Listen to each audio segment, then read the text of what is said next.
This room was first used as a suit-up room for Apollo 7 back in October 1968. And for every crew mission since then, when launching from U.S. soil, serving 400 different astronauts on a total of 150 missions. This is the room where Armstrong, Aldrin, and Collins suited up over 50 years ago, where astronauts John Young and Robert Crippen suited up for the first shuttle flight, STS-1, back in 1981. And for every shuttle flight over the next 30 years, think of that. Every flight to the moon, every flight of Skylab and Apollo Soyuz, and every single space shuttle flight started in that room. And Leland, I know many of us have experienced some form of quarantine over the last several months, but I would imagine that 2 weeks in quarantine in preparation for a space flight is unlike any other time in your life. What were some traditions that took place? Oh, we would get together and sit down and sometimes tell jokes and try to make the mood a little bit lighter. We would review our notes and things, but we would bring our families in and have a crew meal together with our families, and that was really touching. And it's just card games, different things to get ready for that iconic mission to space. Absolutely. In many ways, everything prior to this moment was preparation, and everything after this is the mission. And prior to Wednesday's first attempt that we told you about, the suit-up room was last used for the final shuttle flight, STS-135, in 2011. And I want to mention one more detail about that mission. We want to show you a picture of the crew from the last American space flight launching from U.S. soil. In the picture, if we can bring it up, you'll see Doug Hurley. There it is, Doug Hurley. He was the pilot for STS-135. Today he is the commander of Demo 2, the spacecraft commander. Also suiting up for that mission was Chris Ferguson, Sandy Magnus, and Rex Walheim, who we just heard from a few minutes ago. And we are standing by to go into the suit-up room. We just passed the T-minus 4-hour mark, so suit-up is just beginning now, and there is our first look in the room. There is astronaut Doug Hurley getting into his spacesuit, and he's being helped by one of the suit technicians there. So this is our first look in the room. Again, Doug Hurley, he has flown into space 2 times before. He was the pilot on STS-127 and 135. And there's a wider shot. You can see astronaut Bob Behnken also in view now. Bob is to the right of your screen, and he also flew on 2 shuttle missions. Bob is a native of St. Anne, Missouri. So if you're watching from Missouri, especially St. Anne, wave hi, there's Bob. And Doug is from Appalachian, New York. He was born in Endicott, considers Appalachian his hometown. I know a lot of people there because I'm from there too, so if you're watching from upstate New York, shout out to you there too. This is so cool to see. Leland, this must bring back memories for you. It does, but it's a little different than when I was suiting up, because there were Apollo era lazy boys that were sitting in and leaning back in, and now they're in these really incredible sleek suits, as well as these the seats that are actually the same seats that are in the Crew Dragon vehicle, and that's pretty amazing. Yes, these seats are basically ground support equipment seats. They're pretty much the same as the ones in the vehicle, as Leland said. So what they're doing right now is strapping the crew into the seats to prepare for the 2 big checkouts that they're doing right now. They're going to do a comms check, a bidirectional comms check, where they're going to check that the microphones that are inside of the helmets that the crew are wearing, that the suit techs can communicate with them bidirectionally. And they'll also do a leak test, which is a pressure test where they'll pressurize the spacesuit. So the suits are much more than just futuristic looking outfits. They do look like they come from a sci-fi movie, but they, as we described, they're designed to connect directly into Dragon seats to provide communications, cooling, and the ability to pressurize if necessary. A moment ago, you may have seen one of the suit technicians attaching a big white umbilical to the leg of the suit. That is the way in which the communications and the airflow, all of that is happening through that umbilical, which is connected to the seat. So right now, as you can see, the team is getting the crew all buttoned up in their 5-point harnesses and getting ready for those checkouts.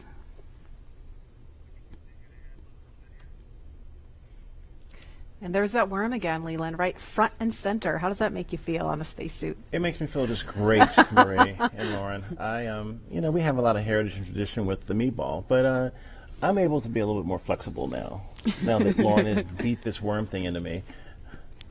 No, but they're getting ready. They're focused. They've had breakfast. They've had chances to talk to friends and family, and it's getting real again. And that 50-50 chance, I'm saying positive on 50% chance of going.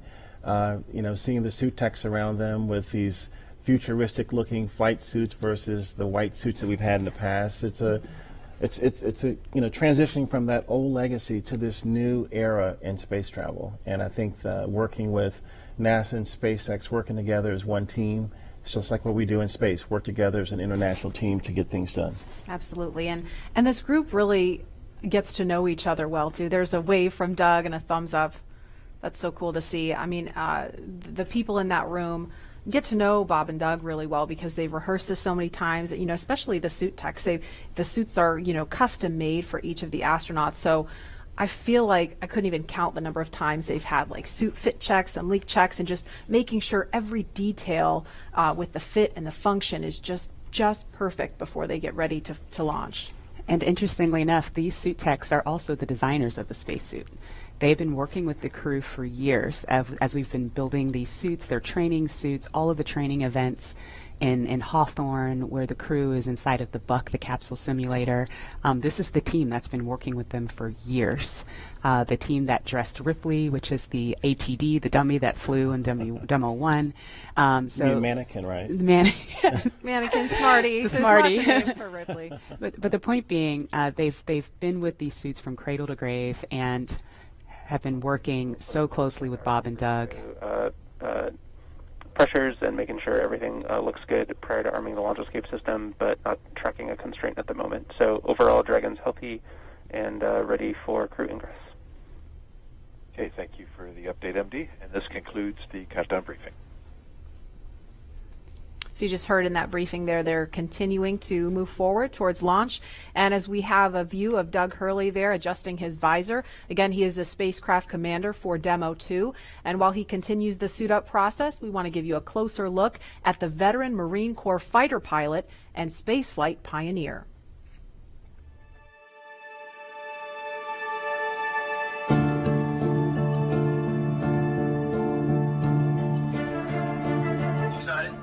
Very excited. Yeah, very excited. You feel ready? Feel pumped? Oh yeah, I think we're ready. I think we're certainly ready. Joining the SpaceX Demo 2 test. He is a Marine Corps colonel and test pilot. He was selected as an astronaut in 2000. He piloted Space Shuttle Endeavour and Atlantis for STS-135, the final space shuttle mission. Introducing NASA astronaut Doug Hurley.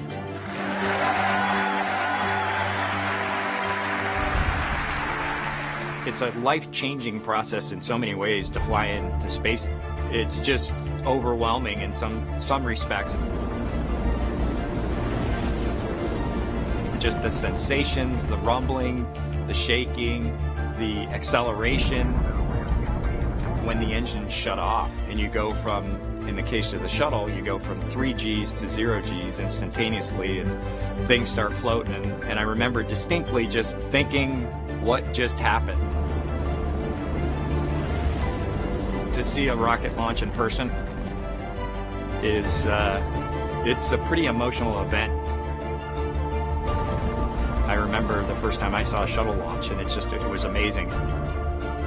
And then when I saw a shuttle launch with my wife on it, that is quite the emotional experience. My name is Doug Hurley, and I'm the spacecraft commander for the Demo 2 mission to the International Space Station.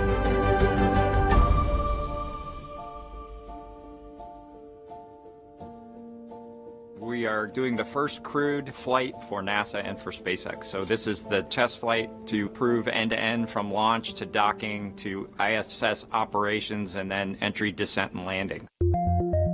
This will be the first time the Dragon had a crew on board, and so there's a myriad of objectives we want to achieve for this mission. SpaceX has been responsible for design and essentially making this vehicle what it is. What the astronauts bring to the table is the crew vehicle interface. What would work on orbit, what might not work on orbit, what would definitely work, to be able to just have the entire integrated team that's going to support us getting to and from space station talking together, working through the challenges that simulators typically throw at you. It was really neat being part of it.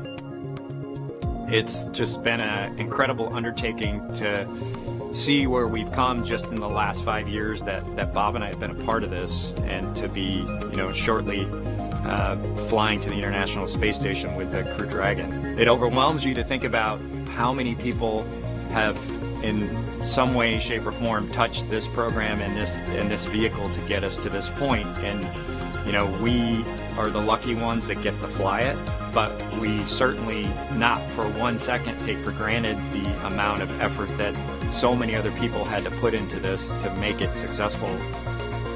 For Doug personally, he's worked so hard, through his entire life, to get to where we are right now.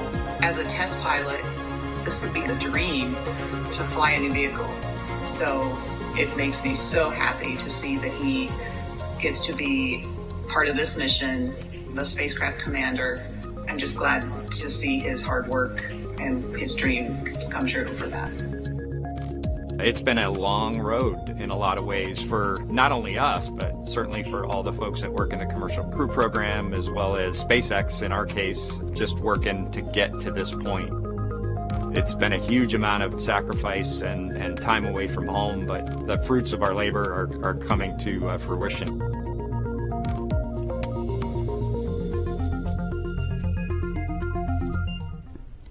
We are now getting closer to when we expect to see the crew complete their suit checks and walk out of the Neil Armstrong Operations and Checkout building.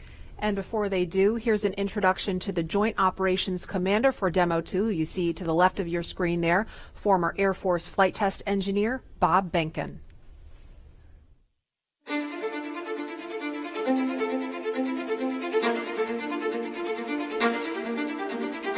When you go through the launch day preparations, there's a lot of moments that kind of stand out to you. One is the kind of the celebratory piece of it, which is that you're walking out of the suit up room and getting in the vehicle that's going to take you to the launch pad. When you close the hatch, that's really when Doug and I are in the vehicle, and it's our vehicle, and we're really in control of the mission at that point.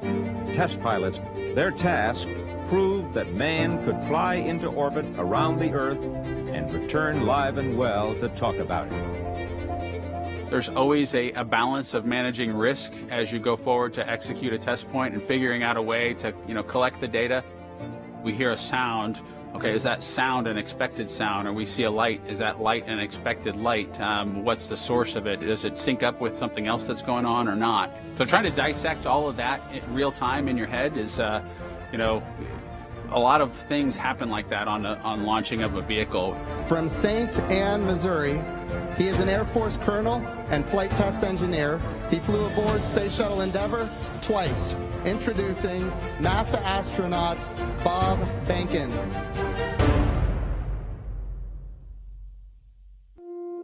My career at NASA has kind of spanned a couple of decades at this point. I arrived with the class of 2000. Went through the training program, primarily focused on the space shuttle and the International Space Station, learning those systems. Having launched a couple times on vehicles, the second time was definitely different than the first time. You can feel a little bit guilty of, hey, should I study one more thing, or is there one more piece of information I should get? Am I really prepared or not? So that's definitely different between where I was on my first flight and where I'm at right now.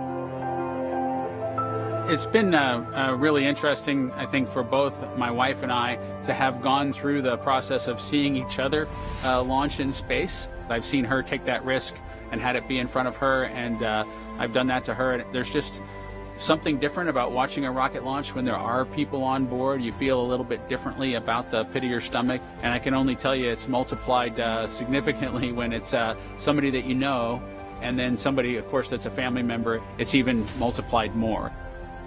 For me personally, as a spouse, watching everything that Bob has put into this over the last 5 years, the dedication that he's shown, the perseverance is pretty special. For both of us, though, the way our minds work, it won't be until sort of the mission is complete that you have really a chance to savor it and celebrate it.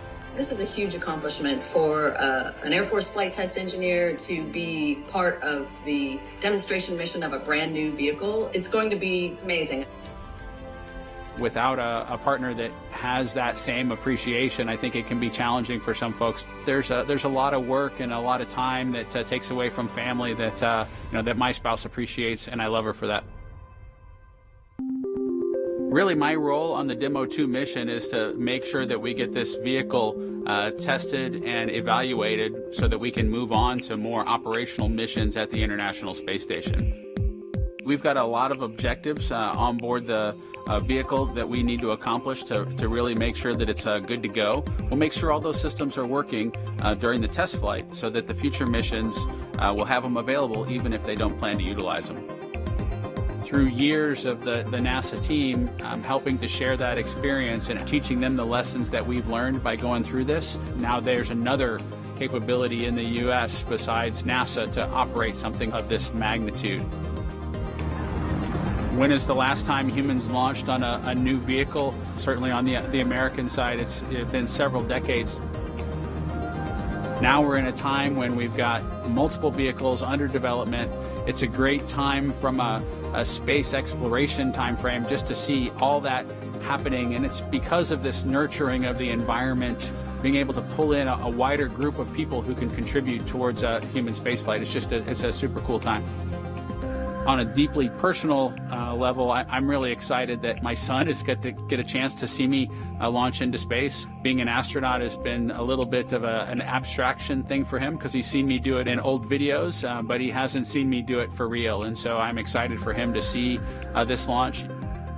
I want to thank the entire Commercial Crew Program team that's worked together to get to this point where we've got vehicles in the launch pad ready to head to the International Space Station.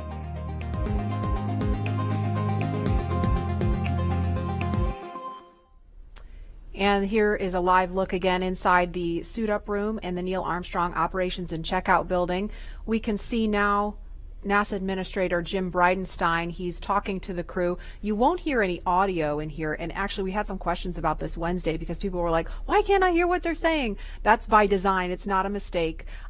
We are really lucky to be able to show you this video live as they're suiting up, but you don't hear the audio because that's a little bit, we try to give the crew a little bit of privacy, and so being able to talk freely and share really what's on their minds without having to worry about who's listening is part of the reason you don't hear audio in there. But that's Jim Bridenstine there talking to the crew, and it looks like Associate Administrator Jim Morehard is also in the room standing to the right of your screen.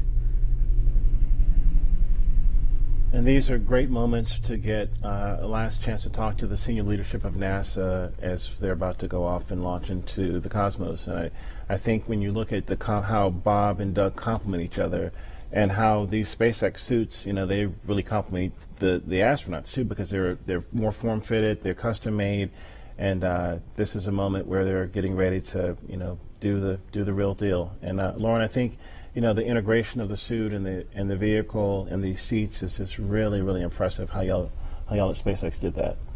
Yeah, the primary purpose of the spacesuit, it's a pressure suit. Now, the Dragon capsule is already pressurized, so even in the vacuum of space, the crew is safe when inside of Dragon, but in the unlikely event of an anomaly that causes the capsule to depressurize, we can actually flow oxygen or nitrox into the suit, and that will keep the astronauts pressurized in flight. So that's its main purpose. So it's that form and function and some style there as well. And for the kids out there that have 3D printers or have 3D printed, the actual helmets were made by 3D printing. So you could be a spacesuit designer yourself because you already have the skill set, and or fly in space one day if you wanted to. And I'm curious about what kind of conversation might be going on with them. It looks like it's lighthearted. You can see Doug laughing there. I know that Mr. Bridenstine has said, Bob and Doug, if you want to back out, it's not too late. I would imagine he may have said that again. I know they're ready to go. They're as eager as can be. And it looks like they may have another visitor coming in. Oh, no, it looks like the administrator's just being passed something there. But and it's really important. I mean, we've trained for so long we've gone through the malfunction processes. Now he's doing a selfie. Of course, you got to do the selfie. I didn't see them do this on Wednesday, so they were probably kicking themselves when they walked out. Why didn't we do a selfie in there? I wonder if he has that Instagram filter to put the glasses on. Do you think he has it on? Well, you can tweet at him and find out. Yeah, I might have to do that. No, this is a great lighthearted moment. It helps gets the guys in a good mindset to go off in space in a very calm and cool and collected way. I think he's now taking pictures of some of the crew techs, the suit techs, which is fantastic. It's all about bringing the family and the team together, making everyone feel comfortable on flight day and helping us get to space safely, as we always try to do. And obviously this is a very serious mission. I mean, we don't want to make too much light of it, but Leland, you mentioned Wednesday, and I thought that was a really good point, why it's important to be able to joke around and keep things light as you're getting ready to go to the launch pad. Yeah, when I went up on 122 with Rex and we just talked to Rex, we were, in the caravan going over to the launch pad, we were kind of making some jokes, but as we were suiting up, we would look over at each other, we would get up and high five and we'd say, hey, you're ready? Let's go, let's do this, and it's just, you've already trained. You know how to do this. You've done it many, many times. And so I think it's that lightheartedness is good. But, right when you get in the vehicle, the 3, 2, 1 liftoff, that's when you're ready to go. And they're the visitors making their way out of the room. And as we mentioned, Doug Hurley and Bob Behnken, I mean, they are two of the finest at what they do. And it's really starting to sink in that the mission is on as you see them in their spacesuits. And seeing them in these suits has always been so inspiring to me from the first time that I saw them in Hawthorne at SpaceX headquarters during training. It's kind of like a sci-fi film, but unlike a movie prop, which primarily just needs to look cool, our team designed the suit to maximize safety and functionality while maintaining style. Here are two members of our spacesuits team, Chris Trigg and Maria Sundin, telling us about how the suit came to be. I think one of the things that was important in the development of the suit was to make it easy to use, something that the crew just has to literally plug in when they sit down, and then the suit kind of takes care of itself from there. So the suit is really kind of one part of the bigger Dragon system. It's really part of the vehicle. So we think of it as kind of a suit seat system. So the seat that the crew is in and the suit are in a lot of ways working together. And so it made sense that we were designing Dragon in-house to also design the suit. Our spacesuits is completely designed in-house. It's built here in Hawthorne, California, in the same building as the rocket and the capsule. The spacesuit is custom-made for each crew member, and that is to optimize the fit for the crew member. We definitely wanted to innovate, and we wanted it to look inspiring, but first and foremost, we wanted it to be safe and reliable. The spacesuit's primary purpose is to protect the crew in the unlikely event that the cabin were to depressurize. But the suit does a number of additional things. It provides cooling and communication to the crew inside of the suit, provides them hearing protection, and the outer layer of the suit is flame resistant, so it provides flame protection as well. When the crew gets in the capsule, they get in their seats and they plug the suit into the umbilical that's attached to the seat. And the umbilical is providing everything that the suit needs. So it provides the avionics or electronics for communications, it's providing the air to cool the suit, and then it also provides gas when needed to pressurize the suit. So it's really a single point that lets the suit do all the things that it needs to do. We designed the helmet in-house. The helmet serves a number of different functions. Obviously, it's protecting the crew's head and it's retaining gas like the rest of the suit, but it also houses the microphones as well as the valves that are regulating pressure in the suit. We had to design the gloves so that they would work with the touchscreen. So the gloves also still had to do a number of other things like the rest of the suit. So all of those things had to come together within the glove. It'll be obviously really amazing to see Bob and Doug in their flight suits. And I think one of the things that's cool about the suit is it's not just a piece of hardware. It's not just a suit. It's a very personal thing. It's Bob's suit and it's Doug's suit. And so seeing the two of them in their suits using it in flight will be just a really amazing thing. And you're looking live at Launch Complex 39A. That is Crew Dragon in the center of your screen, sitting atop a two-stage Falcon 9 SpaceX rocket that will produce 1.7 million pounds of thrust at liftoff. We are keeping our fingers crossed that the weather cooperates. It's a 50-50 chance. It looks beautiful right now, but there may be some thunderstorms rolling in later, so we're keeping a close eye on the weather. In the meantime, we're going to head west to Hawthorne for an operational update. Dan? Hey, Marie. We are here in Hawthorne still. The astronauts have a crew training facility that's equipped with both a cockpit simulator and a full-scale Dragon mock-up to conduct simulations both for nominal and off-nominal situations. And recently, the SpaceX team shared the exact same ISS simulator that the astronauts train on with the public, so you can try your hand at docking the ISS. If you head over to iss-sim.spacex.com, you can try your hand at docking with the space station. And I've tried it once before. It was really difficult. It looks way more, it's more difficult than it actually is, I think. Yeah, flying in space is really deceiving. Just when you think you're going really slow and everything's okay, the next thing you know, you're careening into the space station. So it's way harder. You have to go way slower than you think. It might take a couple of tries, but it's doable. Yeah, but you guys should try it and check it out and see if you can do it. So let's check in with John Innsbrucker for a quick update on Dragon and Falcon 9. John? Well, we're coming up on T-minus 3 hours and 35 minutes. All continues to go well for today's launch. Now on the launch pad, Falcon 9 is powered on. Engine and stage checkouts were performed last night. All of those looked good. Now we're currently pressurizing gas storage vessels on both the first and second stage. And as I like to report, the good news is there's nothing significant to talk about on the rocket right now. Now on top of Falcon 9 is the Dragon spacecraft. That's being prepared for the crew. The Dragon propellant system was pressurized to final flight pressure about an hour ago. We had the support team arrive in the White Room just inside T-minus 4 hours, and we're waiting right now for the crew to walk out of the ONC building, and they should arrive at the pad by about T-minus 3 hours. For the Dragon spacecraft, all systems are also currently go. The Air Force range reports no issues at this time. The range will be maintaining both air and sea space clearance around the launch pad. They also help support things like putting the roadblocks up to prevent access to the hazard areas at both the launch site at 39A and around the Cape. Now, the big question, of course, is the weather. And as I've said before, we all talk about it, but it's the one thing we can't do anything about. Weather is 50% probability of good conditions.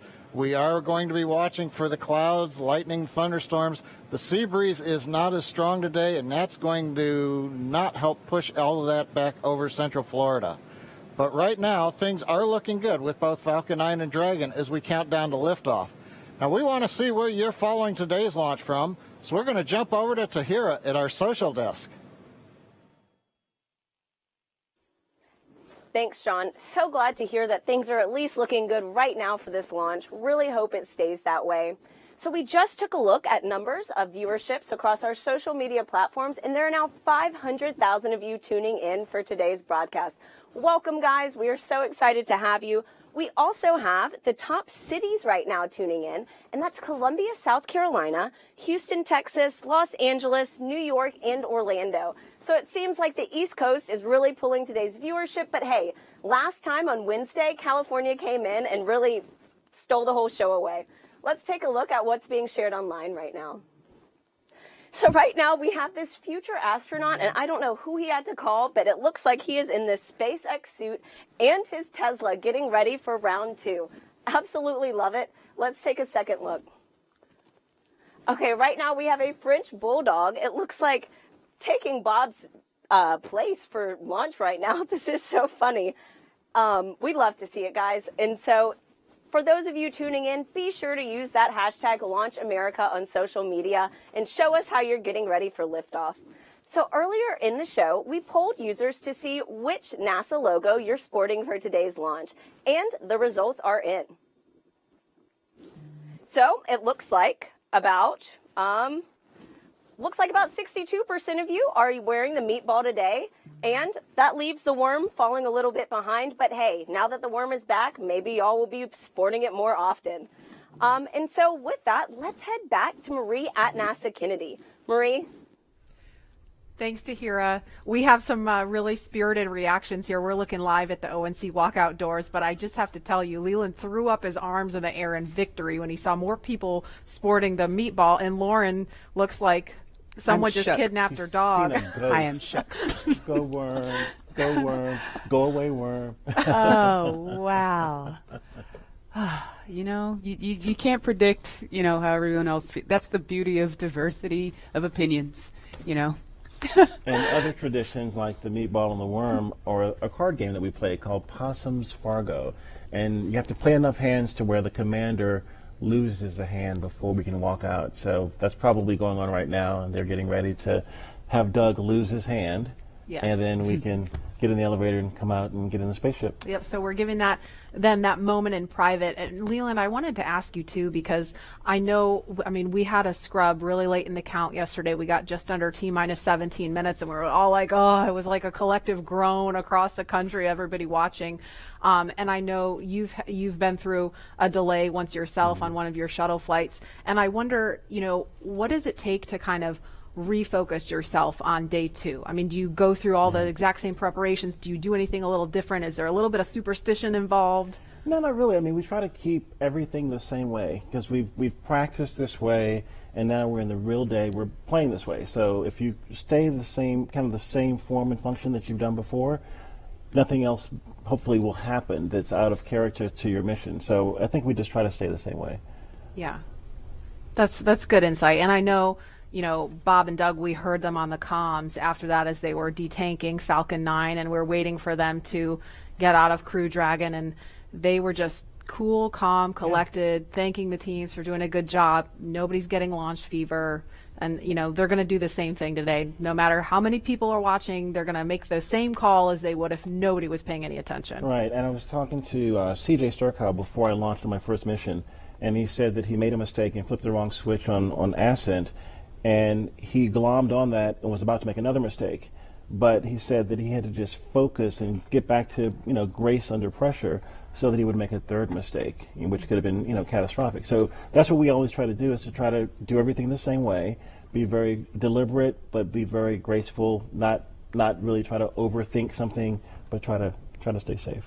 Absolutely. And calm. Yeah, that's so key, and I know that's top of mind for all the SpaceX and NASA teams working on this today. And again, we're just standing by. We expect the crew is going to be leaving the suit-up room in just a couple of minutes, so we're giving them those last few minutes in private at the ONC building. And again, we're looking at the pad here. One of the other things that struck me, you know, we watched the videos about Bob and Doug, and when I went home on Wednesday, you know, because people saw, a lot of people who were watching and then, or maybe are watching again today, saw the videos about them, learned a little bit about their military background. My husband's a Marine, so he's like super pumped about Doug. You know, Doug tweeted Semper Fi, and so I know like all the Marines out there are like just super pumped about seeing this, and the airmen that are watching Bob, seeing them represent the Air Force. I mean, it's just such a cool moment for our military community, and as a military spouse, I definitely feel some of that pride. I saw Charlie Bolden last night coming from the restaurant, and he was very excited about Doug as a Marine, and he's a Marine, and so Semper Fi was definitely something he said. Godspeed, Semper Fi, go Crew Dragon. So it's our military people that are helping us with this launch, with the recovery, with all these other things. Is very important to the success of the mission.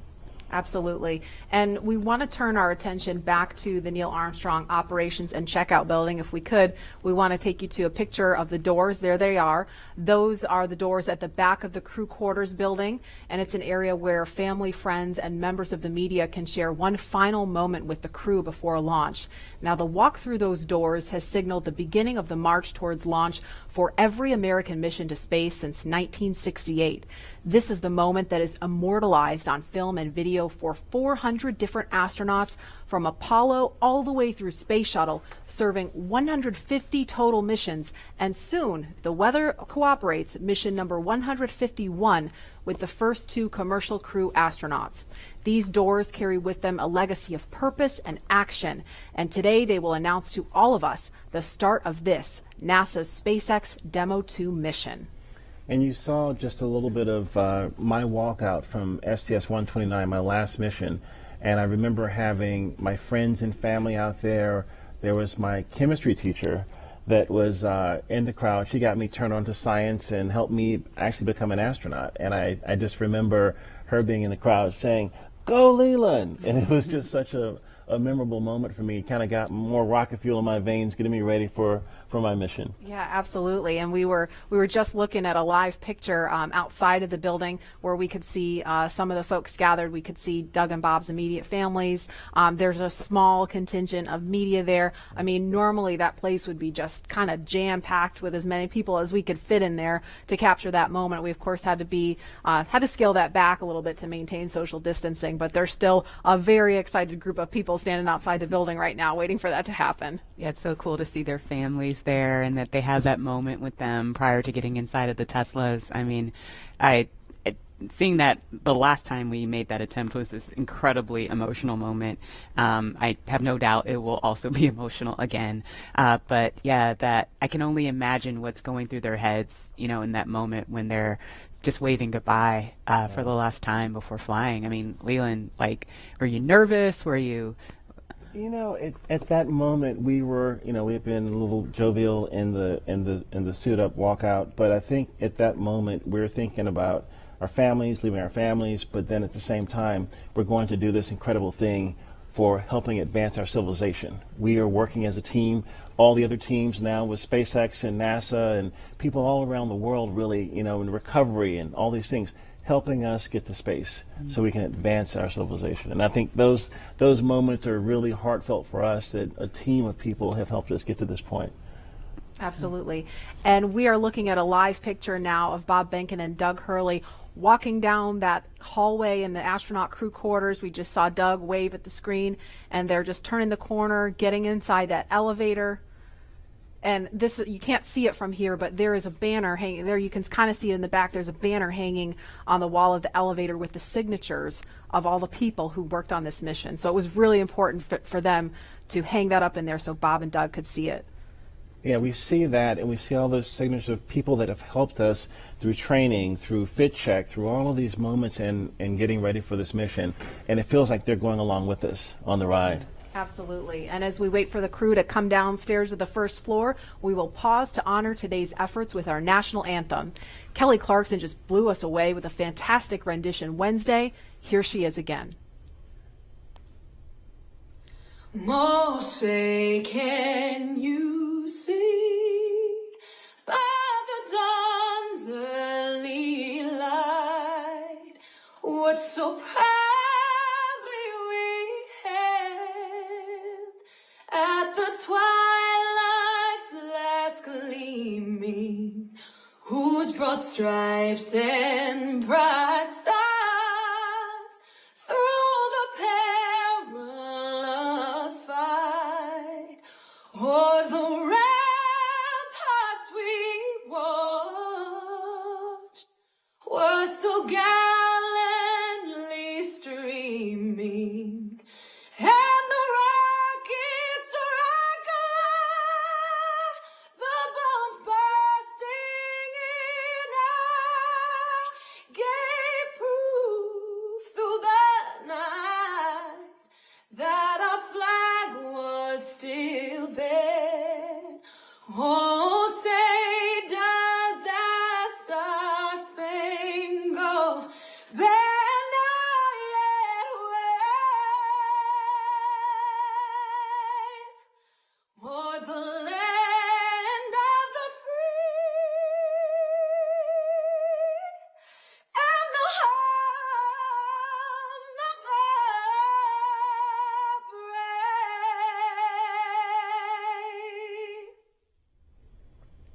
Oh, I got goosebumps listening to that. I mean, it doesn't get old. We heard it Wednesday, but I mean, I could hear that every day of the week. She was blowing. Yeah, amazing. That's a live look again at Launch Complex 39A. We are awaiting astronauts Bob Behnken and Doug Hurley to walk out of the Neil Armstrong Operations and Checkout Building any minute now. So we're going to be ready to cut to that shot just as soon as we get the word that they're ready to walk out that door. Those doors, excuse me.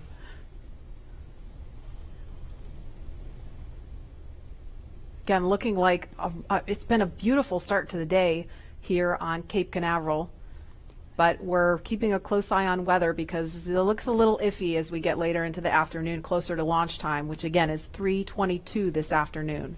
It always blows me away every time I visit Florida is, 1 hour it's this beautiful, clear, gorgeous day, and then an hour later it's a thunderstorm. You said it. Welcome to our world. And then an hour later it's back to clear. Yeah. Yeah. Well, just similarly to last attempt, right? I mean, just 15, 20 minutes later, it was good to go. I know, it hurt my soul because we have this instantaneous launch window. It's not like with shuttle where we could give it a couple more minutes because you had a 10-minute window. We have a single second to get this off the ground. So everything's got to be just right. The conditions all have to be green at that moment. Again, Mother Nature showing she's in charge. Absolutely. And we just heard we're about 30 seconds, less than 30 seconds now from seeing the crew walk out of those doors. So we are standing by to show you that moment live.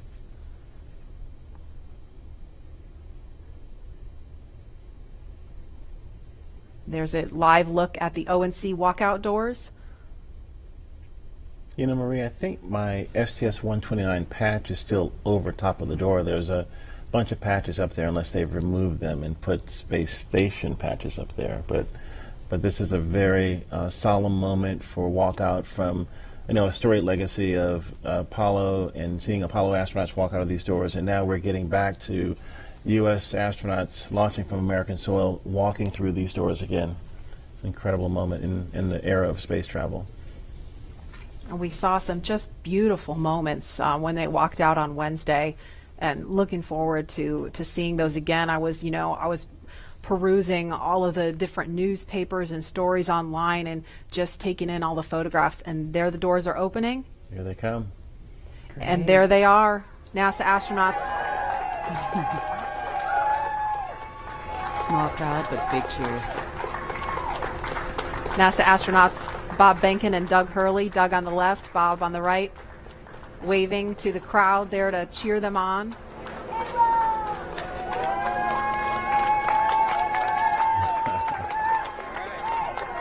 And there are their families right in front of them. The virtual hugs, a very special moment. Fist bumps.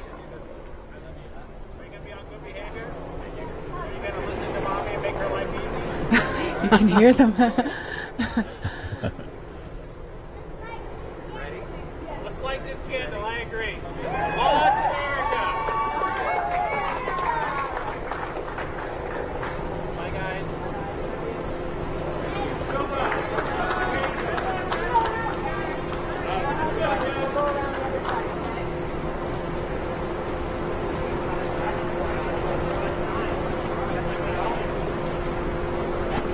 Now they are getting into the Tesla Model X that's going to take them to the launch pad, being strapped into their seats.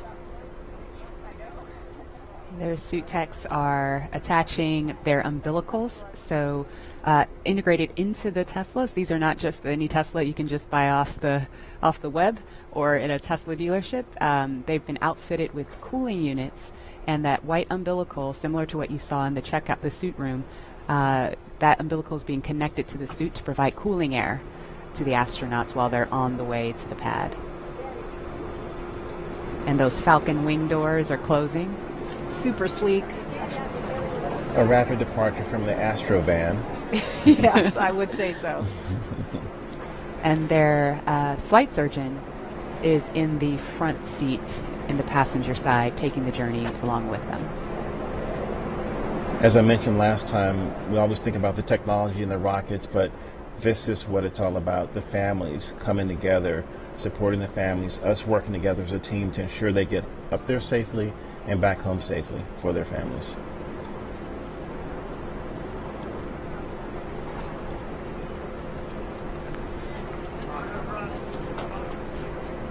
I couldn't hear everything they were saying, but I did catch Bob telling his son to be good for mom and make her life easy. As a parent, I appreciate that. See that prominent NASA meatball.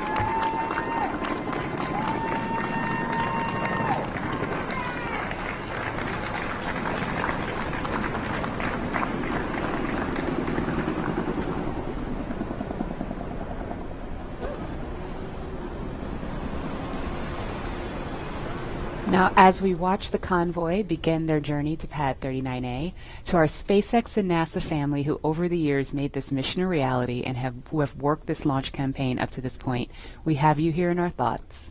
And we wish every one of you could be here to see this up close. But we want you to be part of this journey regardless of where you call home and regardless of where you're watching from today. And so for the next few minutes, we are going to follow the convoy, but highlight those whose words and hands and thoughts built all that we see here today. We hope all of you watching can feel the pride each of these NASA and SpaceX team members has for this drive out to the pad. This is Laura Segura from the Commercial Crew Program. We're so excited about this historical day. Congratulations on being a part of the very first mission for human spaceflight, commercial human spaceflight ever. We're behind you, Bob and Doug.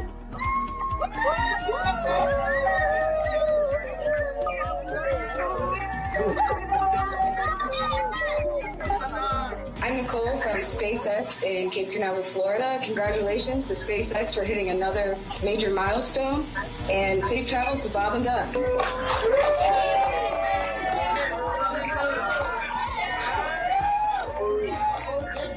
Bob and Doug, as the launch vehicle chief engineer, we've got a lot of our launch vehicle team here to wish you a very wonderful space ride on a Falcon 9 coming up to Demo 2. We're so excited for you. And launch America. It's time to launch. Let's go. Hi.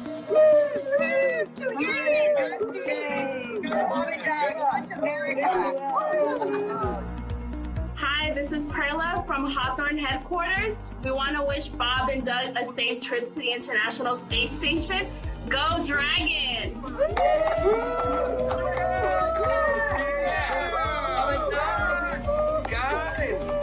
It's been 9 years in the making. This is such a historic time, and our team has worked so hard, and we're very excited to be here. Go Bob and Doug!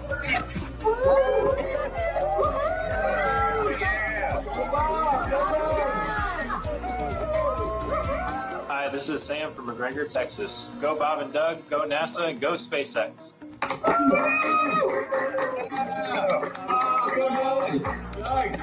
Sean O'Rourke from Johnson Space Center. Bob and Doug, wishing you a great flight. I just wanted to tell you good luck.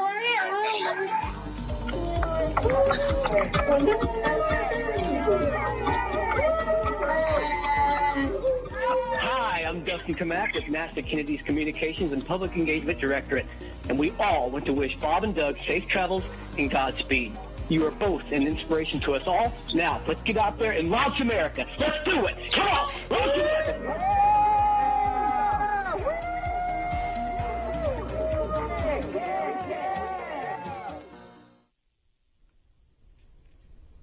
I love seeing that group of people. I mean, we saw all those different groups of folks from NASA and SpaceX, from all different walks of life that have come together to make this happen. And that was just a small fraction of them. Look at that shot. That is so cool. Wow.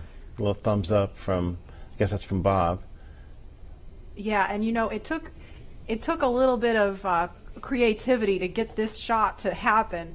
We have a chase vehicle that's on the other side of the road, which is of course shut down, so we could get a camera in there and follow them out. So we are really thankful to Kennedy Space Center Protective Forces for helping us make that happen, so we could see Bob and Doug all the way out to the launch pad. My ride out was a little bit different than what they're experiencing in this Tesla, because we had the Astrovan had bench seats on each side, and we could look across at each other as we were driving out. And it was moments where we would tell some jokes and look, but sometimes we would just look at each other, and we had such gratitude for having this opportunity to launch into space and to think about all the people that had a hand in helping us get in that vehicle to drive out to the launch pad, to get ready for this momentous moment. And I think that's probably, even though they're sitting, side by side, I think they're probably thinking of the gratitude and the people that have helped them get here, so that they can be on the, the pointy end of the rocket, getting a chance to go up to space. It's just a momentous moment. And they're listening to some tunes too, I heard, right, Lauren? Yeah. There are at least 3 songs on their playlist that are super interesting. The first is AC/DC's Back in Black. You know that one. Yeah, well, who doesn't? Right. Another one that they're listening to is the elevator music from the Blues Brothers film, The Girl from Ipanema. Oh, Leland. Okay. Got another career. That's enough. Career That's number enough. 3. That's enough. Right. NFL, astronaut, musician. Yep. And, of course, they are also listening to the Star Spangled Banner, the Army French Horns version. Now, we didn't have tunes in the Astrovan. No? And I know that the Tesla has a really kicking stereo system. Is that still the custom stereo system that's in the Tesla? I haven't been in this one, so I don't know what they're rocking, but I'm sure it's pretty cool. And again, just for some perspective, they left the operations and checkout building just a minute ago, and so it's about a 9-mile drive from there to the launch pad. It takes them around 20 minutes, kind of depends on how quickly they're trucking. The other thing sometimes that you hear as you're in the convoy is the helicopter, the Huey helicopter flying overhead, and it's kind of also, you're thinking military, you're thinking really important things, and it's a moment that also kind of solidifies in you that, hey, something big is about to happen, and that boom, boom, boom, boom, the sound of that Huey is just in your head, and it feels good that all these people are helping you get there safely. Yeah, I think we heard that actually coming by this building earlier, because we were talking. I was like, I hope that's what I think it is. And it was pretty low because it was pretty loud. You could feel it, too. I did. I could feel it. I took this drive yesterday in my rental car, and granted it wasn't in a Model X, and I'm not an astronaut, but driving to 39A, that same route, and trying to imagine myself in that headspace, it was pretty awesome. I had to figure out how to get on Falcon 9. Lauren, we're all astronauts. We're in space. That is true. You just got to get on the rocket. Yeah, well, Leland, there's a big group of people that want you there. I think we should, listen to them. Yeah, I'm all for it. I think maybe we should make that a poll question. Yeah. Oh, we should all maybe go to space. What do you think? I am on board. I mean, not literally right now, but I would like to be on board. Lauren, would you go with us? Absolutely. Okay, poll question. We have so many people watching online, sending well wishes to Bob and Doug. I mean, it started early this week as we were ramping up for Wednesday, and I feel like it's just been this buildup of momentum because, we were following along Wednesday, and now we're all following along Saturday, and we have people watching from home that hopefully don't have to work today and can really tune into what's going on here. And we, as astronauts, truly appreciate all the support, all the social media feeds, and we think about, our families. We saw Megan and Karen there with their sons, wishing Doug and Bob well wishes and Godspeed as they head off in these Teslas to launch pad 39A that launched the Apollo astronauts. And I think, this is just one of those moments where everyone in this country is coming together to wish them well, to get them to space safely. It's a really great day. And they are just now on Saturn Causeway. They just made that right turn onto Saturn Causeway. So to the right of the screen, that building is the Operations and Support Building 2. And on the left, it's out of view right now, is the Vehicle Assembly Building, that iconic building that processed the Space Shuttle and Saturn V rocket also.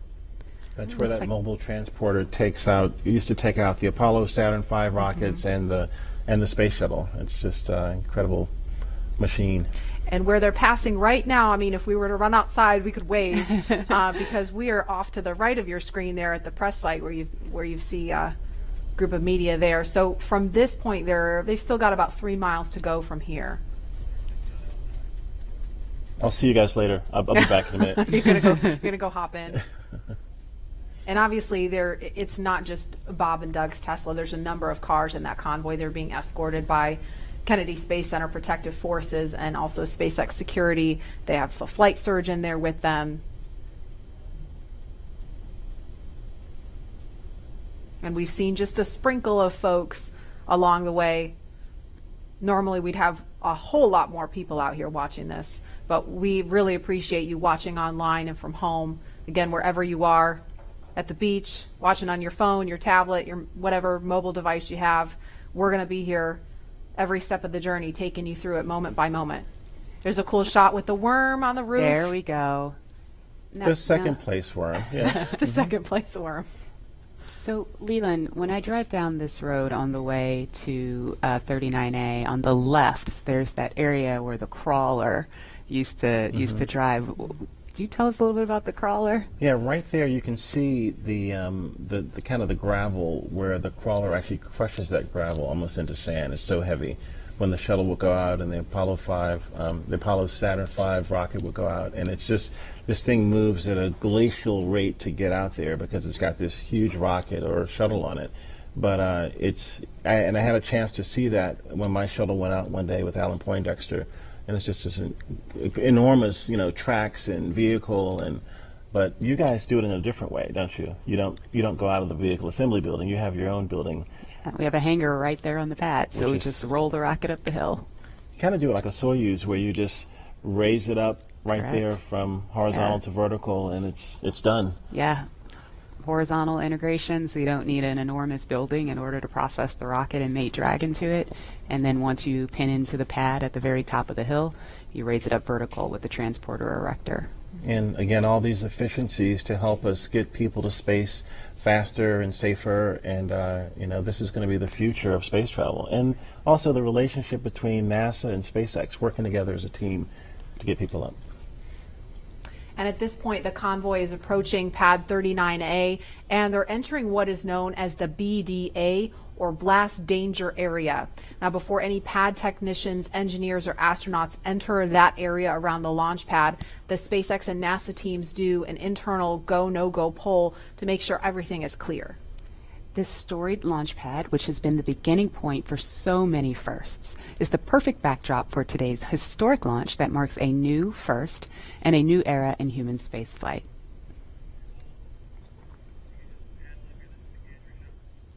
And here's a view from our gantry near the Launch Complex 39A. So we've got another view of the convoy going by here. If I had to count up all the cameras we have all over the place for this, I'd be here all day.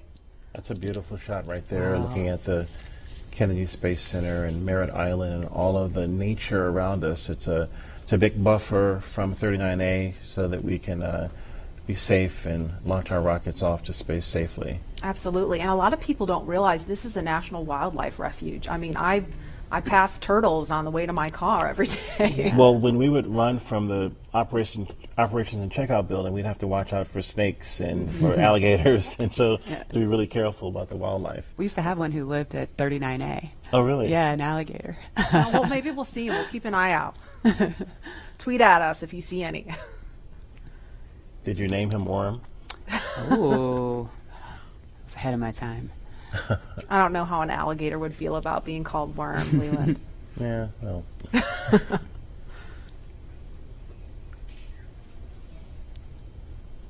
And we've got a ton of you following along on social media. Lynn says, as a fellow Missourian, we're so proud of Bob. Launch America, we will be watching from the Space Coast, cheering loud.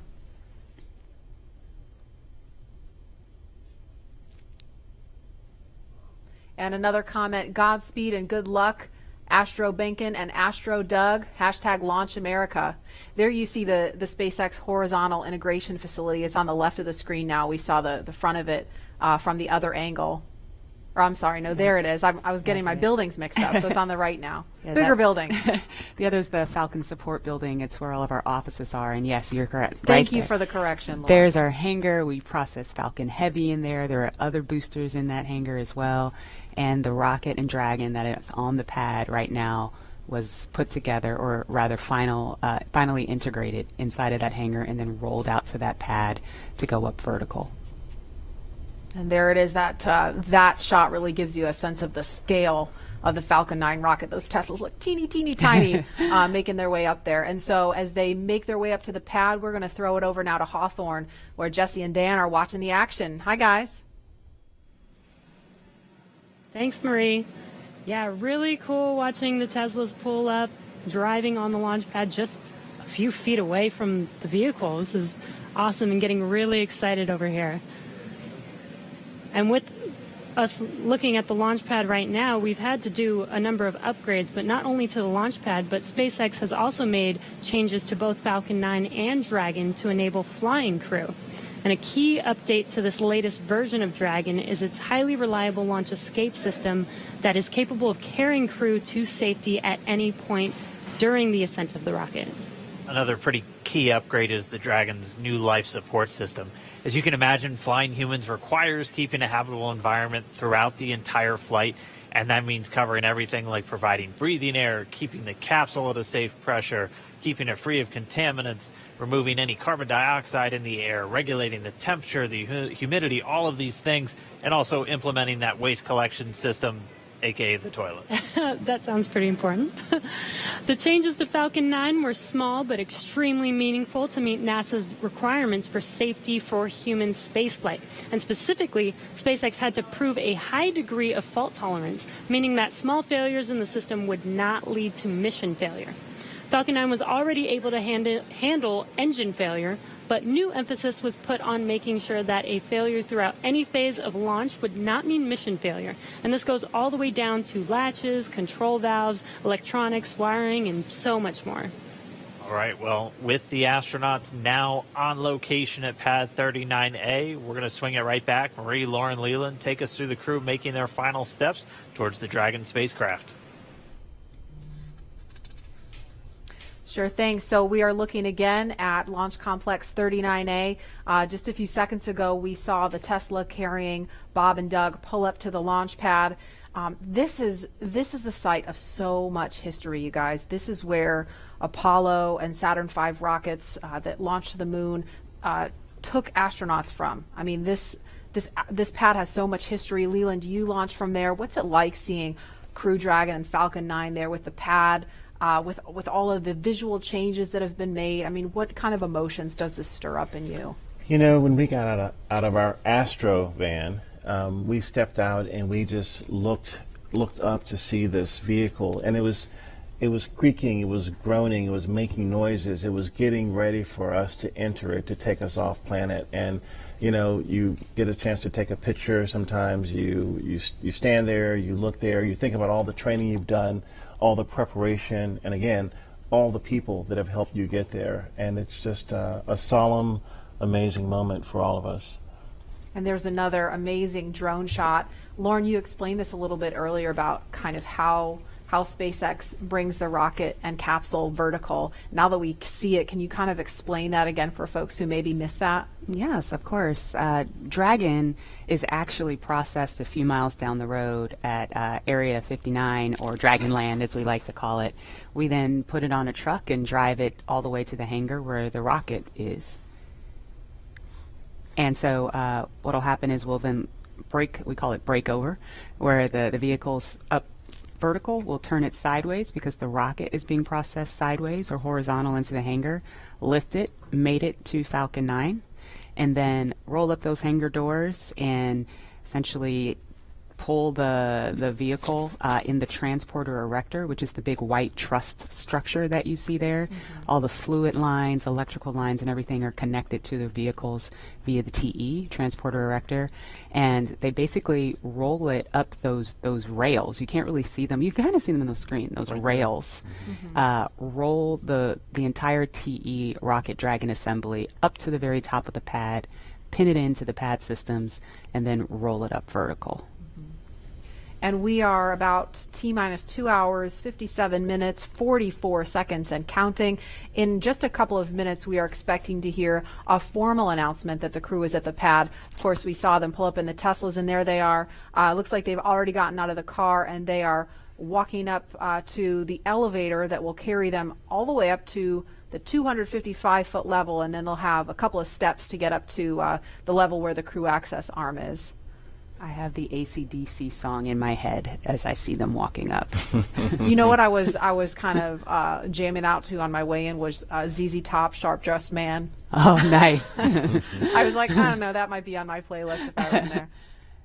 There they are, taken in the sight, craning to see the top of the Falcon 9 rocket. It's 230 feet tall if you round up, and then Crew Dragon is another 27 feet from the bottom of the trunk to the top of the nose cone. So when you're out there in person, it's really hard to describe just how large it is.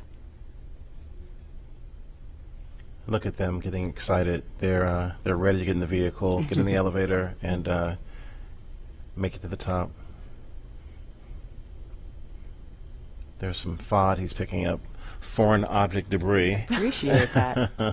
They're also wearing FOD covers on their shoes, by the way. Oh, really? Yeah. We want to make sure that they don't, track the inside of Dragon when they go in. And so right before they enter the vehicle, they'll remove the FOD covers off of their boots. You take for granted, all just the little details like that, all of the thought and preparation that has to go into literally every single piece of this operation. I love the makeover of Pad 39A with the sleek black with the white ticking and the lines, and it's a very futuristic look for this iconic launch pad. And to think what's been there before with Mercury, Gemini, Apollo, shuttle, and now the SpaceX Crew Dragon getting ready for a launch to the International Space Station. Rocket fuel still going through my veins.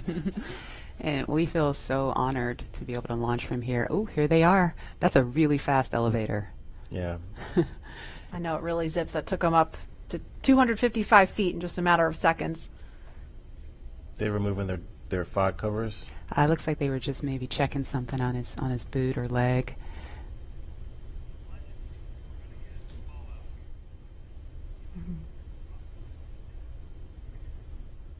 And we should hear a call any moment that the crew has arrived at the pad as they make their way up the stairs, and they're headed to the crew access arm now.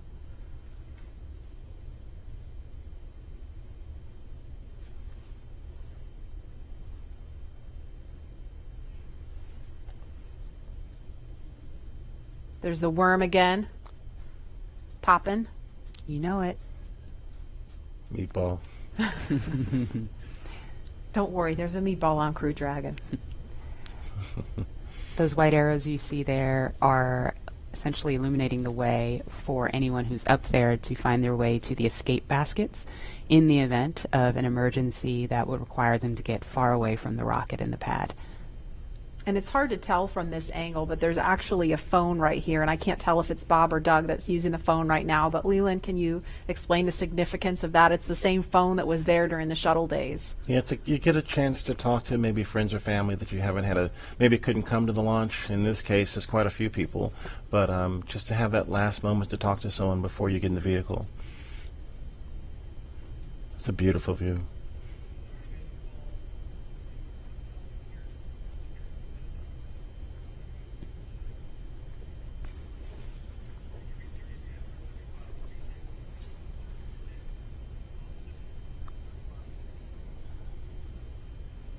And we're watching the crew when they're done using the phone there. We expect them to be making their way into the crew access arm.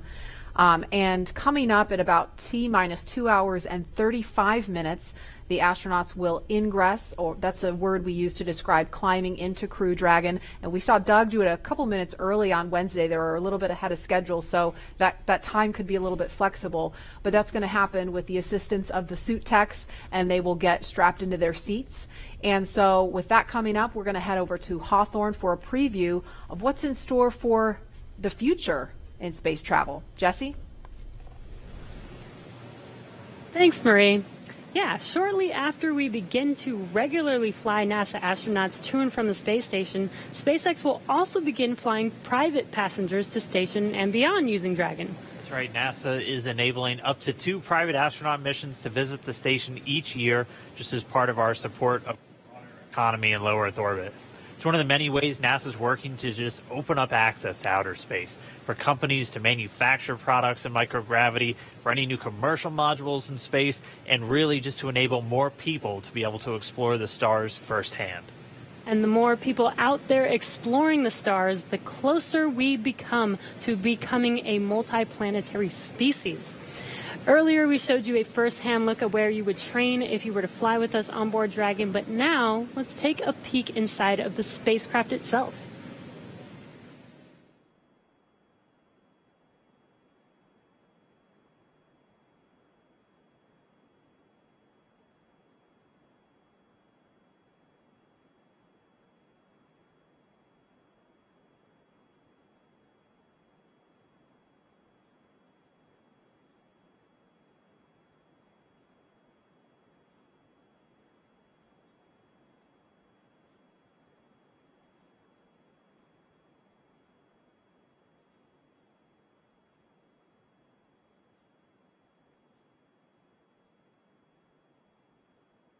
Intuitive to know what we need to do at any given moment in time.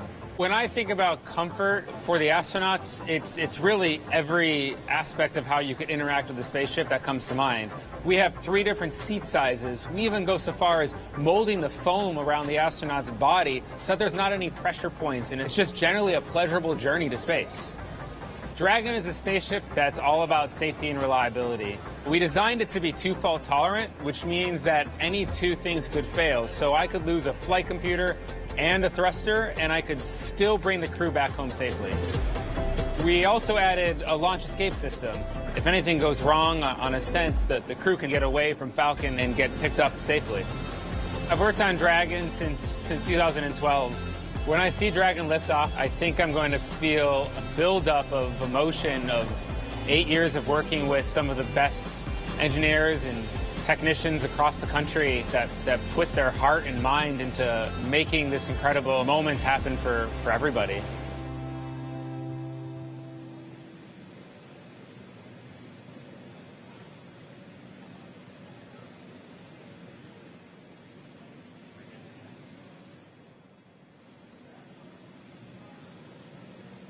All right, so that was a detailed look inside Dragon. Here's a live look at 2 astronauts about to climb right in. If you're just now tuning in, you're watching our coverage of the mission known as Demonstration Mission 2 or Demo 2. 2 days, SpaceX and NASA are going to be sending people into orbit on a mission to the International Space Station from U.S. soil for the first time since 2011. Bob Behnken and Doug Hurley are the NASA astronauts flying today, and you can see them right there on screen. They are just right next to their ride up to space. Yeah, very exciting. So as you can see, they have already arrived at pad 39A, where Falcon 9 will lift off from at 3:22 p.m. Eastern time today. They have ascended the tall structure already, which is next to the rocket, and it's called the fixed service structure, and also have already walked down the corridor, which is known as the crew arm, which is what they're standing in right now. That's right. And as they prepare to board Dragon, they have this one final stop they're standing in right now, and that's the White Room. The White Room is literally just the room at the end of the crew arm that has an opening into Dragon. It is the last place on planet Earth Bob and Doug are going to be standing before they step into Dragon for their ride to the International Space Station. And the term the White Room was first used during NASA Gemini missions, where the room right before entering the spaceship was painted white. And as you can see, we've continued this tradition with painting ours white as well. And on Wednesday, they actually started a new tradition by signing the wall in the White Room. It's a fairly small area that has room for the crew and a few ground support members to complete cargo load at T-minus 24 hours and crew ingress at T-minus 2 hours and 35 minutes, which is coming up here shortly. And ingress is how we refer to the crew boarding Dragon. Also inside the White Room is a movable platform that just gets extended out to the capsule just to make that boarding process much smoother for the crew to climb into Dragon. As you might expect, it's also environmentally controlled. You can see kind of a big seal right up against the side hatch, and that's just done so Dragon can be open while keeping all the dust, dirt, and the Florida humidity out of the capsule, making sure it's pristine for the crew. And so that seal is going to stay in place until they begin to retract it, get the arm ready to move out of the way, and by that point the hatch will already be closed. And the White Room also has lots of tools in order to open the side hatch, complete crew ingress, and prepare for any contingencies or emergency that may be encountered. And right now they're just in the White Room. They're getting a final briefing. You can see them with a number of different pad technicians. Everybody on that team has a specific job. Some are suit specialists who are going to help Bob and Doug get connected to their seats. Some are specialists with the Dragon capsule itself and are going to be responsible for closing the hatch. And we also typically have a photographer in there just to help kind of capture these moments as the crew gets ready. So right now we're watching, and we can see them start to line up there. We'll see Doug Hurley go in first, and so he'll be the first one through the capsule, and he's going to be ingressing. That's just our spaceflight term for entering. You're going to hear a lot of these terms throughout the next couple of days as they make their way up to orbit. Ingress getting in, egress coming out. And they're also doing that final FOD check, making sure that the crew don't have any foreign object debris, dust, dirt, anything that could interfere with the systems on Dragon just before they get in. Right, as Leland and Lauren were mentioning earlier, they do have stuff on their suits to protect from FOD, and they have FOD covers on their boots, as they mentioned, as well as on their umbilical port on their suits, and that needs to be removed before they can ingress. Minutes. The crew has arrived at the light room, and its ingress is in progress on schedule. Just listening into the nets and hearing those updates live. Yes, once the FOD check is complete, they can enter, which is happening live on your screen right now.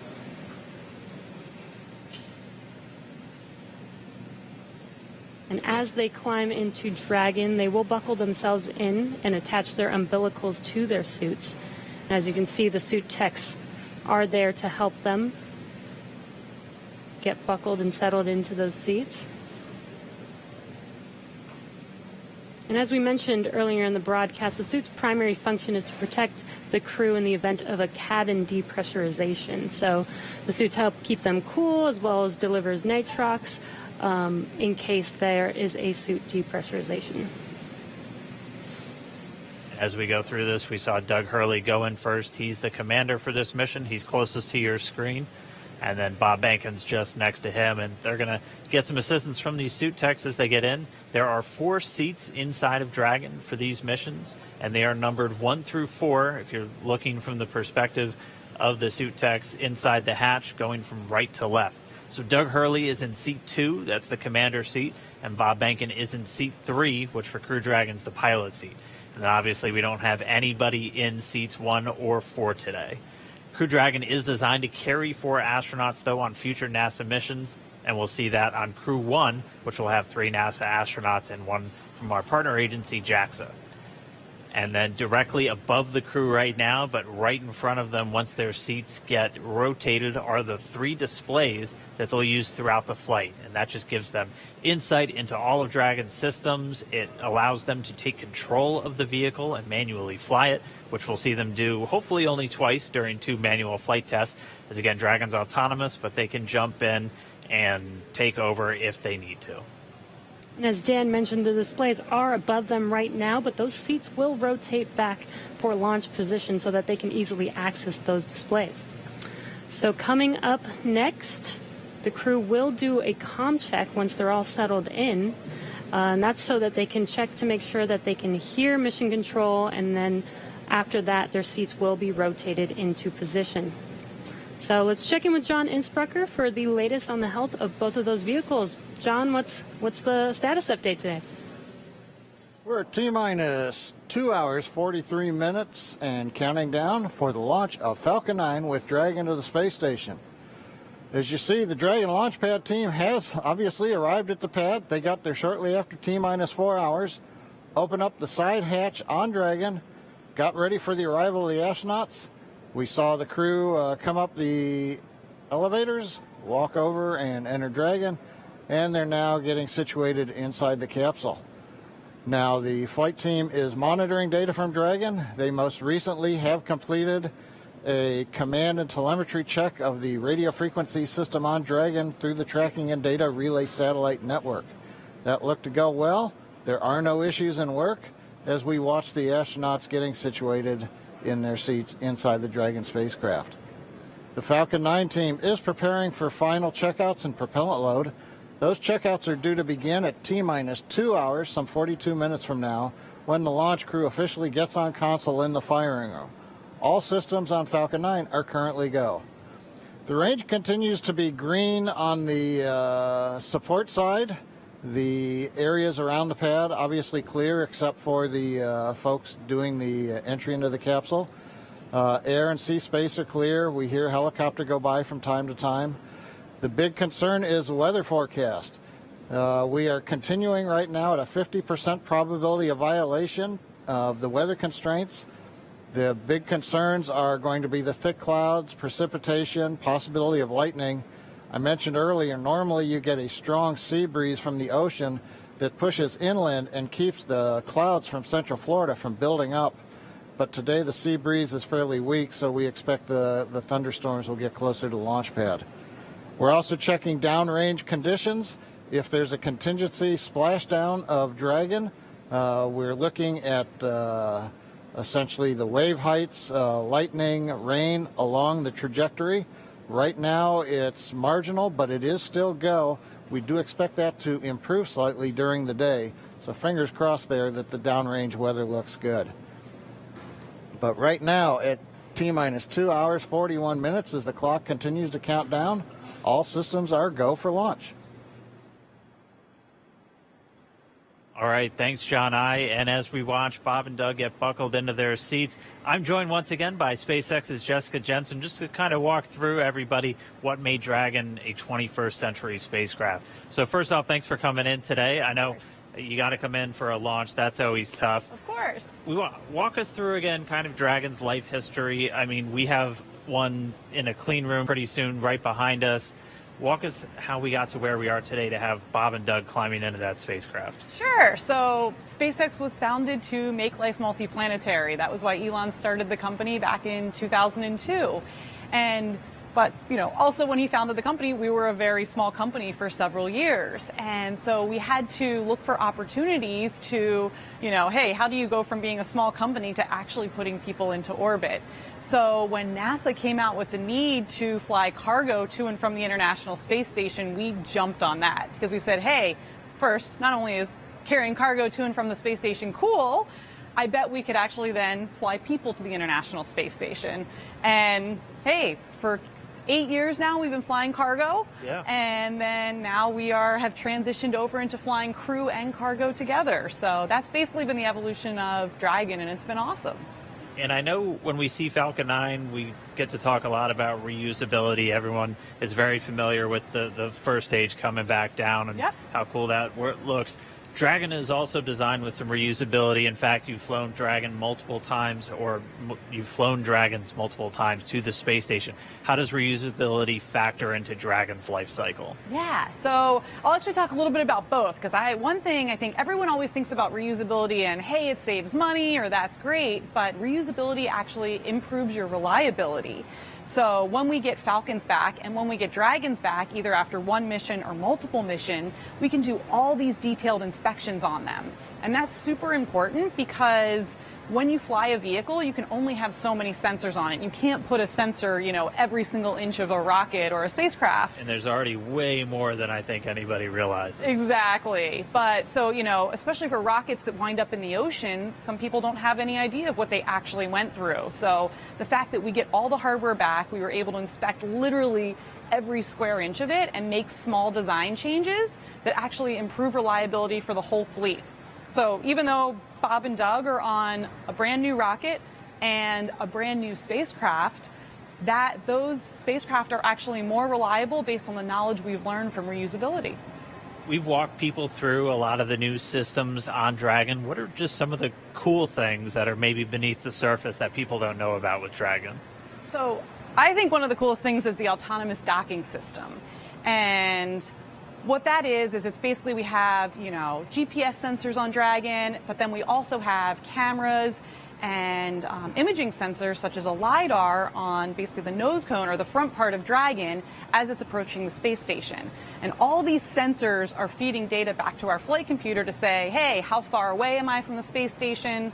What's my relative velocity to the space station? And then that feeds into the flight computer, which has algorithms written by our engineers to say, okay, based on how far away you are in your rates, here's how you fire the thrusters to most effectively get to the docking target. And I think that's just super cool. Well, I mean, we're all waiting for our cars to drive ourselves to work, and for Bob and Doug, that's exactly what it's doing for them. Exactly. And what I think is so cool is the computer does this just like flawlessly. It's easy.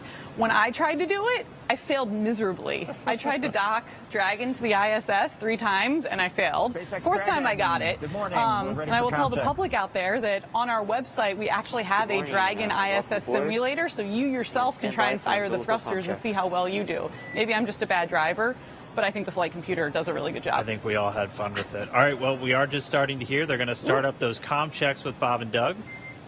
CDR, PLT, comm check, So umbilical. let's listen in. CDR, loud and clear. PLT, loud and clear. Core, loud and clear. Umbilical comm check complete. Stand by for ground station comm check.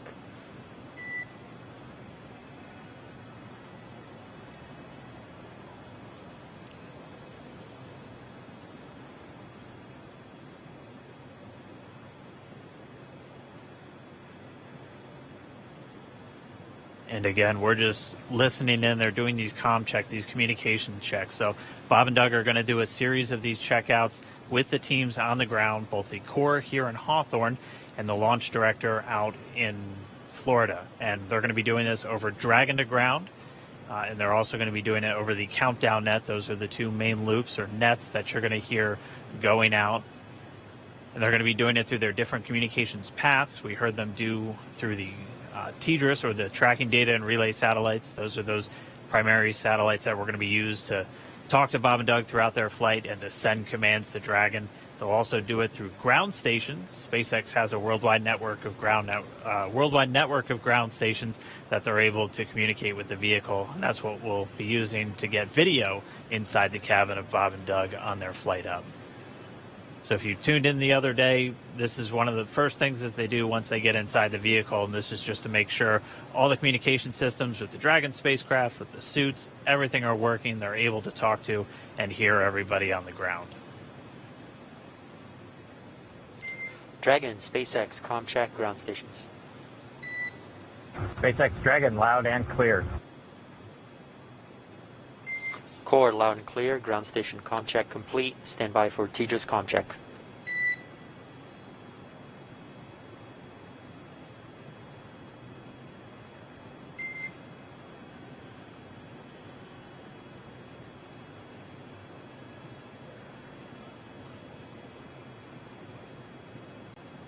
And just a reminder, you're hearing the Corps. That's the Crew Operations Responsible Engineer. That's, if you've followed NASA missions in the past, that's the CAPCOM position. That is this pretty much the singular voice that's talking to the astronauts throughout their flight. And that's a position based here in Hawthorne, California. And you'll also hear Dragon, SpaceX, comm check, TDRS. SpaceX Dragon, loud and clear.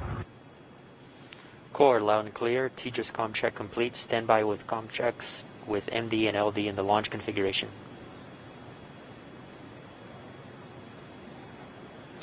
Dragon, MD on countdown 1. Comm check.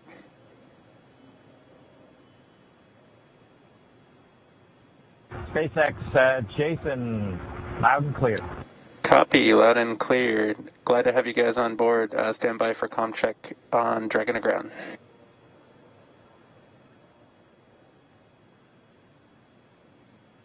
Dragon, MD, Dragon to ground. Comm check.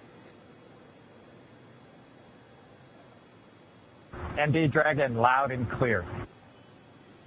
MD, loud and clear. Stand by for comm checks with LD. Dragon, launch director on countdown 1. Comm check. Good afternoon, Mike. Loud and clear. I have you the same, and good afternoon. Stand by for my comm check on Dragon to ground. Dragon, SpaceX on Dragon to ground. Comm check. SpaceX Dragon, loud and clear. I have you the same. Back to core. And Dragon, SpaceX, this concludes our launch configuration comm checks. Report when ready for seat rotation per section 2 of 4.100. Dragon will put that in work. Copy. All right, so all those communications checks were done successfully, and you could even see, and it's so cool when we get these views right inside the cabin, SpaceX Dragon in 2.2, we are ready for seat rotation. Copy. We will report when initiating. But you could see Doug Hurley using his right hand. He has the talk button built into the seat itself. So just, again, showing you all of the different systems, how the suit is integrated into the seat, and it's all just one big circle for this whole spacecraft. So really cool to see those comm checks live. Jessica, thank you so much for walking us through some of the really cool updates, the upgrades. Did you have any other cool stuff besides? Let's see. So I don't know if you guys can see, but we have the Dragon clean room here. And one of the coolest things is it is right on the main floor of our main building. So thousands of employees walk by here all the time and get to see Dragon in its final processing before it goes to the Cape. On Wednesday, the Crew 1 capsule was in here. It looked almost done. It looks a little empty right now, but that's because that capsule went off into our separate test facility for its final propulsion checks. So we do leak checks and things there, and we do that in a separate facility just because it's high pressure testing. And then the vehicle will come back here, get its final thermal protection system put on, and then it will ship off to Cape Canaveral and get ready to launch 4 astronauts to the International Space Station. I mean, what's it like to see it? Because when you see the first initial pressure vessel, it looks nothing like the final thing. So what's it like to just kind of watch it go through, and you just see little bits get added on, and then the next thing you know, it's a whole spacecraft? Yeah, I mean, that's what's so amazing. I'm so impressed. You know, when you look at a machine, you're like, how does this ever get built? How do people ever do this? And it really is just step by step, one piece at a time. Each piece has its critical function, and you get to watch that being built right in front of your eyes every day when you go to work. SpaceX, we an are ready engineer, whatever and you do initiating here. seat rotation. Dragon copies. And we just heard the seat rotation's about to begin. So, Jessica, thank you so much. Cool facts about Dragon for everyone to listen in on, and we can see the seats start to rotate now. Pretty soon, Bob and Doug will be in their launch configuration, and they'll be ready to go.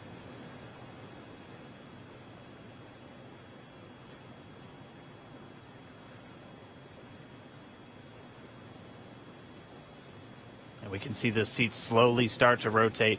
Again, they're in this down position just to make it easier to climb in and out of Dragon. They'll rotate to this launch position to put their backs a little bit more parallel to the ground. It makes taking the G-force a little bit easier for the crew on the way uphill, but most importantly, positions those touchscreens directly in front of them, which is just their gateway into Dragon. Dragon, SpaceX, seats are in the launch position. We copy. All right, and confirmation the seats are in the launch position. Let's go down now to Gary in Mission Control Houston, where I know the entire JSC team is standing by and ready to see Dragon take flight today. Over to you, Gary. Thanks, Dan. Very much so. Great to see good comm checks from Bob and Doug, and that their seats have been rotated into their launch position.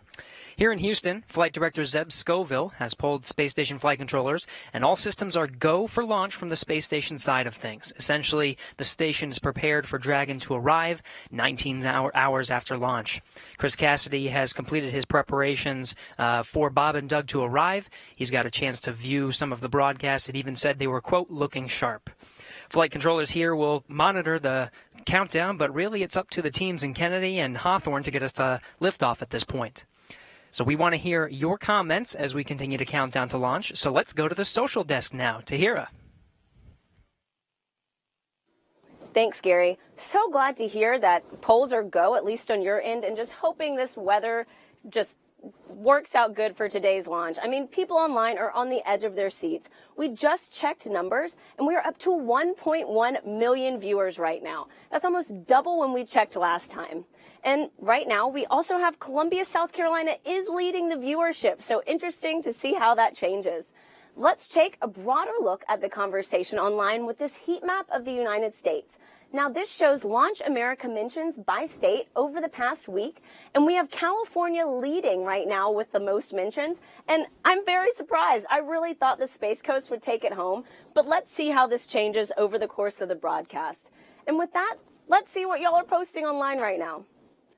Guys, I mean, check out these outfits. Absolutely love it. Love to just see how people are making things creative for this launch and really making it their own, putting their personal touch on it. Let's take a look at another. Oh, we are back to the Launch America Heat mentions, so let's see how that changes over the course of this broadcast. But really fun to see those photos online. Oh, we have another space pet, guys. These do not get old, so please use hashtag Launch America on social media. Right now, it looks like we have Catstronaut Boris, who is ready for his launch in the Crew Dragon capsule. I love seeing the pet owners unite for this mission. So like I said, definitely use that hashtag. We will be looking for it during the show. Marie, what's the latest at Kennedy? Thanks to Hero, we are at T-minus 2 hours, 26 minutes, 47 seconds and counting from liftoff of the Falcon 9 from the Kennedy Space Center here in Florida, carrying NASA astronauts Doug Hurley and Bob Behnken. You see them right now aboard SpaceX's Crew Dragon spacecraft. It's been a very exciting day so far. The crew has been up since about 8 o'clock this morning as they prepare to head to the International Space Station as part of this Demo 2 mission for NASA. And as we speak, the astronauts, as you saw, are inside Dragon and have completed their comm checks, so now they can communicate with the teams here on the ground. And their seats have rotated upright to their reclined launch positions, allowing them to see and access the display panel. And now they are they initiate their own suit leak checks to make sure that their seat is in proper working condition before liftoff. And in just a little bit, at about T-minus 1 hour and 55 minutes, it could happen a little bit sooner, though. We're running a little bit ahead of schedule. We will see the closeout team begin to close the side hatch in preparation for flight. And that's going to be one of the key visual milestones on the timeline to liftoff. Now, we want to take you to a couple of special guests we have joining us. They are with Daryl Nail at the OSB-2 viewing location, NASA Administrator Jim Bridenstine, and also Kennedy Space Center Director Bob Cabana is there with Daryl. Hi, Daryl. Hi, Marie. That's right. We're in the fifth floor of the Operations and Support Building here at the Kennedy Space Center with a nice view of Launch Complex 39. And the two men that you mentioned are here to join me to answer a few questions. We're excited to have them both here. And they are, of course, Bob Cabana, the director of the Kennedy Space Center, and Jim Bridenstine, administrator for NASA. Gentlemen, thanks again for making the time to be here. Of course, the big story right now, Jim, is the weather. So let's talk a little bit about that. We can see there's some clouds building. That was forecast. You took part in a weather briefing this morning. What do you know about the weather and the decision that was made to say, hey, let's give this another shot today?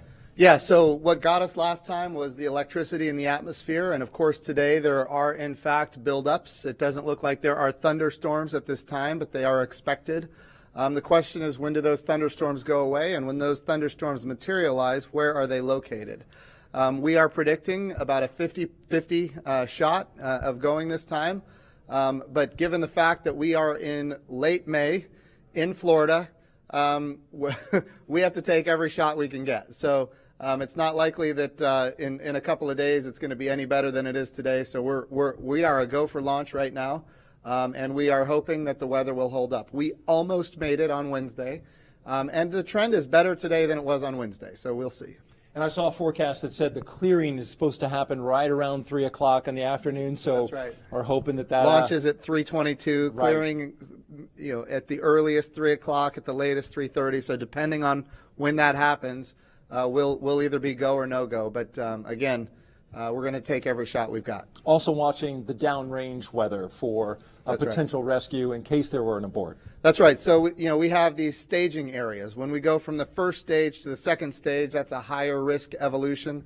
We want to make sure that in the case we have to exercise the launch abort at that point, that the weather is good. And of course, that's off the coast of North Carolina. The big thing there is it's great that we have a launch abort capability. The challenge is that launch abort capability includes parachutes. And with parachutes, you've got to make sure that you've got the weather to come down. If there are thunderstorms or downbursts or high winds, that's problematic for the parachute system. Right, and sea states as well, bouncing that capsule around in the ocean. Bob, of course, you're an astronaut.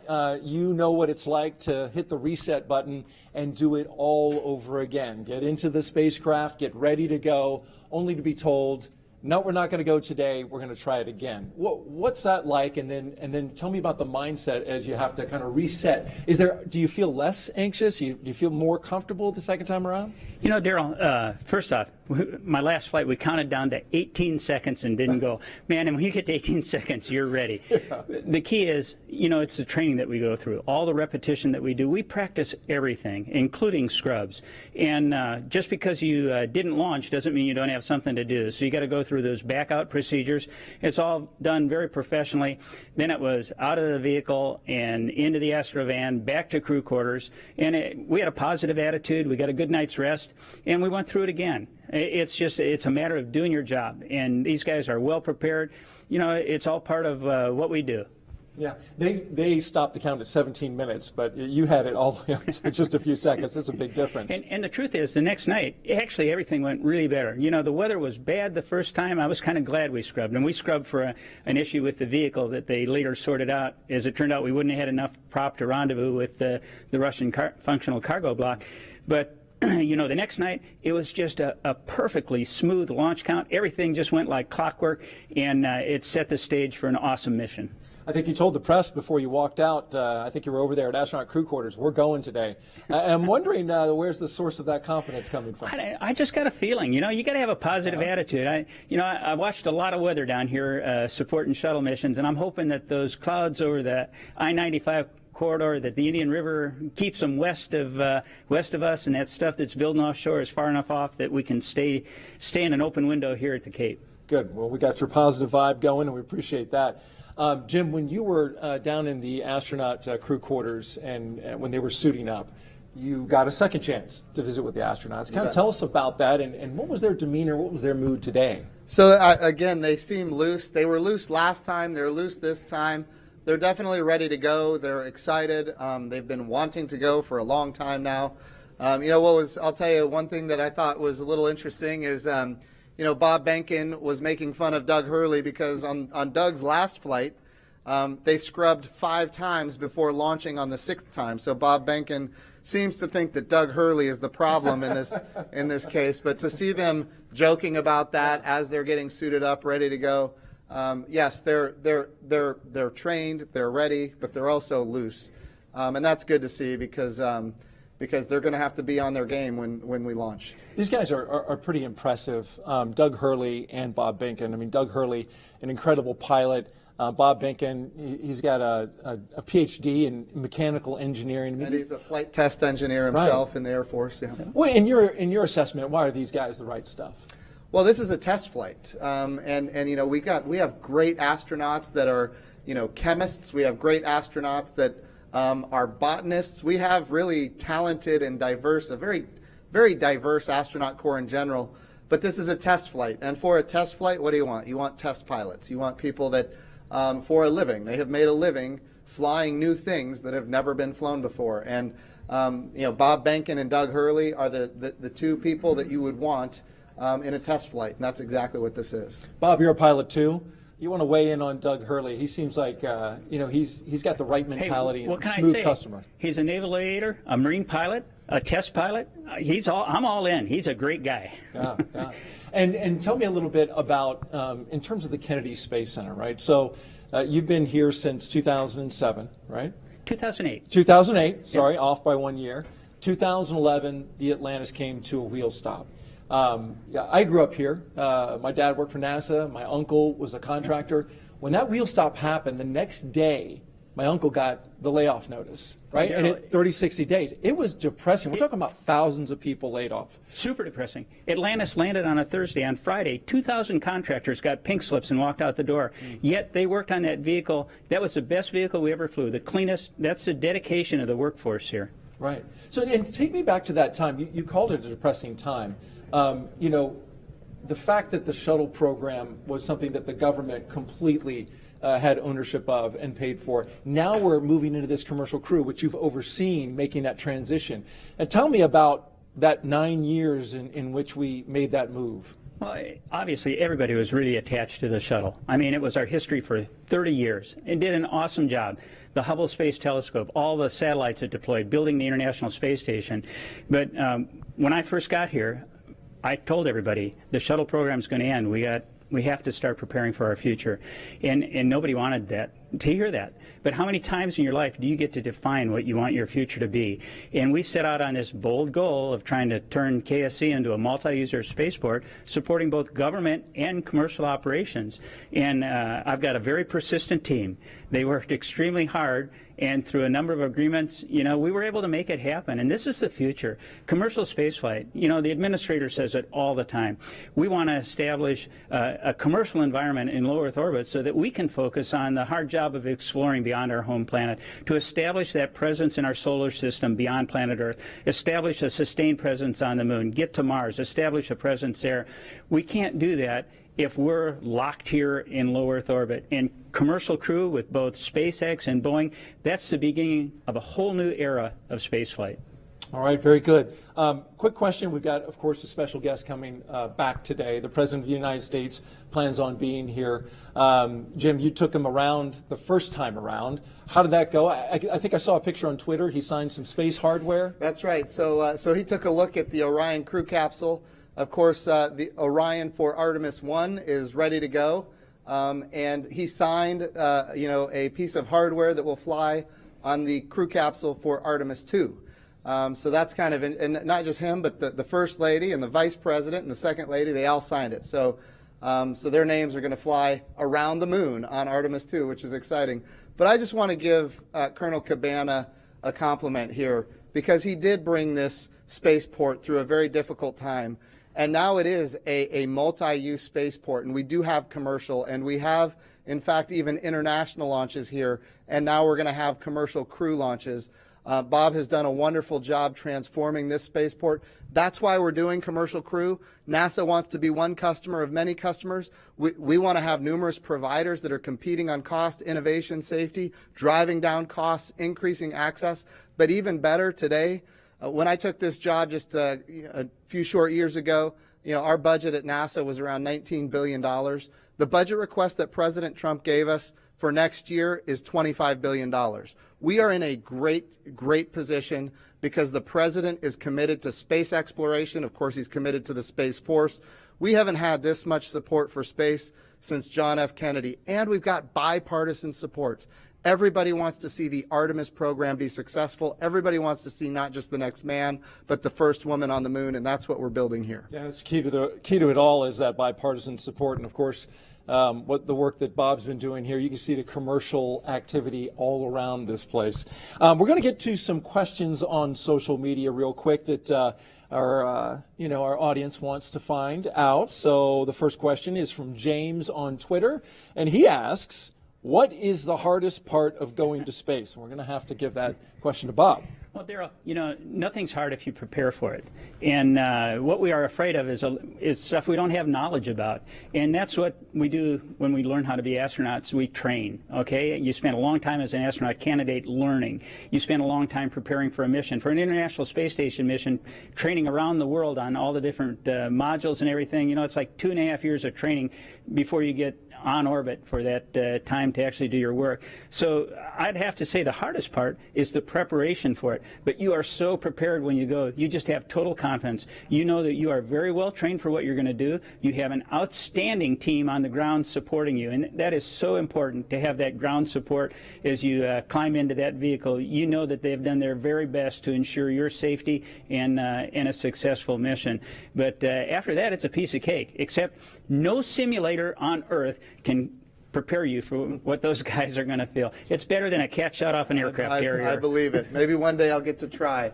The commercialization effort means we want everybody to be able to fly into space. That's Absolutely. The goal. It's a great point about preparation, because that's not the highly visible part. The launch is, and so it's good to know that all that preparation leads to that confidence. By the way, just an update operationally, they're getting ready to close the hatch door. You can see on your screen there, the workers there are getting ready to get that closed, and working on that right there with Doug Hurley and Bob Binken on the inside of Crew Dragon. Our next question is from Mathis on Twitter, and he asks, what kind of operations will the astronauts do between the liftoff and docking with the International Space Station. I know you pay a lot of attention, Jim, to the operations, especially of this mission. You bet. What do you know about that? So there's a number of things. The first thing that they have to do is, of course, we've got a number of burns to get in phase with the International Space Station. We've got some boost burns as well. We're talking about, operating the rocket engine to get in alignment with the space station. But I'll tell you, the biggest thing that we need the astronauts to do once they get on orbit and before they dock is rest. We need them to eat, we need them to rest, we need them to be prepared for that docking. Once they are in the range of the International Space Station, they're going to start maneuvering the spacecraft themselves. Not automatic, but they're going to do it themselves. They are in fact test pilots, and as test pilots they will test fly this vehicle to make sure that it operates as advertised. And of course then they will dock with the International Space Station. And a unique capability here is it's automatic rendezvous and automatic docking, and so we're going to be able to see that for the first time as well. That's going to be exciting to see. Thank you for sharing that with us. Jim Bridenstine, Administrator of NASA, Bob Cabana, Director of the Kennedy Space Center, thank you both for joining us. And we're going to send it back to Marie in the studio. All right, thanks a lot, Daryl and Mr. Bridenstine and Mr. Cabana for joining us. You can see some clouds starting to gather over Launch Complex 39A. We're keeping a close eye on weather. Again, 50% chance of launching today. We just got to see what the weather's going to do. A little bit ago, we heard the crew complete their comm checks live on the air. We saw their seats rotate. That helps get them into a little bit more comfortable position for the G-forces during launch. And more importantly, it helps them be in a better position to interact with the screens in front of them. They completed their suit leak checks. We saw during the interview just a few minutes ago the hatch begin to close. And so inside the white room there, the pad closeout team is in there still doing some work. That hatch closes, it's not as simple as just closing a car door. There's a process to seal it and check it and make sure that everything is sealed properly. Right, Lauren? Yeah, that's correct. If they haven't already started, one thing that will be coming up next is the leak check. What they'll do is they'll attach a piece of ground support equipment. They don't have it in their hands right now, so it looks like it hasn't started yet. There it is. You can see it there. The closeout member number 5, it's already attached to the side hatch mechanism. And what they'll do is they're essentially checking for the leak rate.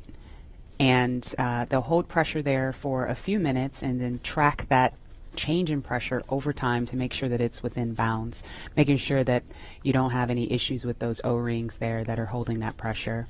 And so once they complete that leak check, they will then do what is the called the installation of, or the final installation of the SPEP, or side pressure equalization plug.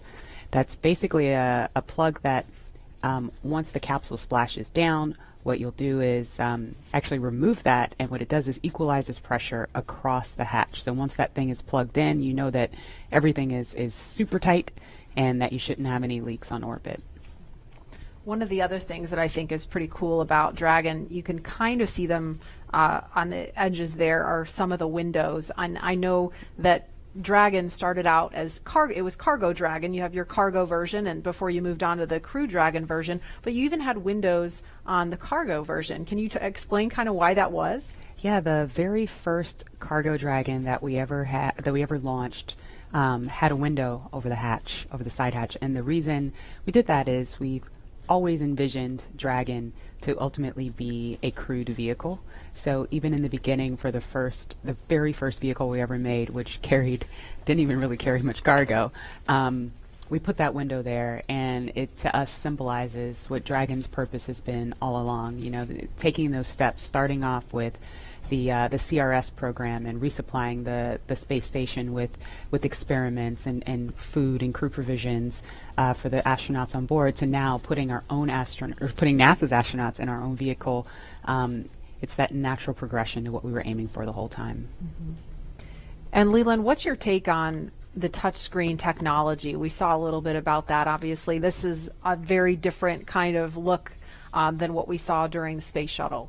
It's the future. I mean, we had our LCD displays and we had lots of buttons to press, and valves and switches. And I think this new technology will allow us to get through procedures much more much faster, because we had paper flight data file that we're having to turn to different pages and get to things. And I think this will make it much more efficient to go through your malfunctions and your procedures with the touch screens. And I think having the gloves, being able to touch the screens and work within the gloves, everything's kind of sleek and efficient. There's not a lot of wires and things hanging off, and their knee boards, you can see their knee boards on their left knees. So that's for some extra little notes and things. The hatch is closed now. There's some commentary. We are ready for the post-ingress briefing when you are ready to copy. And we just heard confirmation on the loops that the hatch is closed. So that is a little bit ahead of schedule. We are motivated to go today. We're ready. Go ahead. Okay, on the weather, we still have some rain showers moving through the area, but we do have a reasonable opportunity today, so we are proceeding into the count. We are going to take a look at both pad and ascent track weather at T-minus 1 hour and 30 minutes, and the next decision point will be prior to prop load.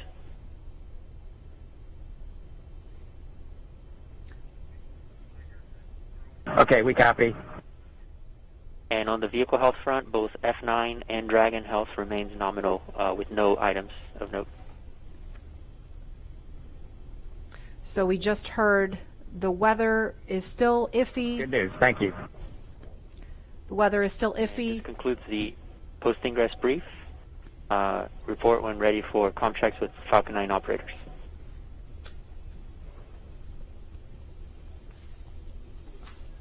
We are ready for the F9 operators.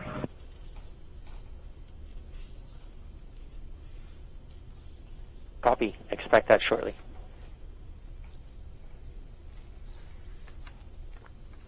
So when we hear that chatter pick back up, we're going to quiet right down so that you can listen into that along with us. But we just heard them discussing the weather briefly, still keeping an eye on that. But the next decision point is going to be before prop load. So we're going to press forward for now and then reevaluate before they start fueling the rocket. But in the meantime, it sounds like Falcon 9 and Crew Dragon are healthy. So the vehicle's in good shape, right? It sounds like kind of a little bit of a repeat from Wednesday, that we're just keeping an eye on the weather at this point. You can see on their left legs, well, in that previous And image. Dragon SpaceX comm checks with F9, you can expect it in about 1 to 2 minutes. Dragon's ready. All right, on their left legs there, they have these satchels that are strapped to their legs. Inside are some crew provisions, including these tablets that you see that they have displayed there. You say, Lauren, those are tablets versus just kneeboards that you can write on? Or the tablets are inside. Oh, they're inside. Yes. Okay. Okay. And so when would they pull those tablets out to use them? During the mission, Okay. while on orbit. Okay. And I don't know if it's coming, if the background noise is coming through over the air, but we hear the rain really picking up outside the studio here. So I'm kind of wondering if Bob and Doug are hearing the sounds of the rain clouds opening up over the pad. It looks like it's still kind of patchy out there. But again, we were following some thunderstorms that look like they may be making their way over here. It kind of looks like it's raining from that view. It's a little bit hard to tell through the haze.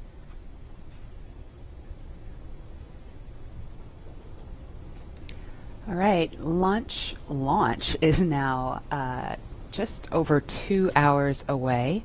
Tahira, you are there with the social teams. Now that the hatch is closed and the rain's picking up and all kinds of exciting things are going on right now as we count down and get into the last 2 hours of the count, I bet things are getting pretty interesting on social media.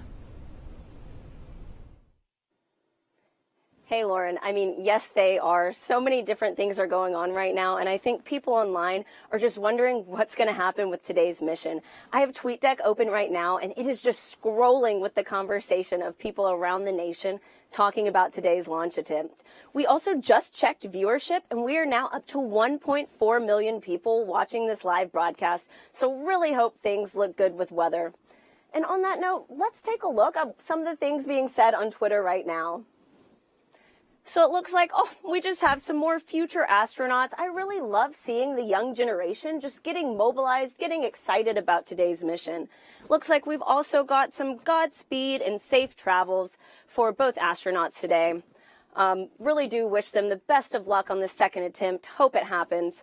Some throwback photos, all from people visiting NASA's centers, and also just let's do this. I love this can-do attitude, and I just love seeing that people are still keeping the energy alive for today's launch. So there were obviously some disappointing reactions to Wednesday's scrub, but let's take a look at how people are getting excited for today's attempt. Let's roll.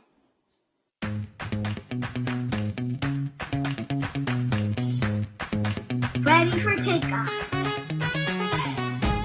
Ready to launch America. 3, 2, 1, go!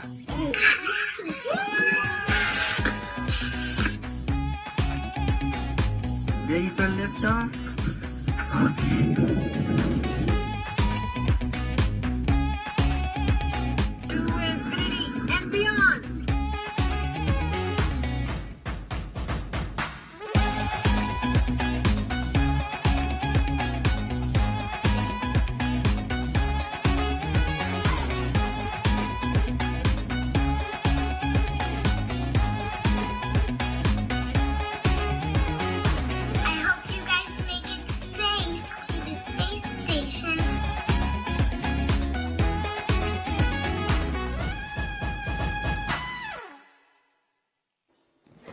I mean, how fun is that video? I think I will definitely have to attempt the worm after this, but just really glad to see everyone in good spirits leading into today's second launch attempt, and I really hope everybody will have something to smile about. And with that, let's head back to Lauren. Lauren. Thanks, Tahira. So it looks like people are pretty stoked about today's attempt. Please continue to join the conversation by using the hashtag LaunchAmerica across all the social media channels.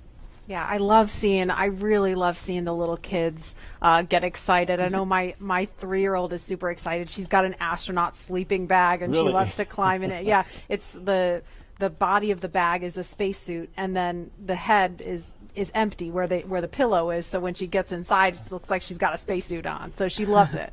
That's the inspiration for that next generation of explorers going to take Doug and Bob's place one day. And I think we have some people out there that are so interested in our conversation about the worm and the meatball that they've created something called the worm ball. What? Yeah, I was checking my email during that because I emailed you guys the worm ball, and I was like, what is this? I'm having a hard time seeing it, but what is the worm ball? So it's a NASA meatball, which is, what it should be. Yes. Okay, look at it. There it is. All right, thank you. I need a visual. So they took the angular NASA logo and put in the worm inside of the meatball. Can you live with that, Lauren? You know what? That's a beautiful compromise. I'll take it. I'll take it. It's a nice marriage of the two. Oh, I love you, man. Yes. Truth. And there is another live look at Launch Complex 39A, and we have had the opportunity to share with you a lot about the SpaceX Crew Dragon sitting on top of Falcon 9, a lot about the crew themselves, and the significance of today as the official return, we hope, of human launch capability to American shores. But we would be remiss if we did not explain why this pad 39A is hallowed ground.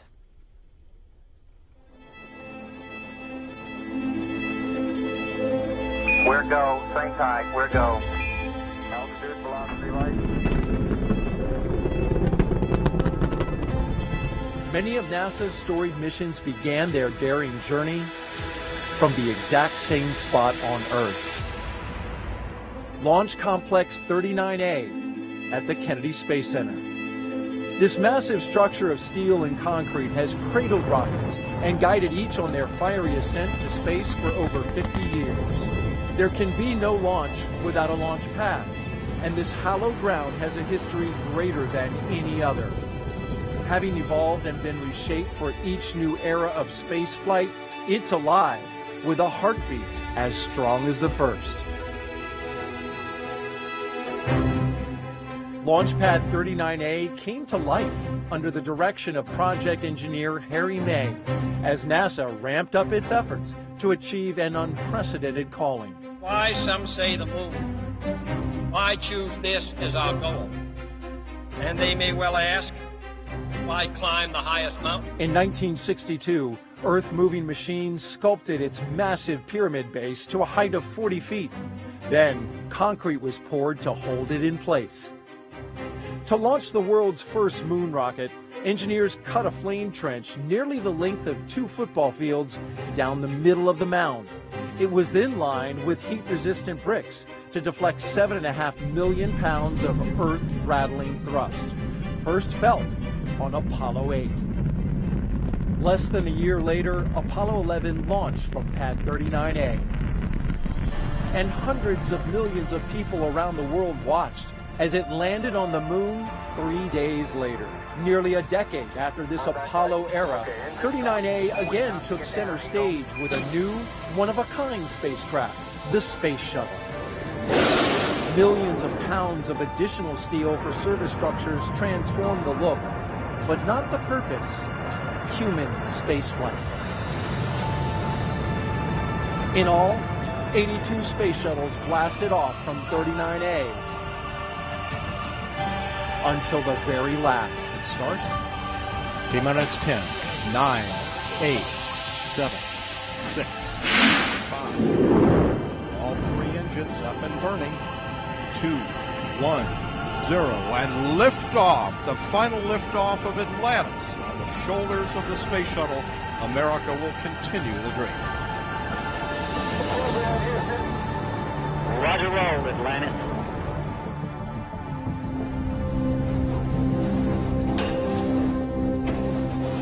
With the fleet retired, demolition crews removed the shuttle-era hardware to clear the way for NASA's monumental decision to lease this historic launch site to the private company SpaceX. Today, its sleek and modern design supports a family of rockets that has advanced the commercial age of American spaceflight. Now, 50 years after it first sent humans to the moon, this historic spaceport stands ready for the next wave of human exploration.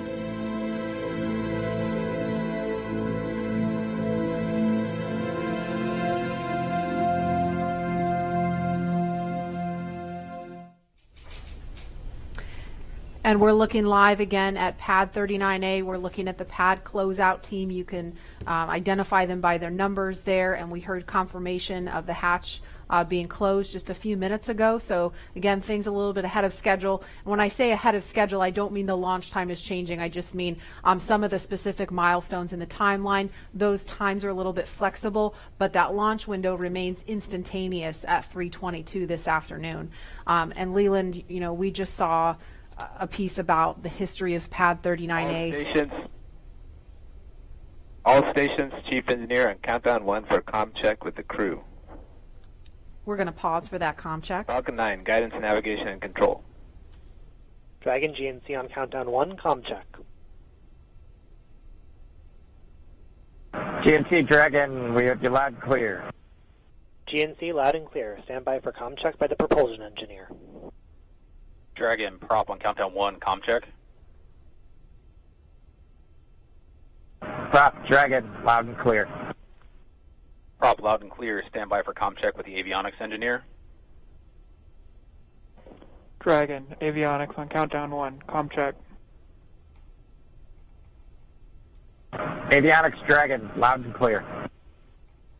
Avionics loud and clear, stand by for comm check by ground segment engineer. Dragon, ground segment on countdown 1, comm check.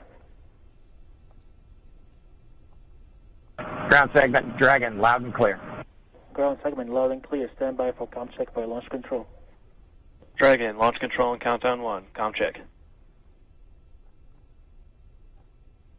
Launch control Dragon, loud and clear. Launch control loud and clear, stand by for comm check by the Chief Engineer.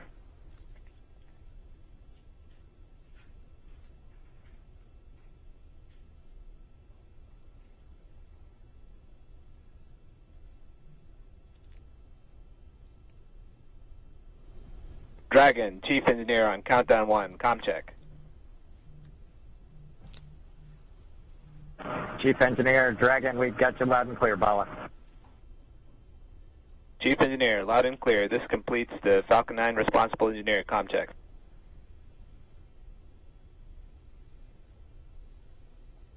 And we just saw a thumbs up from Doug Hurley. We listened to a series of comms checks there, and so everything. Chief Engineer on Dragon to ground. Loud and clear on Dragon to ground. Loud and clear. Well, good luck, and let's see if the rain clears up. That sentiment is shared by all here. Do it. Copy that.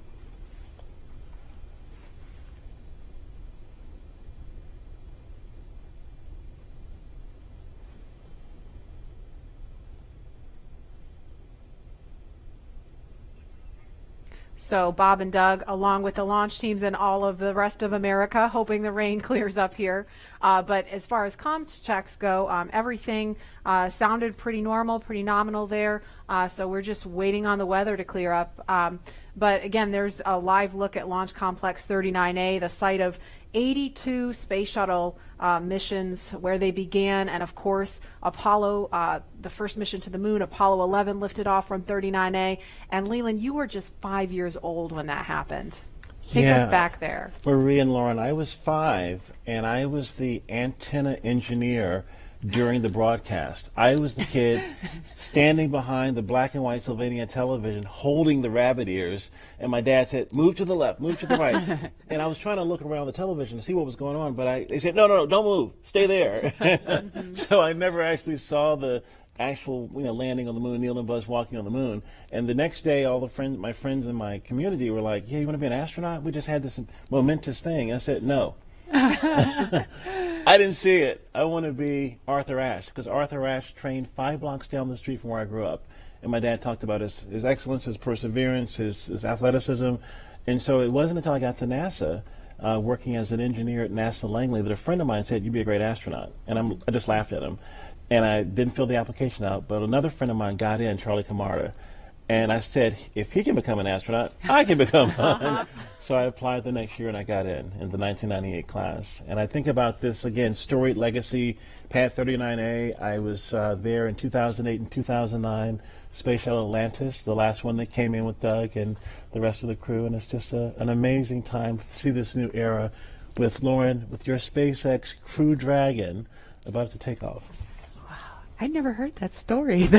I've got a million stories. A million stories. Wow. It's so cool that, you do have a lot of these kids that are watching today who have never seen a flight, a human space flight from KSC before.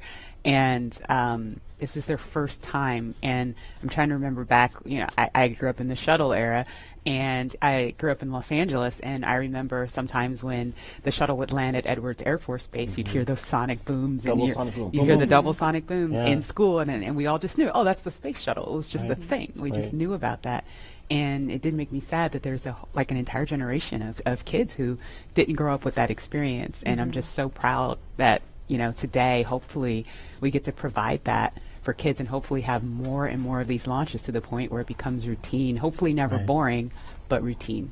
And there's talent in every zip code, so you have to make sure that every kid has the opportunity to do these types of things. If they believe in themselves, and we give them the right tools that they can use to be in STEM fields. And, we have a very diverse group of people up here working together to get Bob and Doug off safely. And I think more people that see this type of diversity will have a chance to say, I can do that too. Yes. Absolutely. And, we have a lot of kids watching today, and we have an opportunity to hear from another really awesome role model, especially for the little girls in the audience. So we want to throw it over to Gary in Houston to talk to a very special astronaut standing by there. Hi, Gary. Hi, Marie. I have the distinct pleasure of being joined by one of NASA's record-setting astronauts and a recent resident aboard the space station, Christina Cook. Christina, thank you for joining us. It's great to be with you today. Christina, we're coming up on 20 years of continuous human presence on the International Space Station, and you were one of those humans. What's it like to see a new milestone like this launch unfold after so much history already? You're right. So much history indeed, and it's just been great to watch it all unfold. I think for me, the most exciting thing is how NASA is not only innovating in what we do, exploring the universe, pushing the boundaries, getting knowledge on the space station, bringing it back to Earth for benefits here, but in how we do it. We're innovating in the implementation of those goals and of our mission. And what that means is that bringing in the private sector, bringing in a commercial space economy for low Earth orbit means space is going to be more accessible and more innovative. And it's just an awesome new era of history to be able to witness. You hold the record for the longest single stay by a female astronaut in space. What's it like living aboard for so long? Well, it is truly a privilege every single day. I have to say it's a beautiful thing to look down on the Earth and to be able to kind of contribute to a space program that you yourself have held in such high regard your entire life. I would say that the biggest challenge going into sort of those longer times is remaining vigilant.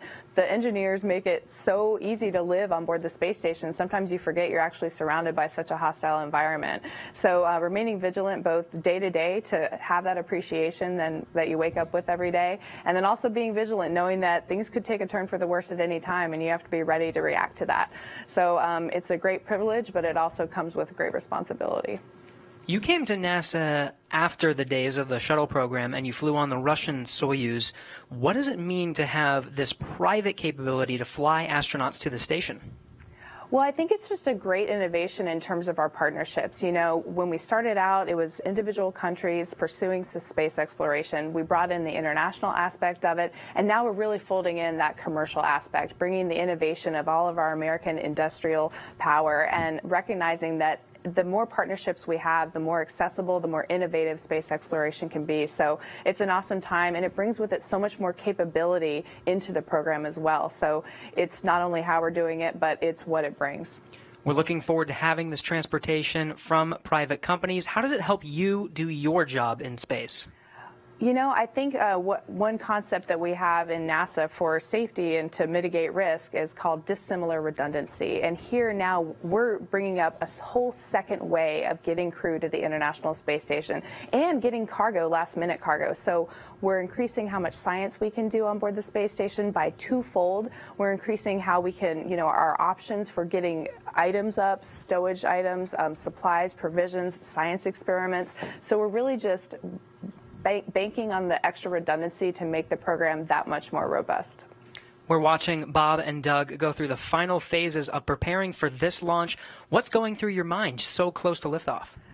Oh, it is such a great day indeed. You know, it's interesting because I think it's not so much what is going through your mind, but what's not going through your mind. You know, you're not thinking about all the things could go wrong. You're thinking about enabling success by doing what you've been trained to do.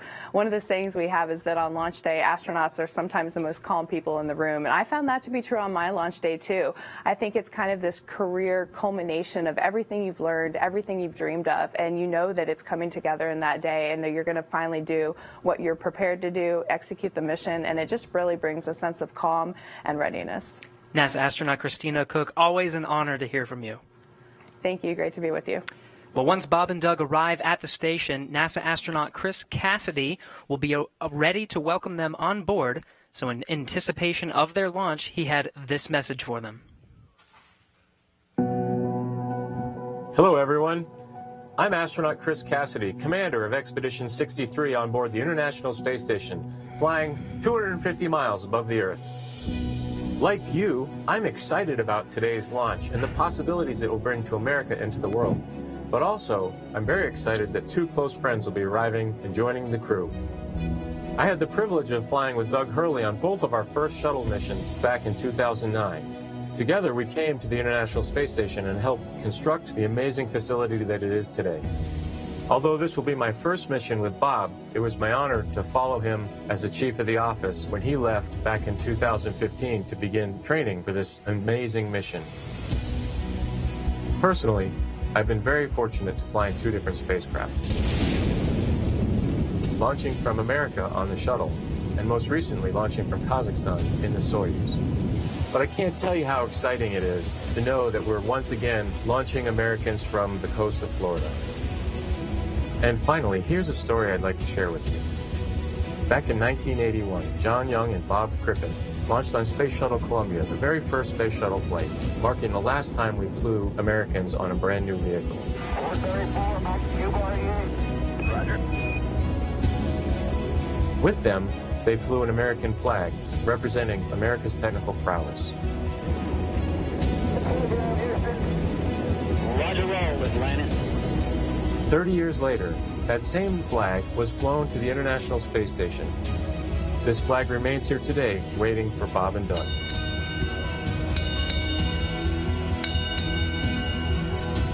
Our flag means so many things to our country, and this small piece of America represents what we'll be able to achieve together. We'll never stop exploring. And so Bob and Doug can take this very special flag's next journey to the cosmos. In a few years, the First Orion crew will take this flag with it around the moon. All of this starts today. I'll be watching outside the window along with everyone else in America and around the world.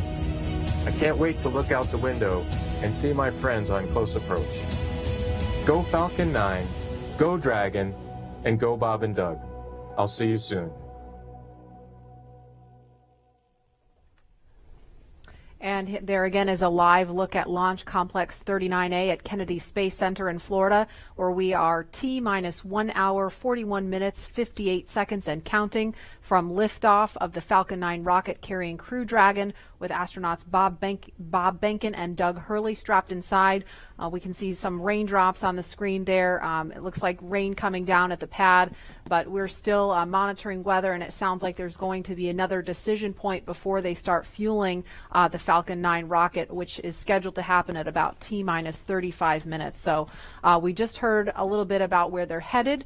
If the weather cooperates today, to the International Space Station. Leland, you've been there twice, and I know just from what you've told us, it's this Leviathan in space and the site of so much important work and partnerships happening. Right. Chris Cassidy is up there floating in the Columbus laboratory that I installed, or our team of us installed on STS-122.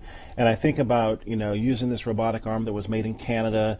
The European Space Agency built the Columbus laboratory, and my job was to use that arm and attach it to the International Space Station. And as it was getting closer and closer, the motion just stopped. And I'm like, what is going on? And there are 4 ready-to-latch indicators that have a very slight spring force that I was moving so slowly with the hand controller, the translational hand controller, that spring force stalled out the motion. And Peggy Whitson was behind me, and she said, Leland, there's some commentary. Weather update, I think. Go ahead, sir. Hey, Doug. We're still waiting for a weather update expected at 18 Zulu. Therefore, the next assessment will be closer to the propellant load time. We are currently no-go on launch weather, but we are showing an expected clear of 1830 Zulu. Okay, copy all. Thanks for the update.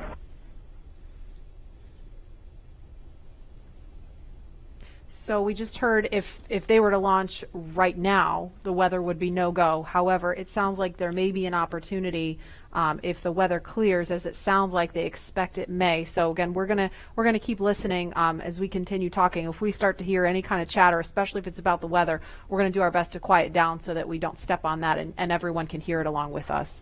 But Leland, you were just talking about the work on station and Peggy Whitson was getting ready to tell you something. Well, so the Columbus laboratory is stalled out. It's about to be attached, and there are 10,000 people waiting. Their job security depended on me installing this thing properly. Right. And Peggy said, Leland, push just a little bit harder on the hand controller, and all 4 ready-to-latch indicators went green. And I was like, yes! And that was our primary mission objective. But that paled in comparison to what happened next. Peggy invited us over to dinner in the Russian segment, and we had this meal with people from all over the world, Russian, German, French, African American, Asian American, this diversity that we talked about earlier. We're up there breaking bread at 17,500 miles per hour while listening to Sade's Smooth Operator. It blew my mind. It was Smooth Operator, right? What an appropriate song for the job too, right? Wow, does she know? She knows now. Yeah. And Dan Tani actually changed the song from Smooth Operator to Arm Operator. So you see Arm Operator. I love it. Love it. And Leland, you actually, we were in another taped segment when you got a text from Drew Feustel. Can you share that with us? Yeah, Drew Feustel, his good friend, just sent me a text saying that the families say hello to all who are watching and thank the nation and the world for their support and interest. And Chris Ferguson just actually sent me a text. He was the commander on STS-135 and one of my classmates from the 1998 class, and he says, way to go, Godspeed on Crew Dragon. That's awesome. It's great to hear those words of support.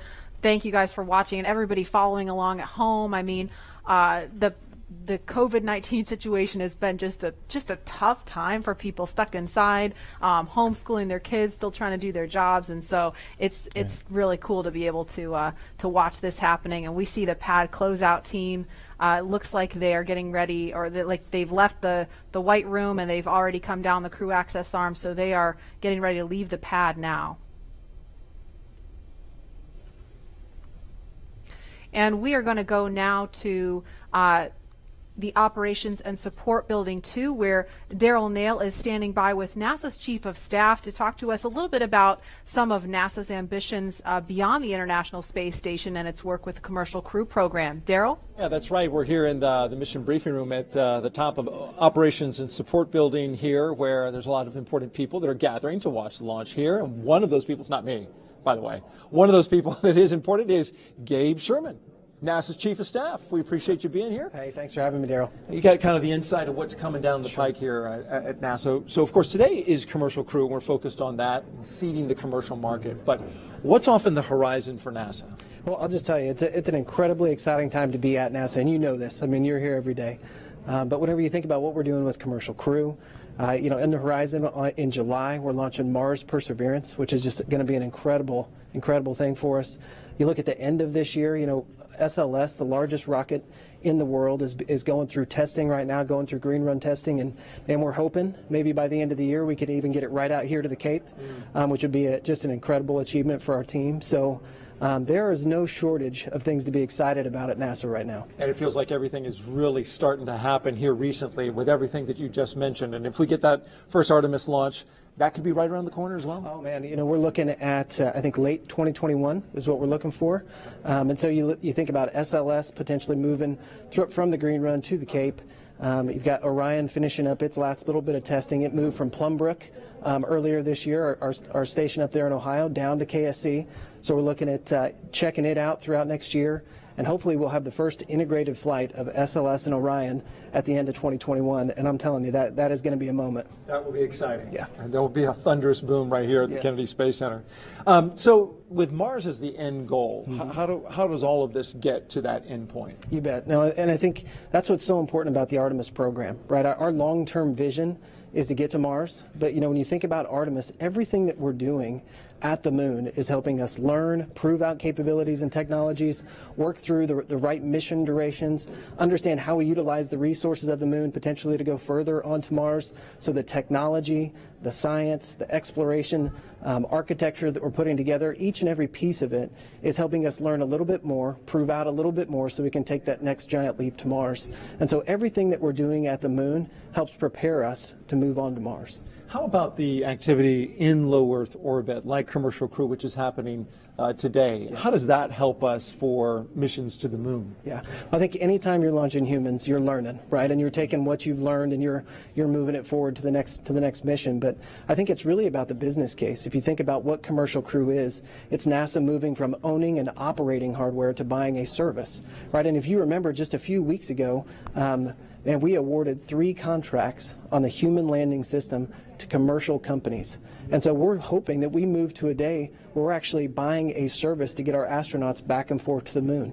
So actually enabling the commercial market to go from low Earth orbit all the way out to lunar orbit. And so Commercial Crew is a great proving ground for that, helps us prove out that business case, build those partnerships, and then we get a feed forward to the moon. So it means a lot. This means a lot as we move out. And it's really exciting when you talk about the Commercial Crew, the commercial aspect going to the moon. Right.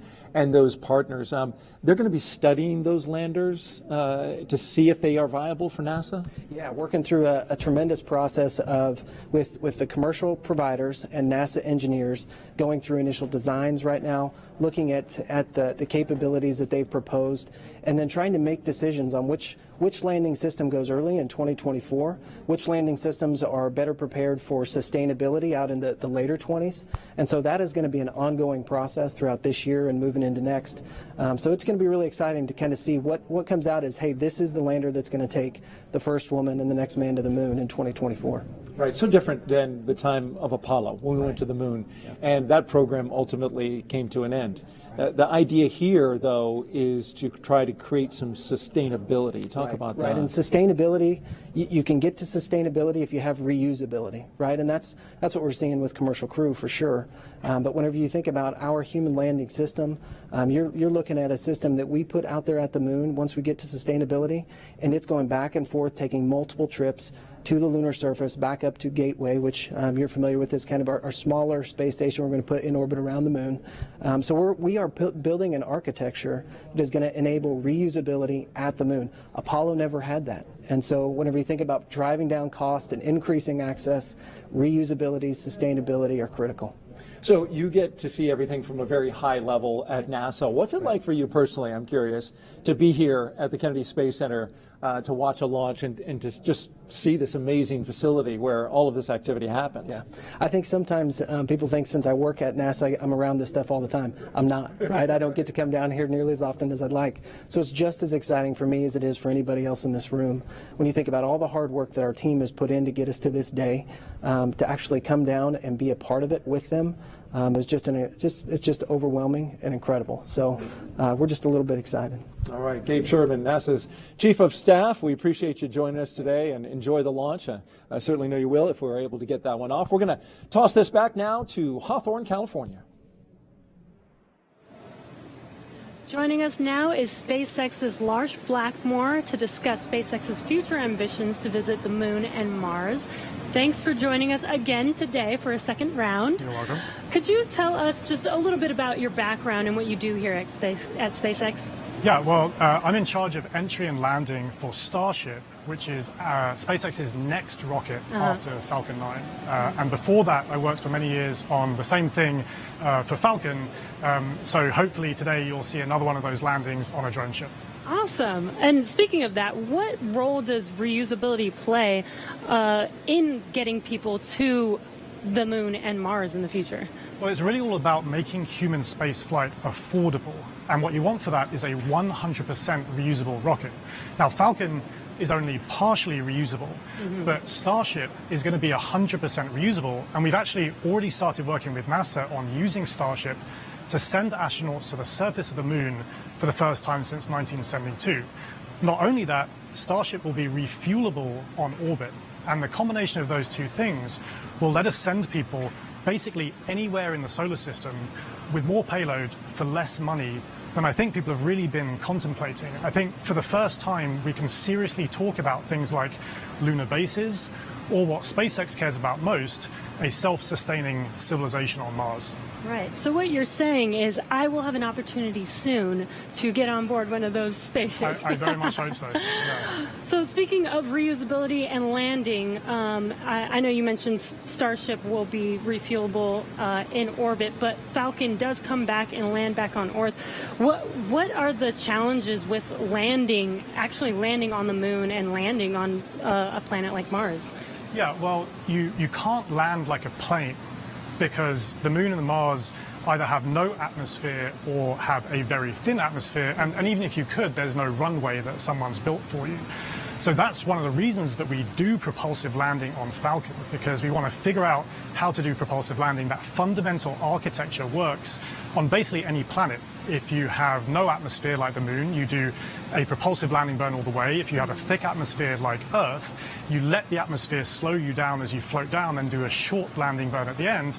And for Mars, which has an atmosphere but a very thin one, you do something in between the two. Wow. Yeah, that sounds really difficult, and I'm sure there has been a lot of effort put into that. Can you tell us anything about what we're working on now to get us to a point where we can do a landing like that in such a harsh environment? Yeah, so figuring out propulsive landing is really the key part of it. But what people may not realize is that every time we bring Falcon back, we do something called an entry burn. So just before we hit the atmosphere, we light the engines to slow the rocket down. That happens high up where the air is very thin. And it just so happens that the conditions there are very similar to what a Mars landing burn would look like. So even though it takes months to get to Mars, and you can only do it every 2 years when the planets line up, we effectively get to practice Mars propulsive landing every time we bring Falcon back, including, hopefully, today. Wow. And as you mentioned, every time we bring Falcon back, we learn something new. Can you tell us a little bit more about what we learn after the vehicle has returned and we're able to check out the vehicle?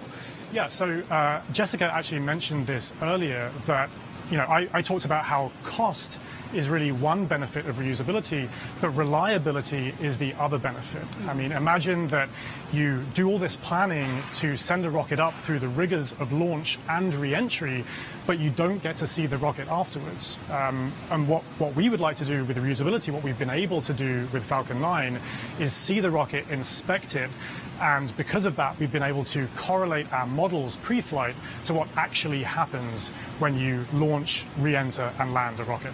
Right, instead of just guessing what happened to the vehicle after it's left. Exactly. That is amazing. Well, thank you again for joining us today for a second round. Hopefully the weather works with us today in a couple of hours, actually. Let's throw it back to KSC with Marie.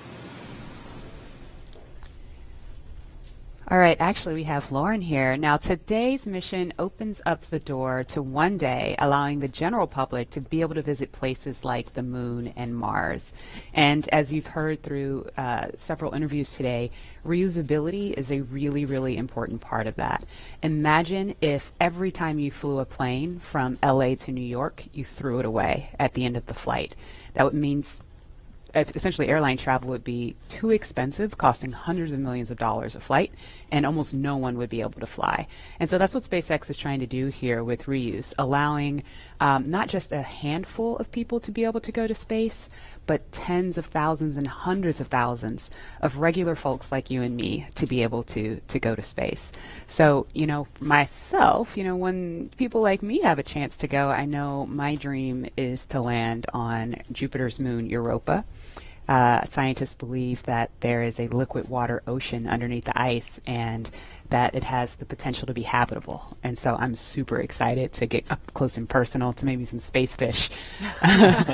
Leland, what about you? Where would you go? Wow, that's a pretty interesting destination. I think I would like to go to Mars. We've studied Mars so much and looked at it, and I think maybe having a Martian base that is dog friendly, bring the pups along, because I think as we explore, we want to take our families, our cultures, our traditions, with us, and flying with Doug and Bob is cool, but having more people, There's the dogs. The puppers, taking the puppers to space. I mean, they're not. They look ready to go. They are ready to go. We just needed maybe some like SpaceX type suits for them, But it's that's what it's all about, exploration. Like the settlers going the west, they took everything with them, and they started these new communities and these new traditions. And I think that's what we do with space travel. We start new traditions and communities and bring everyone together as one family, one civilization. Absolutely. We're here for it.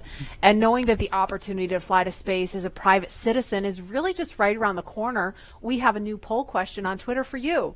If given the opportunity to fly to the moon, now we're talking the moon, would you fly to the South Pole where no one has ever been, or would you go to the Apollo 11 landing site? So those are going to be some interesting answers. And while there is not a ton of cargo on today's mission, Dragon is carrying two very special payloads, aside from Bob and Doug, of course. The first of those payloads is a series of custom art pieces entitled Humankind by Los Angeles artist Tristan Eaton. These indestructible, double-sided paintings made from gold, brass, and aluminum celebrate how far humanity has come, as well as how far we still have to go. It includes a beautiful homage to the Saturn V rocket, as well as a nod to Bob and Doug's current ride to space. And you can find more images and information about these pieces on SpaceX's social channels. Next, in the spirit of inspiring the next generation of explorers, we wanted to celebrate the class of 2020, from kindergarten all the way to graduate school. So SpaceX and NASA invited students from around the world to submit their photo to fly on America's first human spaceflight in nearly a decade. Each graduate's photo was used to create a mosaic image of our beautiful planet Earth, which we printed, and it's now being flown aboard Bob and Doug's flight on the Crew Dragon spacecraft. We received nearly 100,000 photos. That's a ton, so thank you, and congratulations, graduates. Yeah, I've got a couple of family members and friends who submitted their photos, so they're super excited about seeing their faces go to space in that beautiful mosaic. That was really cool. And again, that's what it's all about, you know, everyone coming together with their experiences and bringing them forward to space. And I think regular people flying to space, I mean, SpaceX is going to be flying, you know, non-government people, non-military people, but people that have a desire to explore and do new things and traditions off planet, as we say sometimes. Yeah, I mean, all this time since we've had the International Space Station, it's been government astronauts performing the research because you're the only ones we've been able to send, right? But well, we've had some tourists, though. We've had people that paid their way on a Soyuz rocket. Sure. Go. But it's really the Billionaire Boys Club. You know, that's what Pharrell talks about with, you know, it costs so much money to go to space, and I think that price point will come down as we make this more, you know, more amenable for everyday people. Absolutely. And eventually being able to fly artists and musicians and poets, people can tell the story of what they've seen out there in a way that really connects to the soul of people down on Earth, so they feel inspired to go. Exactly. Now, following today's mission, we will be one step closer to a future where we can all have that opportunity to gain the orbital perspective and explore new worlds. In just over an hour from now, Bob and Doug will be the first people to launch on an American vehicle in almost a decade. And for the SpaceX team, if I can try to speak for all of us, which is impossible, but I will say it has been an absolute honor to have the opportunity today to have this stage to show the world what we've poured our hearts into over the years with our partners at NASA. And it's just deeply humbling to know that the agency and that Bob and Doug have entrusted us with this critical mission. The responsibility that's on our shoulders is huge, and we're just so grateful to be here today. Absolutely, and I know that, you know, our NASA teams really share in that sentiment. We heard from just a handful of them earlier when Bob and Doug were riding out to the launch pad, but there's so many people that we're probably never going to see or hear from on the public stage, but that have poured their hearts and souls, as you said, into this mission. All the engineers up late hours checking, double checking, triple checking everything to troubleshoot and solve problems and get us to this point. So it's just really awesome that we've made it to this point. When you think about legacy, Katherine Johnson, who helped get John Glenn to space, her daughters are watching right now. Mm-hmm. And that legacy going forward to the future of space travel is powerful. Wow. And we heard from two icons of science and exploration on Wednesday, and we couldn't resist sharing these shout outs with you one more time. Wow, we're making history again. The NASA program. I'm there with you guys in spirit. Bob, Doug, good luck. I know you'll be fine. I'll be watching and got everything crossed, arms, legs. I'm tied in a knot. Can't wait for you to get back safely. This is the first time a U.S.-built rocket has taken people into space in 9 years. It's quite an accomplishment. So for us at the Planetary Society, more rockets means more exploration. More people in space means more exploration. More countries involved in the endeavor of spaceflight means more exploration. This is how we know the cosmos and our place within it. So congratulations, SpaceX. Here's wishing your team, and the crew especially, a safe journey and the joy of discovery. Let's go. So great to hear from William Shatner and Bill Nye, two very recognizable faces following along on the mission. Yeah. And we want to go over to Dan and Jesse in Hawthorne, where we are now just 1 hour and 18 minutes from launch. Dan, Jesse? Hey, thanks, Marie. Yeah, 1 hour, 18 minutes. I think we're tying ourselves in knots, just like Captain Kirk. We're really hoping the weather cooperates. In about 20 minutes or so, we might clear, so we're getting hopeful. We're getting our hopes up. Yes. Very excited. Again, we're T-minus 1 hour and 18 minutes from launch, and the anticipation is real over here. Since arriving at the spacecraft, Bob and Doug were helped by our closeout engineers to get into their seats, attach their suits to special umbilicals that provide breathing air, pressurized nitrox, and a communications link to Dragon systems. They conducted leak checks, which were successful, and communications checks with the Corps here in Hawthorne, which is the person who will speak to them directly throughout the mission, as well as the launch director in Florida. This is where they are checking their comm path through both ground stations and the tracking and data relay satellites that we'll use to talk to the crew the entire way to the station. And after all of those suit leak checks were successful, the closeout team was able to get out of the Dragon capsule and seal up that hatch, which also got its own leak check and was confirmed successful. At this point, the closeout team is out of the pad. They're away from the BDA, the blast danger area, and weather operators are about to kick off their final checks on wind speeds at the pad, which are going to be used during the final go, no go for launch. So we're all keeping eyes on the weather right now. Before we get to that final go, no go, all the various teams at both NASA and SpaceX are going to do internal go polls, just making sure conditions are right with Falcon 9, the Dragon, the crew, the range, and the space station before the final go is given. So let's check back in with the man over in Houston, Gary, for a status and the team supporting the space station for their readiness for launch. Thanks, Dan. The team here in Mission Control Houston remains go for launch. We're also very hopeful about that weather. All systems on board the station that are required to be healthy for this mission are continuing to look good. Chris Cassidy is wrapping up his workday and will be watching Bob and Doug launch here in just under an hour. So station power and communication systems are normal. Computers and networks used for monitoring Dragon's approach have been checked out, and the cabins and the station cabin's atmosphere and pressure are as expected and ready to welcome 2 new crew members aboard.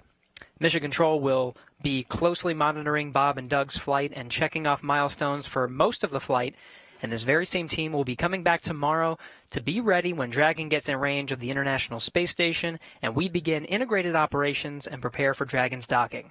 So I'll send it back. International Space Station team here is ready for launch. Go Falcon 9, go Dragon, and Godspeed to Bob and Doug.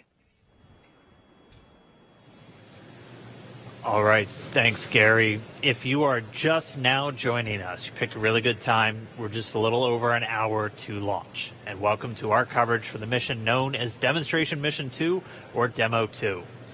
Liftoff time still holding for 3:22 p.m. Eastern. Tracking no issues with Falcon 9 or Dragon. Everything good with the range so far. We're just really keeping an eye on that weather.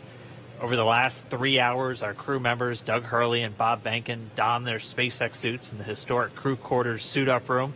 After that, they walked out of crew quarters, just as every astronaut to fly from space from this port has done since Apollo 7. And then they were transported over to the pad, where the crew members entered the SpaceX Crew Dragon spacecraft that we're looking in live. Today is a historic launch. It will be the first time a commercially built spacecraft will launch people into orbit, and the first time the U.S. has sent people to the space station from American soil since 2011 with the retirement of the Space Shuttle program. Over the next hour, we will conduct a series of polls to get ready for launch, have Bob and Doug arm the launch escape system, and begin fueling Falcon 9. Launch is set for 3:22 p.m. Eastern. This will include a 12-minute flight to orbit and then a 19-hour flight to dock with the International Space Station tomorrow morning. Today's mission is the culmination of years of work between teams at SpaceX and NASA. Demo 2 is going to be an end-to-end flight test starting with this launch today, going on to dock with the space station tomorrow, and then splashing down at the end of their mission. And this is going to be the final test for NASA to certify SpaceX for regular crew flights to the space station. We've been hearing a little bit from the crew on board Dragon, which you can see on your right screen. They are currently strapped into their seats and already through communications and leak checks. They're able to follow all the milestones still ahead on those display panels just above them, getting insight into all Dragon and Falcon 9 systems as we proceed towards launch. So at T-minus 1 hour and 13 minutes, let's check in with John I for a status update on the vehicles. What's the update, John? Thanks, Jesse. Well, not much to add to what Dan and Jesse just brought up. We've had a smooth countdown this afternoon. SpaceX team is working no issues as the pace begins to pick up here in the last 70 minutes. On Falcon 9, we did get the team on console. Earlier, you heard the comm checks between the responsible engineers and the crew. The engineers will be making calls on ascent for the crew's benefit, so they want to make sure that they could hear them before we go. The propulsion checkouts of the first and second stages are beginning right now. We're watching them begin to go through the process, opening valves. That check will go for about another 10 minutes, and that'll be our last one until propellant loading. Now the team will assess readiness for launch with a final go-no-go poll at T-minus 45 minutes, and that'll be followed by propellant loading starting at T-minus 35 minutes. Now earlier today, Dragon operators also performed a series of checkouts of Dragon's flight systems. The spacecraft is also currently go for launch. Our NASA crew, astronauts Doug Hurley and Bob Behnken, are currently inside Dragon. The hatch is closed. The SpaceX ground crew has left the tower. The next major event for Dragon is retract to the crew access arm that you can see currently alongside the capsule. That'll happen somewhere between T-minus 45 and T-minus 42 minutes. Now the range is currently clear for launch from historic Pad 39A. The worldwide network of ground stations and the tracking and data relay satellites are ready to support Dragon as it heads into orbit. The weather, that's the one concern. We will get a weather brief at T-minus 1 hour, so just under 12 minutes from now. Currently, the ground and upper altitude winds are go, so that's one thing that we can check as green. At the current time, we did have some rain earlier that appears to have let up, but we are red on conditions for both the electric field at surface levels, lightning, and cumulus clouds. There is a expectation that a forecast that'll be coming up at about T-minus 1 hour also may give us clearance of those conditions. So everything is focusing now on the weather brief at T-minus 1 hours. Also, we should hope to hear about the final check on the ascent corridor. That's the weather along the Atlantic seaboard in case Dragon had to abort on the way to space. The conditions there have been marginal, but the expectation that it would be good for launch. But we will get all of that coming up here very shortly prior to entering propellant load. Now today we are aiming for a launch at 3:22:45 p.m. Eastern Daylight Saving Time, or 19 hours, 22 minutes, 45 seconds Universal Time. Once we begin loading propellant, there's no opportunity to change T0. So once propellant is loading, we're committed, and we'll get one chance at it today. But currently at T-minus 1 hour, 10 minutes, and 30 seconds, everything except the weather is go for launch. Thanks, John, for that detailed update. We've got an extensive history now of flying Falcon 9 from the Florida coast, and just last year completed a test run of the mission. We're less than an hour from beginning here today. The purpose of that mission was to demonstrate Dragon's capability to safely and reliably fly to and from the International Space Station. The success of Demo 1 was a really exciting moment, Falcon paved the 9, way Falcon for 1 today's lead is mission to where we are today. And right now we're getting ready to fly U.S. astronauts from U.S. soil for the first time since 2011. Dragon and Falcon 9 together have years of operational experience, or what we refer to as flight heritage. As I mentioned earlier, SpaceX has successfully completed 21 flights of Dragon to and from orbit since 2010, including 20 trips to the International Space Station. Not only have we conducted thousands of hours of testing, we've also enhanced and added a number of safety features to Dragon.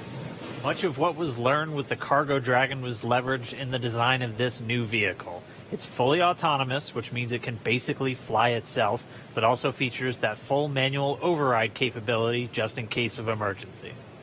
Many of the other enhancements help towards SpaceX's goal of reusability and less refurbishment time between missions. So let's take a closer look at these advancements. Standing at almost 27 feet tall from the very bottom of the trunk to the very top of the nose cone, Crew Dragon's comprised of two main elements. You have the capsule, which is designed to hold crew and pressurized cargo, and then you have the trunk, which holds unpressurized cargo as well as having a solar array and radiator. And the nose cone at the top of the capsule protects the docking system as well as the guidance navigation control system, or what we call GNC.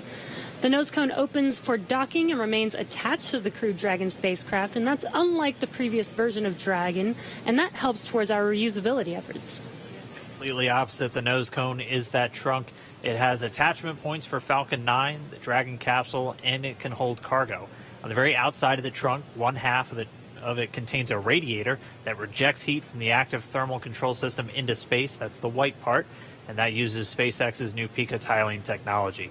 The other half contains the solar cells used to charge the spacecraft's batteries. And though we only have 2 astronauts on board today, the spacecraft is actually designed to accommodate up to 7 crew members with modular seats that can be removed and replaced by additional cargo. The seats are made of carbon fiber and are custom sized for any crew member flying on board. The control panel centered right between the pilot and the commander seats and has those 3 touchscreen displays that gives the crew insight into Dragon and even the ability to operate the vehicle and fly it manually. And finally, our Super Draco launch escape system is a key safety feature of Crew Dragon, giving the crew the ability to safely escape from the time of launch all the way to orbit. And as we look to the future beyond this test flight later this year, the first operational crewed mission for NASA will take place. NASA astronauts Mike Hopkins. Commander, review your launch commit criteria and indicate readiness at the appropriate time. Step 5469 for propellant load and launch. That's a good sign. That was the launch director. We're getting ready to pull the teams as we move towards that go, no go for propellant loading, which happens at about 45 minutes before launch. But back to our Crew 1 mission, NASA astronauts Mike Hopkins, Victor Glover, and Shanna Walker, and Suichi Noguchi of the Japan Aerospace Exploration Agency, or JAXA, were chosen to support this mission. Again, it's called Crew 1. But today, Doug Hurley is the spacecraft commander for this mission. He previously flew on 2 space shuttle missions as the pilot on STS-127 and STS-135, which was the final space shuttle flight. Here's a closer look at Doug Hurley. Excited? Very excited. Yeah, very excited. You feel ready? Still pumped? Oh yeah, I think we're ready. I think we're certainly ready. Joining the SpaceX Demo 2 test. He is a Marine Corps colonel and test pilot. He was selected as an astronaut in 2000. He piloted Space Shuttle Endeavour and Atlantis for STS-135, the final space shuttle mission. Introducing NASA astronaut Doug Hurley.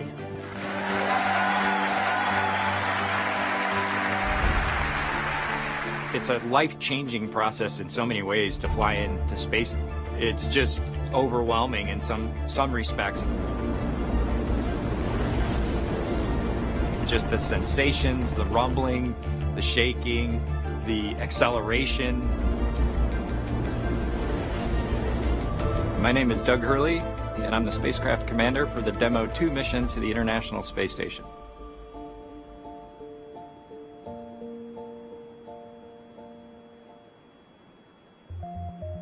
This will be the first time the Dragon had a crew on board, and so there's a myriad of objectives we want to achieve for this mission.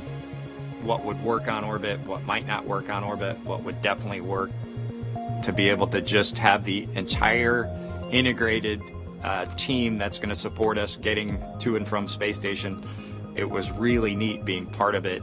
You know, we are the lucky ones that get to fly it, but we certainly not for 1 second take for granted the amount of effort that so many other people had to put into this to make it successful. For Doug personally, he's worked so hard, I mean, through his entire life, to get to where we are right now. As a test pilot, this would be the dream, to fly a new vehicle. So it makes me so happy to see that he gets to be part of this mission the spacecraft commander. I'm just glad to see his hard work and his dreams come true for that. It's been a long road in a lot of ways for not only us, but certainly for all the folks that work in the Commercial Crew Program, as well as SpaceX in our case, just working to get to this point.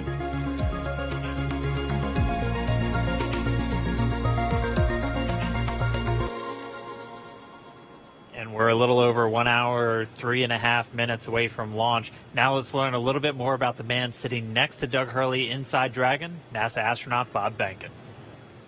My career at NASA has kind of spanned a couple of decades at this point. I arrived with the class of 2000, went through the training program, primarily focused on the Space Shuttle and the International Space Station, learning those systems. Having launched a couple times on vehicles, you know, the second time was definitely different than the first time. You can feel a little bit guilty of, hey, should I study one more thing, or is there one more piece of information I should get? Am I really prepared or not? So that's definitely different between where I was on my first flight and where I'm at right now. For me personally, as a spouse, watching everything that Bob has put into this over the last 5 years, the dedication that he's shown, the perseverance is pretty special. For both of us, though, the way our minds work, it won't be until sort of the mission is complete that you have really a chance to savor it and celebrate it. This is a huge accomplishment for an Air Force flight test engineer to be part of the demonstration mission of a brand new vehicle. It's going to be amazing. Without a partner that has that same appreciation, I think it can be challenging for some folks. There's a lot of work and a lot of time that takes away from family that that my spouse appreciates, and I love her for that. On a deeply personal level, I'm really excited that my son is going to get a chance to see me launch into space. Being an astronaut has been a little bit of an abstraction thing for him because he's seen me do it in old videos, but he hasn't seen me do it for real. And so I'm excited for him to see this launch. Really, my role on the Demo 2 mission is to make sure that we get this vehicle tested and evaluated so that we can move on to more operational missions at the International Space Station. We've got a lot of objectives on board the vehicle that we need to accomplish to really make sure that it's good to go. We'll make sure all those systems are working during the test flight so that the future missions will have them available even if they don't plan to utilize them. Through years of the NASA team, I'm helping to share that experience and teaching them the lessons that we've learned by going through this. Now there's another capability in the U.S. besides NASA to operate something of this magnitude. I want to thank the entire Commercial Crew Program team that's worked together to get to this point where we've got vehicles in the launch pad ready to head to the International Space Station.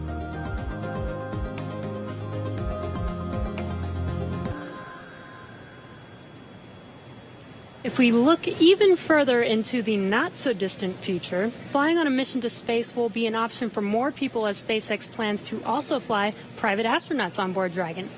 Earlier this year, SpaceX signed an agreement with the space tourism company Space Adventures to fly up to 4 passengers on an orbital trip aboard Dragon as early as next year.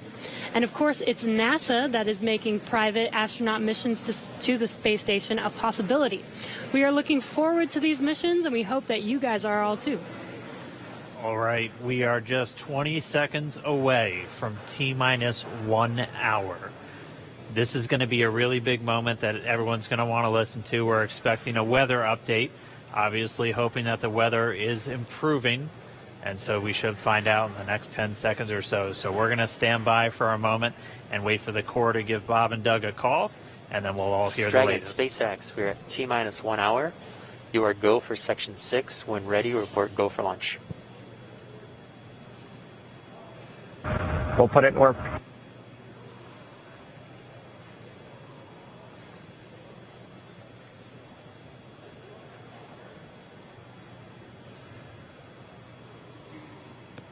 And that right there was a call for the crew to refer to some of their procedures. They do some final checks. You can see them checking harnesses, checking helmets, just making sure that they're strapped in and ready to go. And once they're done with that, the crew will report their readiness for launch.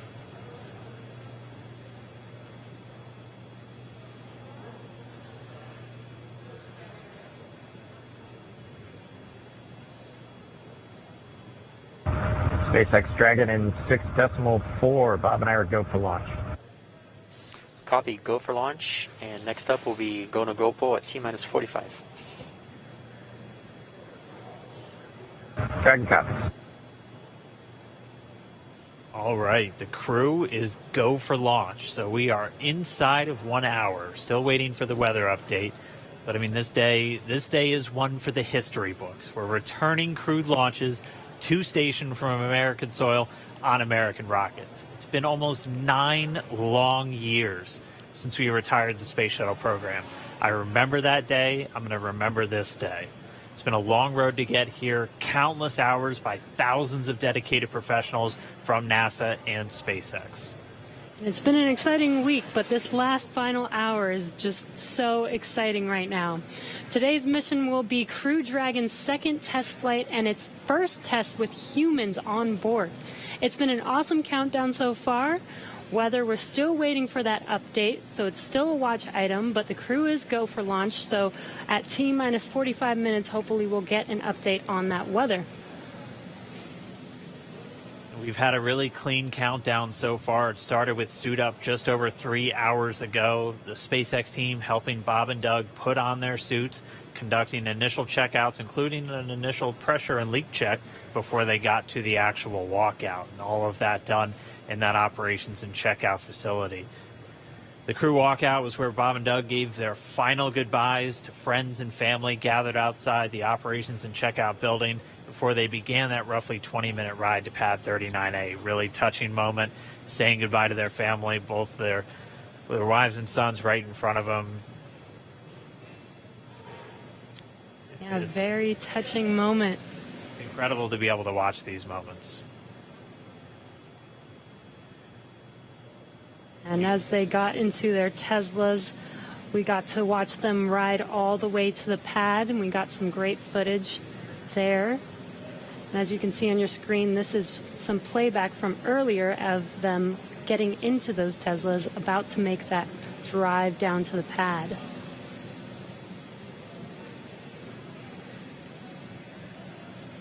And once they got to the pad, they did take a minute to take in the sights, and they headed up the fixed service structure to begin the process called crew ingress, where Bob and Doug entered.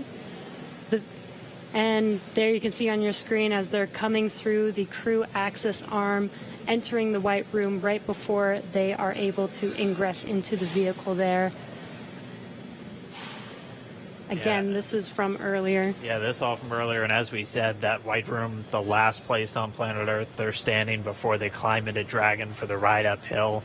SpaceX carrying over a tradition that NASA had where that was traditionally the room from Gemini, Apollo, and the space shuttle, that last place. About 30 minutes ago, we're back with some live video here. The team was able to close Dragon's hatch with Bob and Doug safe inside. So we are under an hour ago. Things are going to pick up as we get close to that go, no go to begin propellant loading and then arming the launch escape system. The crew pull for readiness was completed at T-minus 60 minutes, and the Dragon pull for prop load is coming up here in just about 30 seconds at T-minus 55 minutes. And then following that will be T-minus 45 minutes will be the internal mission control Hawthorne pull, and then the launch director's pull for propellant loading. When we get to about T-minus 40 minutes, the crew access arm will retract, and Bob and Doug will get the call to close their visors and arm the launch escape system. This is the automated system in place that can fire the 8 Super Draco thrusters on Dragon to quickly separate the crew from the rocket, either on the pad or during the flight on the ride uphill.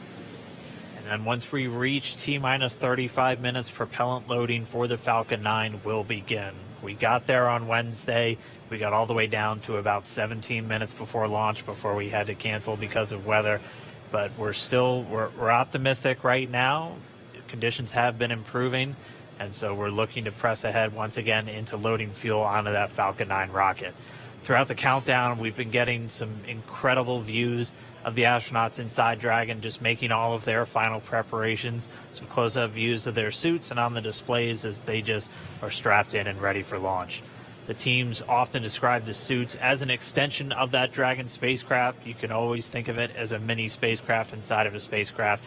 It's got all of the life support, everything that they need, just like the capsule The itself. countdown 1 technical poll is complete. No constraints to proceed into launch escape system arming and propellant load. And there's that call out that the crew is ready. They are ready to load prop onto Dragon. So we are pushing forward towards T0. And while those suits do look great, they are also engineered to connect directly into Dragon's seats to provide communications, cooling, and the ability to pressurize if necessary. All right, well, we did get the call out that the technical teams on the ground are ready for launch escape arming and propellant loading. Again, things starting to pick up, things really starting to feel real. Let's jump down real quick to the team at Kennedy, see if you guys are just as excited. I can't sit still right now. It's starting to feel real. Yeah, it's hard to sit still in here, right, Leland? That rocket fuel going through my veins still. I know. It's so awesome when we see them sitting there in their suits. We're less than an hour away now. So far, things look like we might make it. We might make it. So I want to ask you what it was like the first time you put on a spacesuit when you knew you were going to space. Oh, that was February of 2008. We were in the ONC building getting the pumpkin suits on. A little bit different than the SpaceX fly SpaceX suits, but it was kind of surreal, you know. And to think that all of these, it took 10 years of training to fly in space. It took me 10 years from when I got in the Corps in 1998 to flying in February of 2008. So it was a long road to get there, but it was so worth it and so sweet. And, you know, learning how to use the green apple, the connections for oxygen, for cooling, much different than these suits that we have here with SpaceX. And so it's a lot more complicated to go through that whole series of things that you have to do to make sure you're safe in the suit. But we've evolved, we're ready, and they look so cool and calm and collected in their suits and in the vehicle. They're focusing and getting ready to fly in space. And there's so much excitement around the center. I know, Leland, you've been getting some messages. You got another message from another astronaut. Yeah, Sunny Williams. Okay, so Sunny, She's Lauren, kind of the best. She's awesome. a commercial crew also. She was one of the original cadre. She was one of the original 4 who trained with Bob and Doug from the beginning of the commercial crew program. And she's one of my classmates. Look at her there. What is she wearing? There she is. Hey, the Sunny. meatball. I forgive you, Sonny. No, she had the worm one on Wednesday, so she wore the meatball today. So She's the best.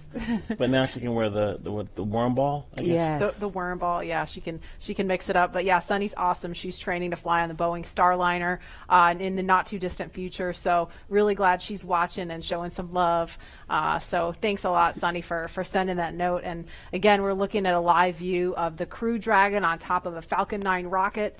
You can see the crew access arm to the right of your screen. That's the hallway that Bob and Doug walked down to get into the White Room, which was the last place we saw them standing up before they climbed inside Dragon. And again, the wider shot there of Launch Complex 39A, where we are inside of an hour from liftoff, and I think we're just a couple minutes away from the poll we're going to hear before they start propellant load.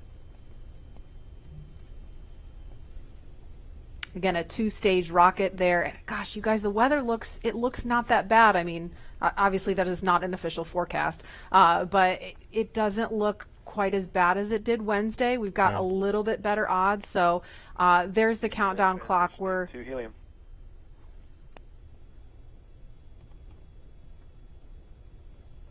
going to pause to listen to that comm.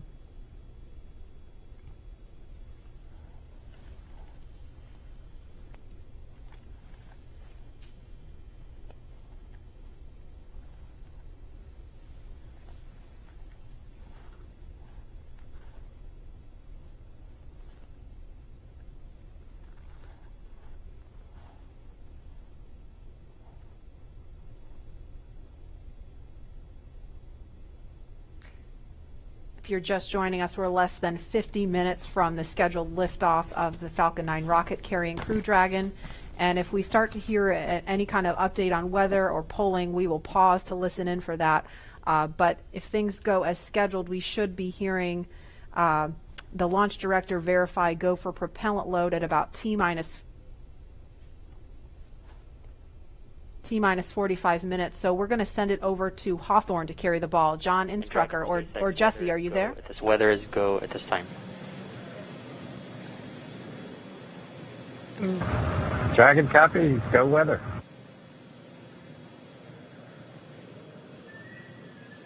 And there you heard that call out. So far, we have good weather. We are go for launch today. This is getting really exciting. I don't know about you, Dan, but my heart is beating pretty fast right now. Yeah, we've been waiting for those words since Wednesday. Oh, and we did hear a call to the crew, just in case you missed it, that they were only tracking one final weather constraint. It was the cumulus cloud rule. They were expecting it to clear up within 10 minutes, and it's cleared up now. So we are currently go on weather. Yes, and it's been pretty incredible to be so close to launch, and the road leading up to this point has been pretty incredible as well. It has been. It's been a partnership between NASA and SpaceX. We've been working together since SpaceX started flying cargo to the International Space Station, now getting ready to launch crew. And we've been really fortunate to work with not only a lot of international partners on the International Space Station, but a lot of And as really a reminder, great here in companies. the control room, we'll be closing doors here once we start with propellant load. Any last-minute bio breaks, please go ahead and accomplish those in the next few minutes. And the launch director just getting the teams ready. We'll be coming up on that propellant loading again. That starts at about 35 minutes prior to liftoff, so in about 12 minutes from now. There's going to be a go, no go coming up really soon.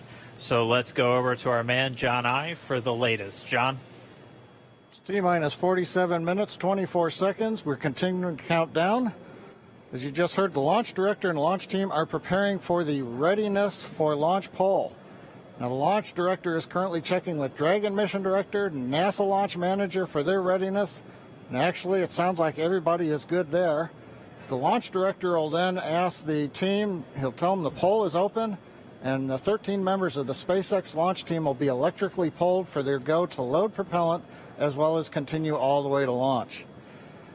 Now, we will hear that poll results and a briefing from the launch director at about T-minus 45 minutes. The good news right now is that the weather is go. All the conditions that were read shortly a while ago at T-minus 1 hour have cleared. We're, as the weather forecaster said, cautiously optimistic. Currently, Countdown. the probability... Poll is complete. We're go for propellant load. Well, we got an early call out there. And launch control clear to retract the access arm on time. After that, arming access arm retract at T-minus 45 minutes. Got an early call from SpaceX launch director Mike Taylor that the poll is go. You also heard the direction T-minus 45 minutes to prepare for retract of the crew arm. As we hear more discussion, we'll stop and let you listen in. But right now, weather for liftoff, ground level winds are good, 10 to 15 miles an hour, well within limits. Upper altitude balloons show that conditions are acceptable. The red weather conditions have cleared up, the last one being cumulus clouds. And the probability of violation is set at 30% right now, so that's 70% chance of good weather. We're continuing to watch. There is about a less than 10% chance of lightning. We're also watching the abort corridor off of the Atlantic coast. In case, for example, at stage separation, Dragon had to abort into the ocean. The conditions there are acceptable. There has not been lightning lately. The weather, winds are good, light rain. It is go, but NASA is going to continue to watch those conditions. T-minus 45 minutes and counting. Reminder on hold and launch escape protocol. For non-urgent no-go conditions, brief the CE or LD, and they will approve aborting launch auto-sequence and proceed to launch abort. For urgent issues affecting the safety of the operation, operators shall call hold on the countdown net. Launch control will immediately abort the launch auto-sequence and proceed to the launch abort auto-sequence.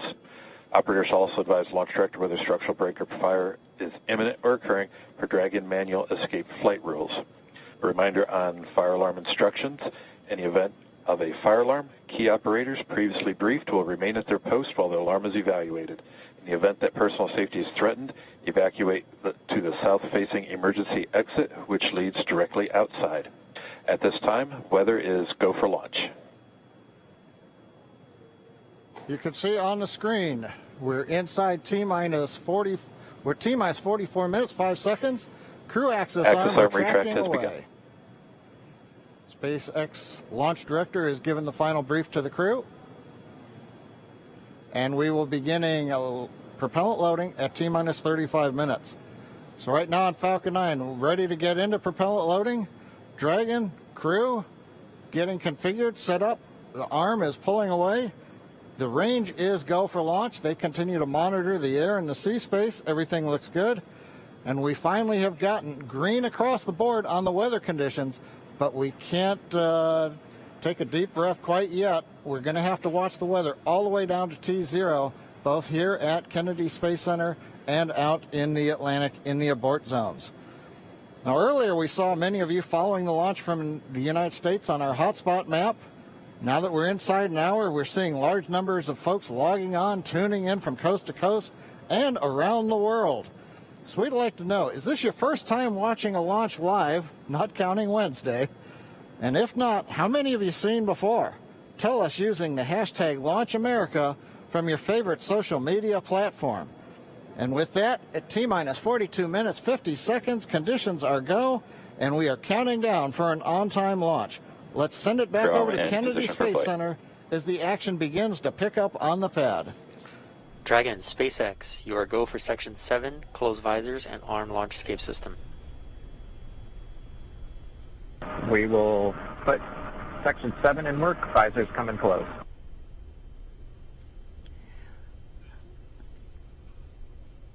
All right, the countdown clock is continuing to tick. My heart is continuing to beat 5 million beats a second, and we are getting so close. SpaceX Dragon in 7.2, visors are closed. We're arming launch escape system. Copy. And as you just heard, the crew is arming the launch escape system. That is one of the absolute last big milestones prior to liftoff, other than nominal Falcon operations.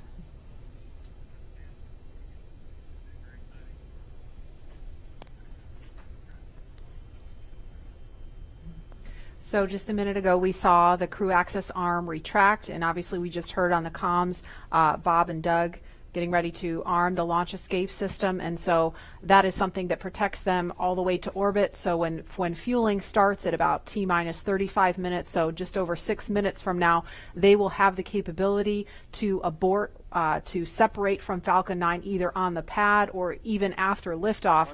That's a critical safety capability. And we are going to go over to Hawthorne now to take us through these next minutes. Jesse? Section switch in to nitrogen.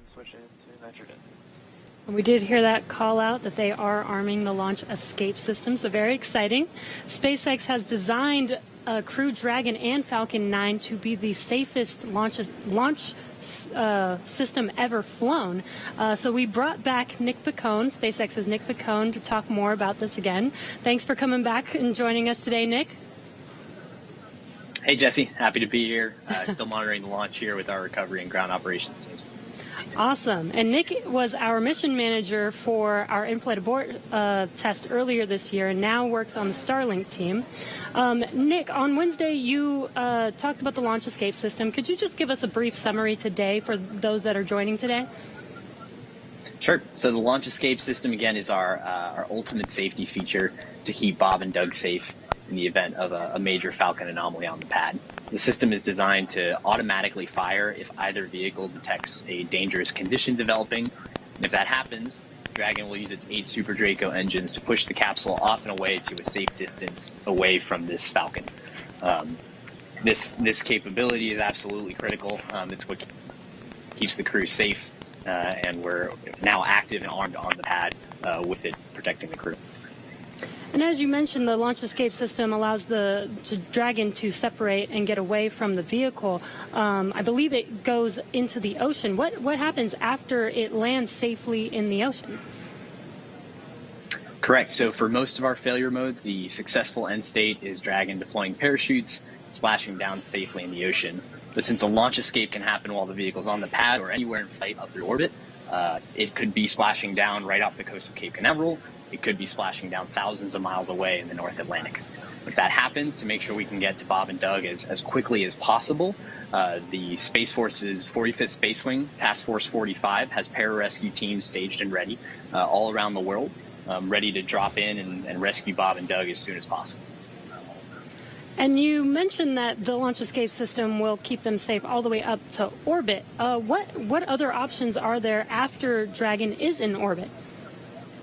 Sure. So if for any reason we're unable to dock to the International Space Station, we have several pre-planned return trajectories, which will bring the capsule down to a splashdown point close to shore, where NASA and SpaceX recovery forces will be waiting to recover them.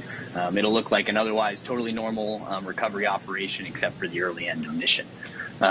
This operation is something we're doing with one of two identical crew recovery ships. We do that because the landing sites, we want to maintain as much flexibility as possible. There could be changing weather conditions that bring down one site and leave the other one up. So we have those two identical ships, one in the Atlantic, one in the Gulf of Mexico. And our space operations team can redirect the spacecraft to go to whichever site is the safest option for the crew at that time. And with the vehicle, in almost any scenario, it sounds like the vehicle will land into the ocean. And it may look like a gentle landing into the ocean, but it's a pretty dynamic event happening. And you mentioned there are teams that are ready to go and rescue the vehicle and the astronauts on board. How do you prepare for something like that, especially with so many different scenarios that could happen? Sure. So we're lucky to have had about a decade of recovery experience with Cargo Dragon 1 in our previous trips to the International Space Station. That, along with our booster recovery missions, we've got a great team of recovery operators here who have a lot of offshore experience with our spacecraft. The system, though, that we took that experience, we built up a new crew recovery ship, two identical crew recovery ships, I should say, which have a lot of those lessons learned baked into the design of that ship and the operations. These new ships have complete medical facilities, an operational helipad, and redundant communications, power, and propulsion to make sure they're robust and ready for anything we encounter offshore. We've also done tons of training exercises with SpaceX team, the NASA team, and the rescue forces I mentioned earlier, practicing capsule recovery, emergency scenarios where we have to get the crew out of the capsule while they're still in the water, as well as those helicopter evacuations, taking off and landing from the pad many times, so that we make sure the team is ready to do that. They're all staged and ready. They feel ready to support, and will be ready to call on us if anything goes wrong today. Awesome. It sounds like Bob and Doug are in some really good hands and will be safe no matter what occurs on the vehicle. So thank you, Nick, for joining us again, for walking us through all of those details. I hope you're just as excited as we are for a launch coming up here very, very shortly now. So we're going to send it over to KSC to Lauren. Thank you, Jesse. So as you just heard, fueling is about to begin at T-minus 35 minutes. We are about 50 seconds away from that. And so we're getting really, really close to the first launch of astronauts into orbit from American soil since 2011. The launch escape system is armed, which, as you know, happens before fueling. And Dragon propellant load, that's the propellants that are inside of the Dragon capsule, not the rocket.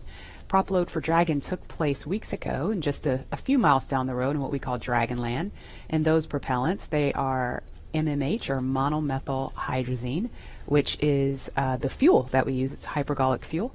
And NTO, or nitrogen tetroxide, that's the oxidizer. Those two come together and they ignite in space to propel the vehicle. You don't need that TTEB or a third thing to ignite, because hypergolic propellants don't require it. You just need the fuel and the oxidizer. And as you just heard, propellant load has started on Falcon 9, and that's awesome. All right, so that bipropellant system feeds all of the engines on Dragon. So Dragon has 12 service section engines in each. So there's 3 in each quad, 3, 3, 3, and 3. Those are used for on-orbit maneuvering for Dragon. There's also 4 additional Dracos that are underneath the nose cone for large Delta V maneuvers that the vehicle will perform. But the engines that that Nick Picone was talking about earlier are our Super Draco engines. We have 2 in each quad of the vehicle, so 8 total. And those are bigger engines with a high flow propellant system, and those are what lift Dragon off of Falcon 9 in the unlikely event of emergency that requires us to get off of Falcon. Now, you probably remember, let's see, Mercury, Apollo, Soyuz, they have that big pointy tower on top. That's the launch escape system for those vehicles. It's actually just another rocket on top of the spaceship that lifts the vehicle off. In the case of Dragon, our escape system is integrated into the vehicle completely. And so that's just better from one less thing you have to jettison every single flight. But it also allows us to have escape capability from the pad before T0 all the way through to orbit. And so even if the very last minute, if we needed to get off of stage 2 while we're in space, we could actually escape to orbit. So yeah, that's the escape system for little baby Dragon here. Thanks, Lauren, and thanks for walking us through that, because I think it's really important that people understand that critical safety capability, and that's the whole point. When we hear that launch escape system is armed, what that means is that in an instant they can separate from Falcon 9, shoot up into the air, and they can splash down safely in the Atlantic Ocean under Dragon's parachutes. And it was designed to do that. So now that fueling is underway, it's been going on for about 2 minutes now. So they have that safety capability ready to go on standby in an instant if they need it. And so we want to go over to Hawthorne now for an operational update from John Insprucker. John? Fuel and stage 2 fuel, all flow rates tracking nominally.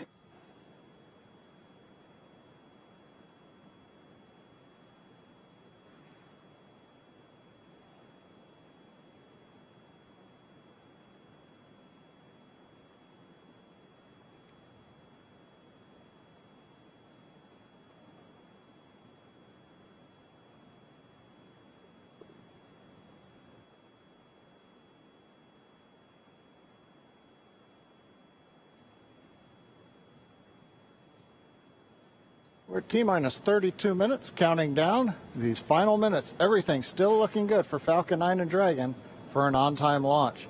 Falcon 9 did begin propellant load at T-minus 35 minutes at planned. Now on the Falcon 9, we use a fuel and oxidizer as the propellants that power it. The fuel is commonly known as RP1. That's rocket propellant grade 1 kerosene. The oxidizer is densified liquid oxygen, also called LOX. Densified means it is kept much colder than typical for launch vehicles. This allows for more oxidizer to be loaded into the first and second stages. Now with the fuel and oxidizer on hand, we need an ignition source to complete that fire triangle, as we call it. For this, Falcon 9 uses a fluid called T-Tub. It ignites in the presence of oxygen and gives off a green-colored flame. Now it's hard to see on the first stage ignition due to the water that will be spraying on the pad, but you might just see the green flare as the second stage engine ignites following stage separation over 2.5 minutes into flight. Now currently first stage fuel tank is about 10% full. The first stage, as a reminder, as you look on the left side of your screens, the first stage is the long white cylinder at the bottom, topped off by the black cylinder. So over 2/3 of the rocket is that first stage. So the fuel tank is getting loaded. We're also loading the liquid oxygen into the first stage also. The second stage, which is the top 1/3 between the Dragon and the black cylinder, that's the white second stage, that is being loaded with fuel right now. That's about 8% loaded at this moment. Liquid oxygen loading is going to begin on second stage at T-minus 16 minutes 30 seconds. Liquid oxygen loading will continue on both stages all the way down to the last few minutes of the count. We're also loading helium into pressure vessels on the stages. That's used to pressurize tanks in flight as the propellant is pulled out by the strong Merlin turbopumps. On board the Dragon spacecraft, astronauts are monitoring systems while the propellant is loaded into Falcon 9. While we mentioned we had trained them with sounds that we had recorded on board. They've been through most of the propellant load, and they are now experiencing those sounds and vibrations. Stage 1, the grab range helium load continues started. to report no problems. They are go to support launch. Weather, the last of the red conditions cleared up about 15 minutes ago. Everything is marginal but acceptable on the weather. We'll continue to watch all the way through the countdown. Now, as a reminder, today we are now into an instantaneous launch window now that we've begun propellant loading. So at this point, if we hear a hold for any reason, we'll have to stand down and target our backup launch opportunity tomorrow, May 31st. Thanks, John. For Demo 2, Bob and Doug's flight to station will take about 19 hours, and their journey is fairly similar to the trip our Cargo Dragon makes back and forth to the International Space Station, but with two noticeable differences, and that's docking and splashdown. And as we await T-0 in just under 29 minutes from now, the ground operations teams are doing a series of system checks to make sure Dragon and Falcon 9 are both ready for liftoff. And we're continuing to get live views inside the capsule with Bob and Doug, and you're now also looking in firing room 4 down there at the Cape. Once we hit T0 and a successful launch occurs, we will watch Falcon 9 and Dragon make their ascent until the Falcon 9 first and second stage separates and sends Dragon on its way to the space station. And at this point, mission operators will prepare Dragon for on-orbit operations, where the vehicle will execute a series of burns that gradually raise its orbit to align more closely with the space station, as you can see in this animation. And just after putting Dragon into the same orbital plane as the station, the teams will get ready for Dragon's approach and docking maneuvers. The next Dragon will make its approach and actually dock with the space station. And this is a very different process from what we've seen with Dragon cargo deliveries in the past, which use a process called berthing. Berthing requires a spacecraft to approach the station and then stop so a crew member can maneuver the station's robotic arm to capture the spacecraft. Docking on this version of Dragon can be done autonomously with no crew on board the station. It's typically a faster process, both when arriving and leaving, but it does still require pinpoint accuracy to approach safely. Once captured, a spacecraft then gets attached to a common berthing mechanism, the same type of port that we use to connect each of the modules on the station together. It's a little bit slower of a process, but the hatches are significantly larger than the docking ports, which makes them perfect for bringing up those really big cargo items.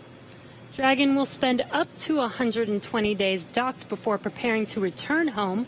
Following successful completion of Dragon's test objectives and cargo loading operations, the crew will close the cabin, perform final system checks, and configure the vehicle for undocking. Once the automated undocking sequence is complete, Dragon will complete 2 departure burns using its Draco engines, pushing it away from the space station. And next up on the trip, deorbit entry and landing, or splashdown, which is going to cover all the operations following that final departure maneuver.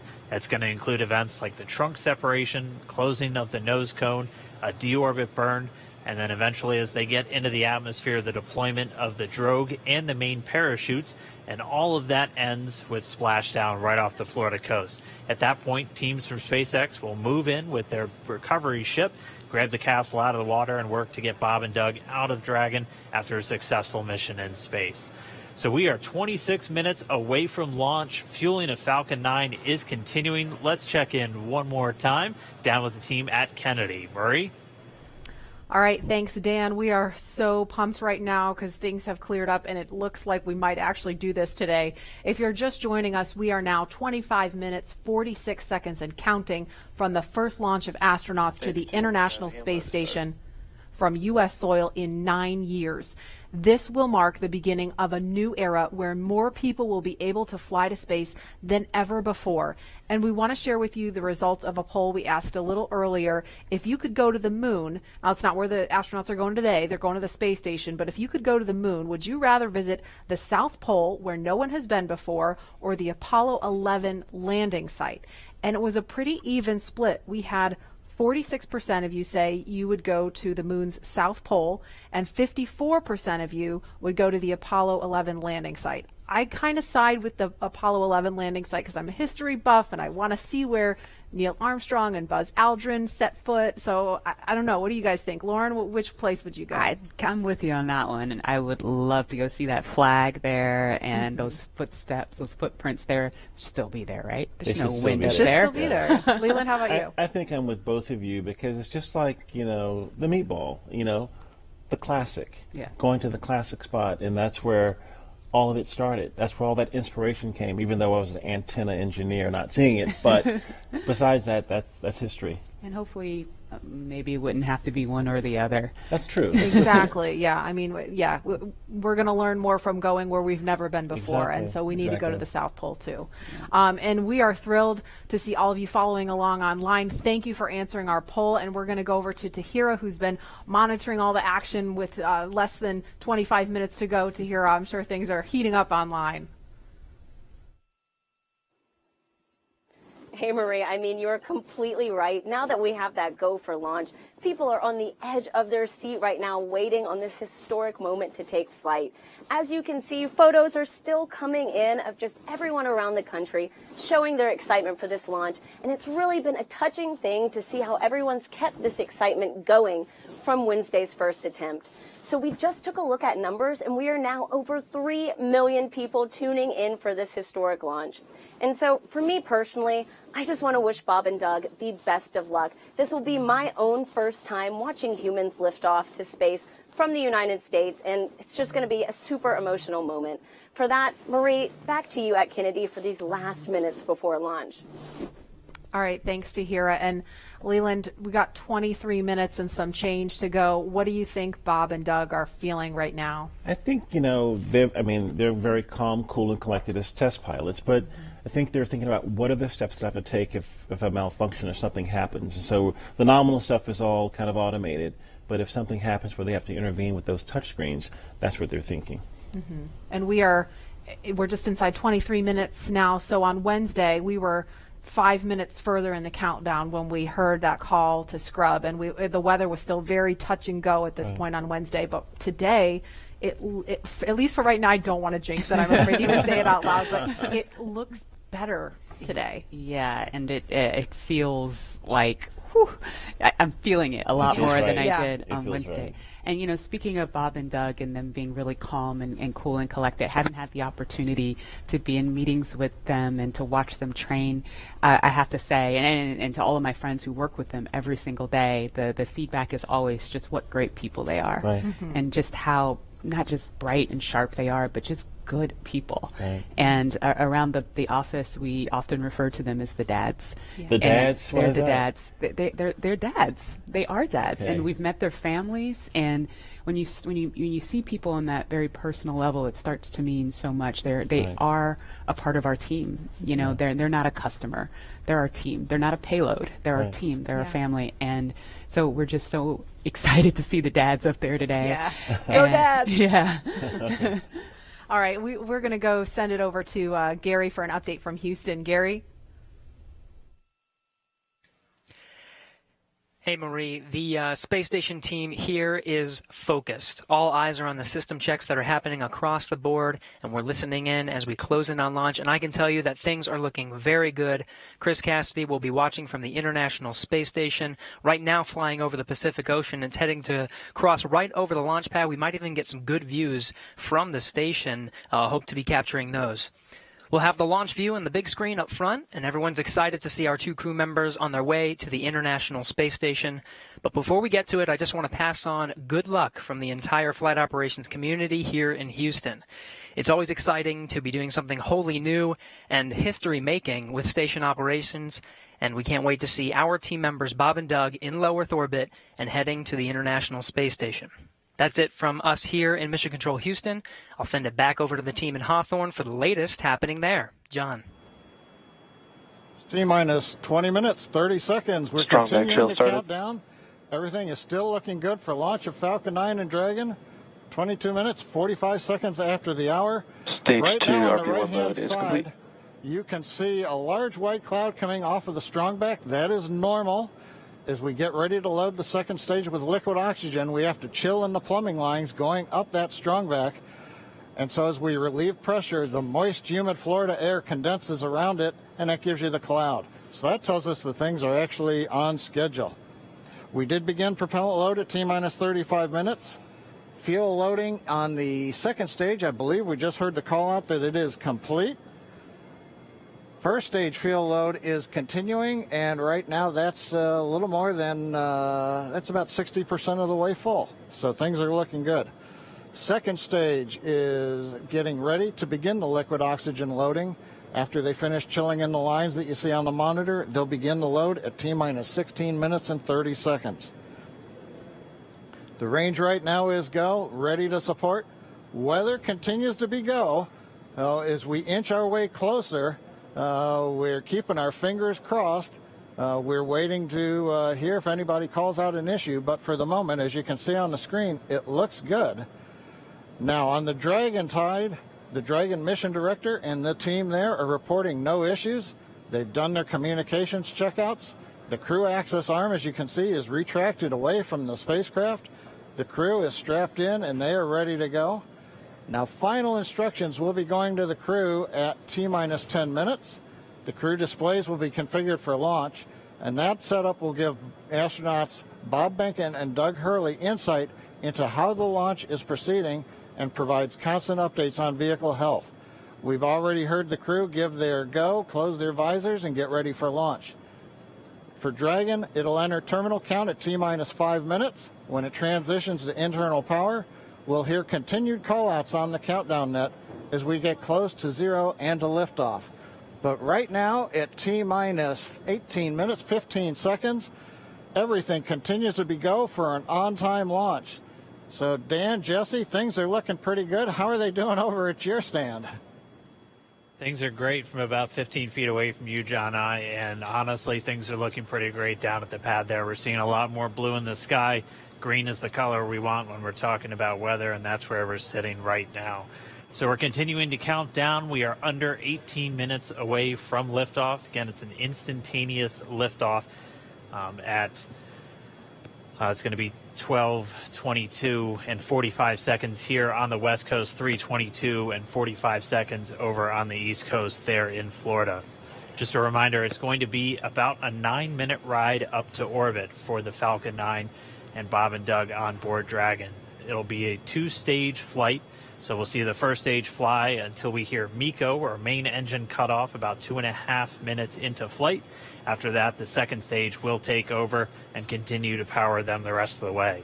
Second engine cutoff comes in just under 9 minutes at about 8 minutes and 44 seconds. Following that second stage completing its job, it'll continue to coast for about 3 minutes. It'll do a slight attitude adjustment and null out any rates, so make sure it's not in any kind of a spin before they do separation. So that's when the Dragon spacecraft will physically separate from the Falcon 9 vehicle and Bob and Doug will be flying free. It's about a 19-hour ride if we launch today on time. So that means Bob and Doug will get on orbit. They'll have a number of burns or those firings of those Draco thrusters that they'll do over Stage 2 LOX load started. We hear the LOX, the liquid oxygen load has now started on stage 2. But again, they're going to be doing a series of burns on the way uphill towards the International Space Station 5, spread out over the first 16 hours or so of their flight until they get much closer and it's time for that approach and docking. And we are expecting that with an on-time launch to happen today. That'll be coming tomorrow in the afternoon. All right, now that we're under 16 minutes away, we have a special guest joining us. I'm going to toss it over to Jesse. We are T-minus 15 minutes and 45 seconds from liftoff of our second demonstration mission today, and we have the honor of having SpaceX's President and COO, Gwen Shotwell, join us. Thanks, Gwen, for coming out and taking a few minutes to chat with us. Thanks, Jesse. We know you've been on console. How's the countdown been going so far in there?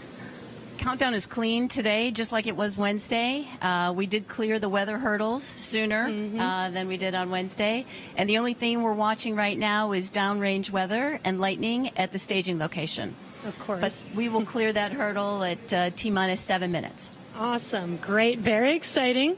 Now I'm going to throw it back to 2012 because you were on console for Dragon when it was first making its way to the space station. How does that experience compare to today? Stage 2 LOX is on the DPUs. So I was nervous then. I stopped getting nervous for launches. Today I'm nervous again. Super nervous. Stomach and throat. Understandable. No, it's a fantastic fantastic day today. I'm really excited. The team is pulled together. It's such a professional operation. And when I say team, by the way, I mean SpaceX and NASA. These folks have been working incredibly hard and have done a fantastic job. Yes, and we are all so excited. And we know that you have to get back inside of Mission Control, but is there anything that you wanted to say before liftoff to NASA and SpaceX? Well, I want to thank NASA, of course, for their generosity and their help with getting to this place. I want to thank all the SpaceXers who have come together to make this moment in history. And I want to thank Elon for hiring me. We thank Elon for hiring you as well. Thank you so much for joining us. We'll let you get back to Mission Control. And good luck with launch today. Thanks, Jesse. And Godspeed, Bob and Doug. Well, we are so excited. We are just a few minutes away from countdown. So we are going to turn it over to Dan and John for the final minutes in terminal count. Take it away, John. T-minus 13 minutes, 30 seconds, continuing to count down. We're continuing to load fuel onto the first stage. That should finish up in just about 6 minutes. Fuel is completely loaded on the second stage. That's closed out. And we are continuing to load liquid oxygen on both the first and second stage. The liquid oxygen load beginning on the second stage just about 3.5 minutes ago. We are also loading cryogenic helium into the storage vessels on the first and second stage, getting in the last little bits of helium when we keep it cryogenic, cold and liquefied. That gets us, just like we do with liquid oxygen, the maximum amount into the storage volume so that we can get the most performance out of the vehicle. Right now we are in a fairly quiet state on the vehicle. Ground pumps continuing to put the propellant in to first and second stages. Next significant issue callouts that we're going to hear will probably be inside the T-minus 10 minutes when they talk to the crew. We'll listen for that. But at the moment, everything continuing to look good at T-minus 12 minutes and 20 seconds.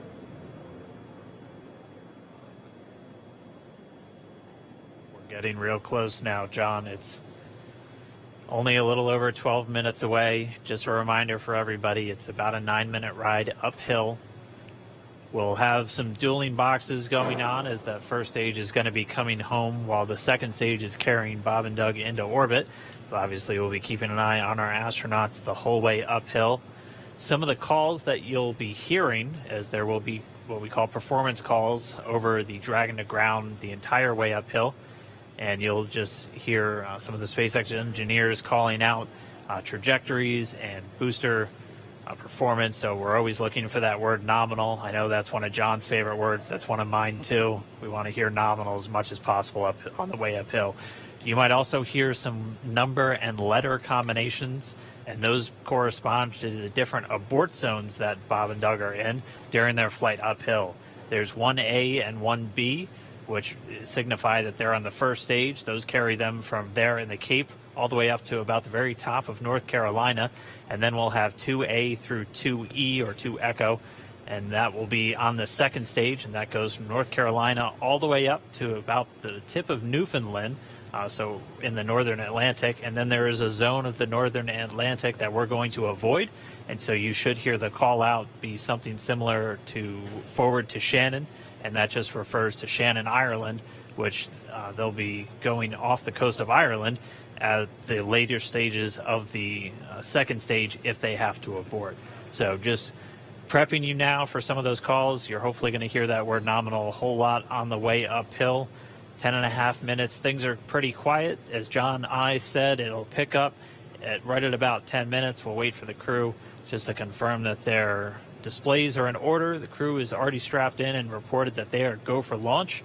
And we'll continue to watch the fuel gauges tick up on the Falcon 9 vehicle until fueling cuts off at just about 2 minutes prior to launch. Dragon and SpaceX confirmed displays are configured for launch.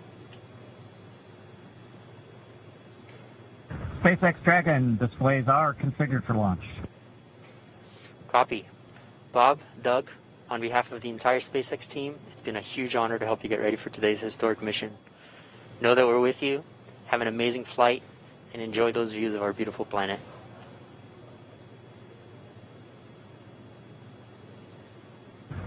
Jay, it is absolutely our honor to be part of this huge effort to get the United States back in the launch business. We'll talk to you from orbit. Thank you. Copy all. Thanks for those words. The SpaceX core, so again, that voice that's going to be talking to Bob and Doug throughout their mission from right here in Hawthorne, just offering a few quick words. The crew did confirm their crew displays are configured for launch. We are coming up on 9 minutes and counting. We've gotten through T-minus 10 minute with the crew discussions. Activity is now going to switch over to Falcon 9. Our next major event comes at T-minus 7 minutes. We begin what we call engine chill. Pre-valves will open. Those currently separate propellants on the first stage from getting down to the Merlin engines. We'll open the pre-valves. That allowed fuel liquid oxygen to flow to the top of the pumps. And more importantly, when we open the valves, that allow us to begin chilling the 9 Merlin 1D turbopumps on the first stage engine. It'll take a few minutes to get them cold enough to where they would then be ready to pass the large amounts of liquid oxygen through the pumps and into the main thrust chambers when we get to engine ignition at T-minus 2 seconds. We don't want to try to run highly chilled liquid oxygen through a warm pump. You would flash that into gas, and running gas through a high-speed pump is not a good thing.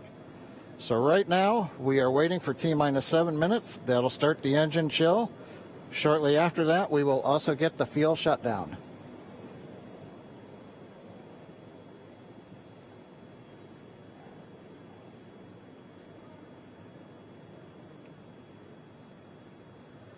Listening to the SpaceX launch director in the background there.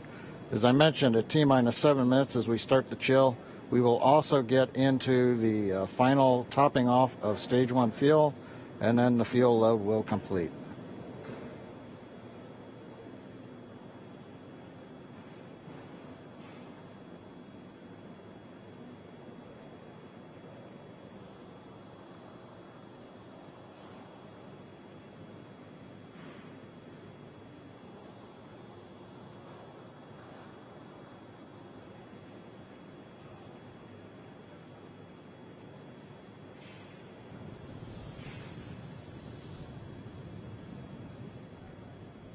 Stage 1 and Stage 2 engine chill has started.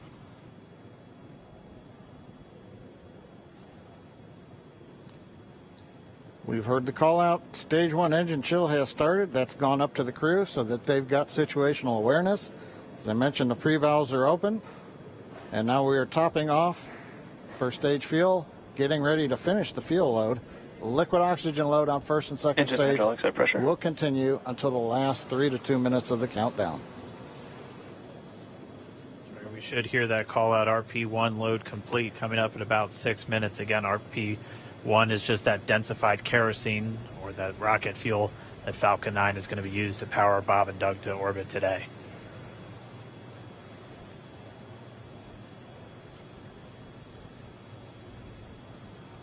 And Stage 1 fuel is closed out.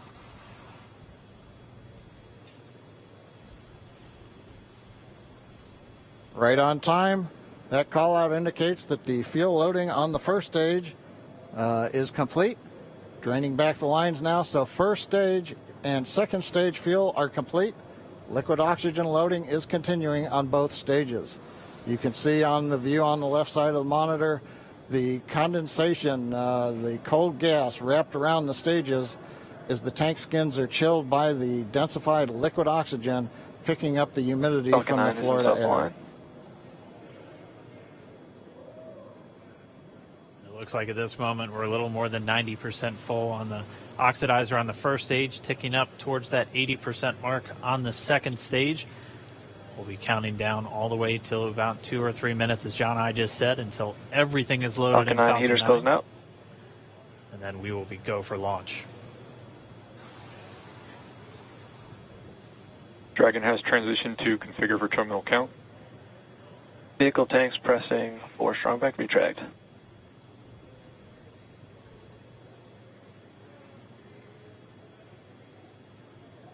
We're pressurizing the Falcon 9 tanks. We're going to open the clamp arm around the second stage and begin to retract the strongback.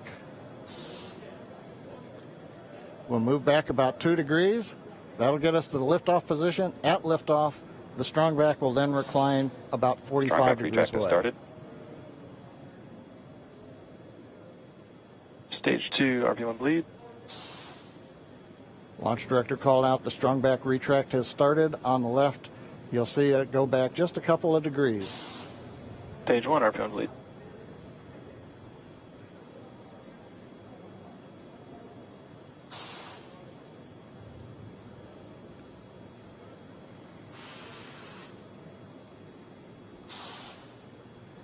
We are just 4 minutes away from liftoff. Again, at this moment, Bob and Doug are really just laser focused on those displays. They have insight directly into Dragon and the Falcon 9. They're able to see where their fuel loading is at, how everything's progressing down with the count. AFTS final setup started.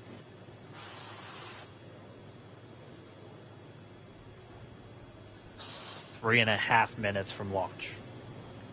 And the strong back is now reclining away from the Falcon 9.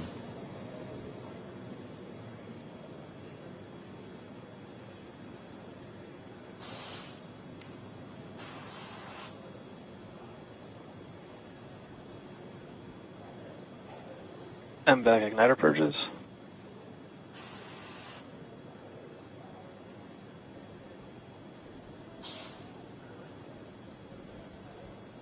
Go bleed. Dragon has transitioned to terminal count and is on internal power. Stage 1, LOX load close out. Okay, we're at T-minus 2 minutes, 42 seconds. Stage 1 LOX load is closed out. Stage 2 will continue to load for about another half a minute or so. Once we get the completion of Stage 2 LOX loading, we have to vent down the line, so you'll see another large white cloud coming off of the strongback. That'll be normal. That'll happen around transitioning to T-minus 1 minute and 40 seconds. We're going on internal power now. Just a few seconds away from the Stage 2 LOX load being complete. It's been almost 9 years since we've been in this position. A lot of work done by thousands of people to get to this point. All our eyes focused on 2 now.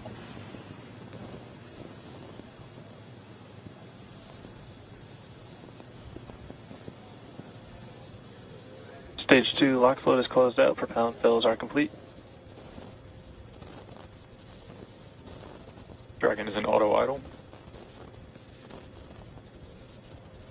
Stage 2 LOX load complete. All fuel, all oxidizer on Falcon 9. 1 minute, 34 seconds to go till launch. Ground gas closeouts is starting.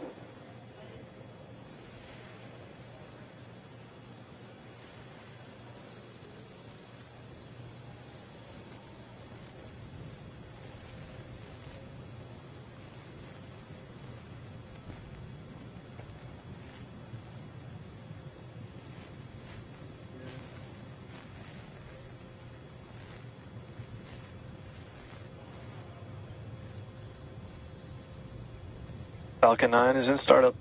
Dragon is in countdown. FTS is armed for launch. Under a minute now, the FTS, the flight termination system, has been armed. Dragon, SpaceX, go for launch. SpaceX Dragon, we're go for launch. Let's light this candle.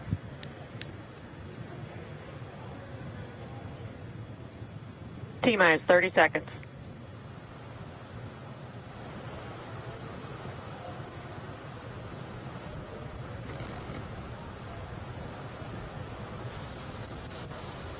Stage 1 tanks pressing for flight. T-minus 15 seconds. 10, 9, 8, 7, 6, 5, 4, 3, 2, 1, 0. Ignition. Liftoff of the Falcon 9 and Crew Dragon. Go NASA. Go SpaceX. Godspeed, Bob and Doug. America has launched. And so rises a new era of American spaceflight, and with it the ambitions of a new generation continuing the dream.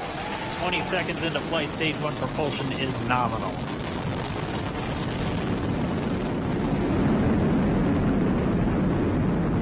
T plus 30 seconds into this historic mission. Flying crew on board Dragon and Falcon 9, and look at them go. Falcon power telemetry nominal. M1D throttle down. We're throttling down to get ready for the period of maximum dynamic pressure. We're in the throttle bucket. Reports say all systems are go. Vehicle is supersonic. We've exceeded Mach 1 on the Falcon 9. M1D throttle up. We're throttling back up to full power as we're through max Q. Copy, 1 Bravo. And we heard that 1 Bravo call out. That's just the second abort zone that they're in. They'll continue to be on this until the first stage has done its job and they switch over to the second. At this point, Bob and Doug pulling about 2.3 Gs, 2.3 times the Earth's gravity, already moving at over 1,500 miles per hour. We've heard the call out for MVAC engine chill. That's getting the MVAC engine ready to light. That'll come at about 2:44 into flight. Right now, everything continuing to look good. Next major event coming up is going to be the triple. We'll have main engine cutoff of the 9 first stage engines, stage separation, and then ignition of the second stage engine to continue to carry astronauts into orbit. Coming up in about 20 seconds. M1D throttle down.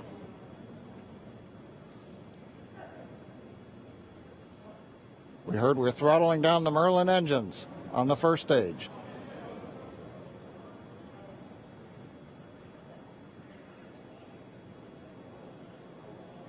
And we have MECO. MECO. 2 Alpha.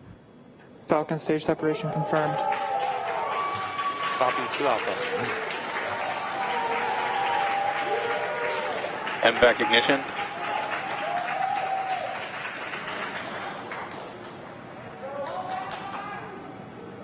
All right, we have stage separation confirmed. The first stage beginning its flight back. The second stage being powered by that single Merlin 1D vacuum engine has ignited and is now carrying Bob and Doug into orbit. So they're going to continue under the power of this second stage. Stage 2 propulsion is nominal. Which will cut off at SECO, or second engine cut off at about 8 minutes and 44 seconds into today's flight. So a little over 5 minutes to go still on this second stage. You heard the call out 2 Alpha, so they're now in the longest abort zone that carries them all the way from about North Carolina up the eastern seaboard almost to Canada. Things looking good though, getting good call outs, nominal propulsion on that second stage. Bob and Doug continuing to make their way into orbit.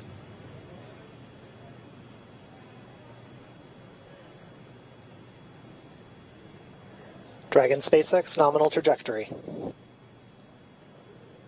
Acquisition of signal in Bermuda. SpaceX Dragon nominal trajectory.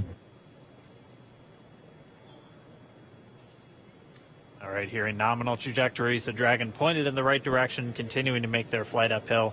Heard acquisition of signal Bermuda. That's one of the other ground stations that they're using to get telemetry and data back from this spacecraft. Stage 2 propulsion is still nominal.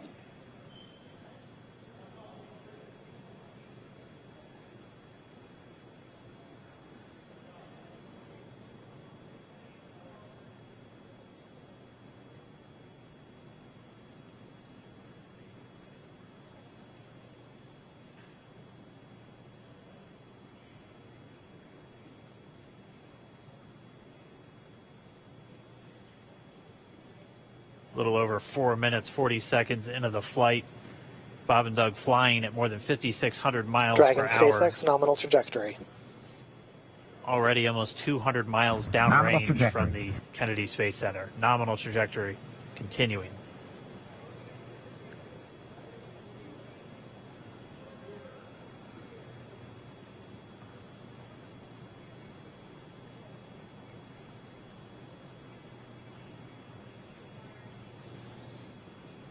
And while they continue uphill, looks like we are getting a view of the first stage as well.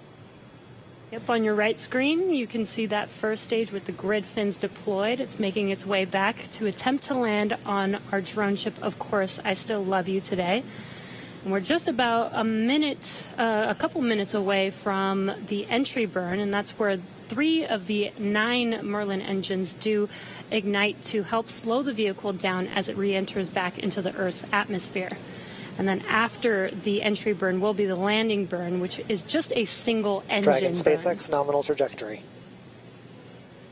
And you heard Nominal Starting trajectory. chill for entry burn. there's that call out. They are still on a nominal trajectory on Dragon, still on second stage, and that's that MVAC engine on second stage on your left screen.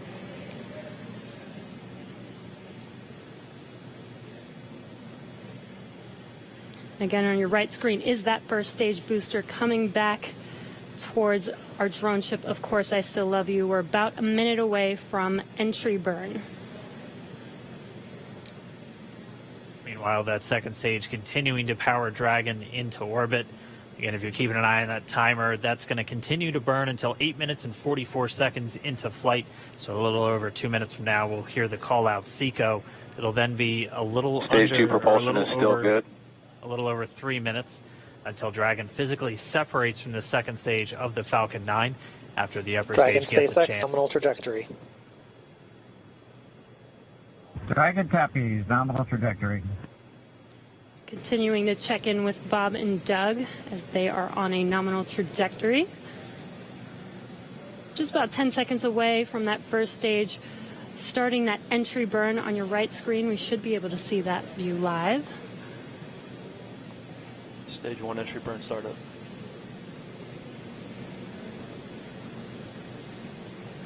And there is that entry burn Acquisition beginning. signal near Hampshire.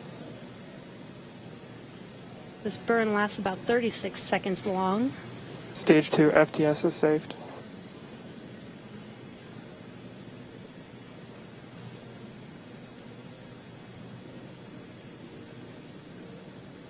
While that entry burn continues, we're just about a minute away from SECO. We'll have a number of events all happen in rapid succession. That'll Copy, be the shutdown. second engine cutoff. Stage 1 We'll entry be burn looking shut for down. that stage 1 landing burn shortly after. Yeah, actually, just within a few seconds of each other. It's such a cool view on your left screen, seeing Bob and Doug on Dragon. Right now, you can see the displays that they are seeing right now themselves. Terminal guidance. MVAC throttle step.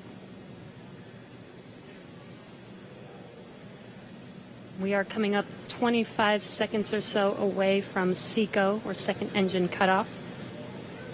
This is also the point where Bob and Doug are experiencing their highest G-force. We're seeing the counter tick up to right about Stage 1 1.8. transonic.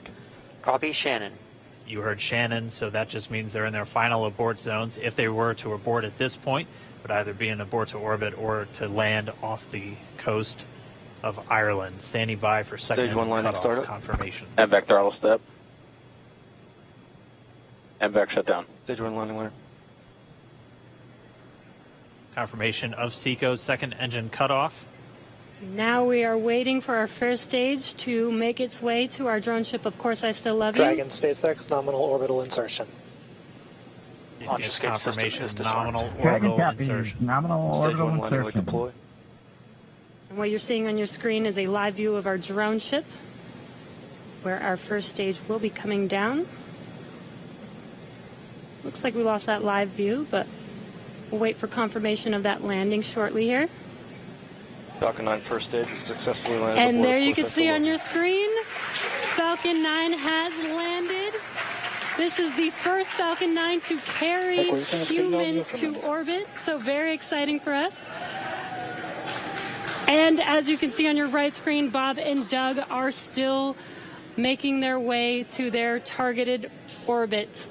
M1D to recovery 1. So exciting today. M1D. It doesn't stop. It does not stop. All right, we did hear again that call out, good orbital insertion, so that means Falcon 9 and Dragon right now exactly where they're supposed to be. M1D to FRC on recovery 1. And it's right at about 12 This minutes is FRC. when Can you Dragon will switch over to separate. ECF9? Looks like we saw a zero-G indicator floating around there. I know Bob and Doug owe us a little bit about what exactly that is that they brought up with them.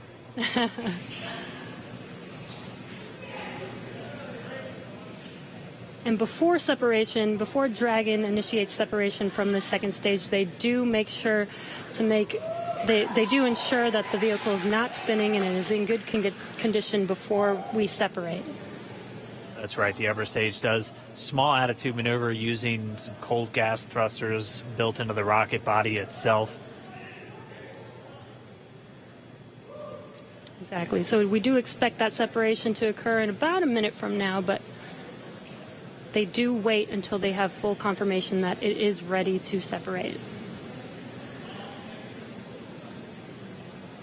Such cool views. I cannot get over this view that we are seeing right now.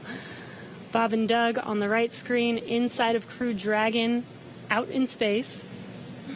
Yeah, already 200 kilometers over planet Earth, or a little over 124 miles, traveling in excess of 2,700 meters. 27,000 meters per second, or about 16,000 miles per hour.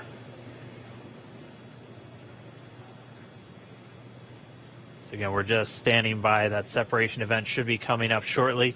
Then they'll begin a series of checks on the Draco thrusters that are going to be used to maneuver and then power Dragon on its flight to the International Space Station. Standing by for separation. Expected loss of signal, wallops. It sounds like we had an expected LOS loss of signal with one of the ground stations. Waiting for confirmation now of that. Dragon separation confirmed. Dragon separation confirmed. There is a great view right in front of you Countdown of Dragon separating. Separation confirmed. And there's that call out. Dragon is now officially making its way to the International Space Station today. Dragon SpaceX with that separation call. We have a few words for you from our Falcon 9 team. Standing by. Dragon, Chief Engineer on Dragon to Ground. Bob Doug, on behalf of the entire launch team, thanks for flying with Falcon 9 today. We hope you enjoyed the ride and wish you a great mission. Thanks, Bala. Congratulations to you and the F9 team for the first human ride for Falcon 9, and it was incredible. Appreciate all the hard work, and thanks for the great ride to space. Copy all. Oh, and like, proud of you guys and the rest of the team. Thank you so much for what you've done for us today, putting America back into low Earth orbit from the Florida coast. Copy all. Good luck. Godspeed.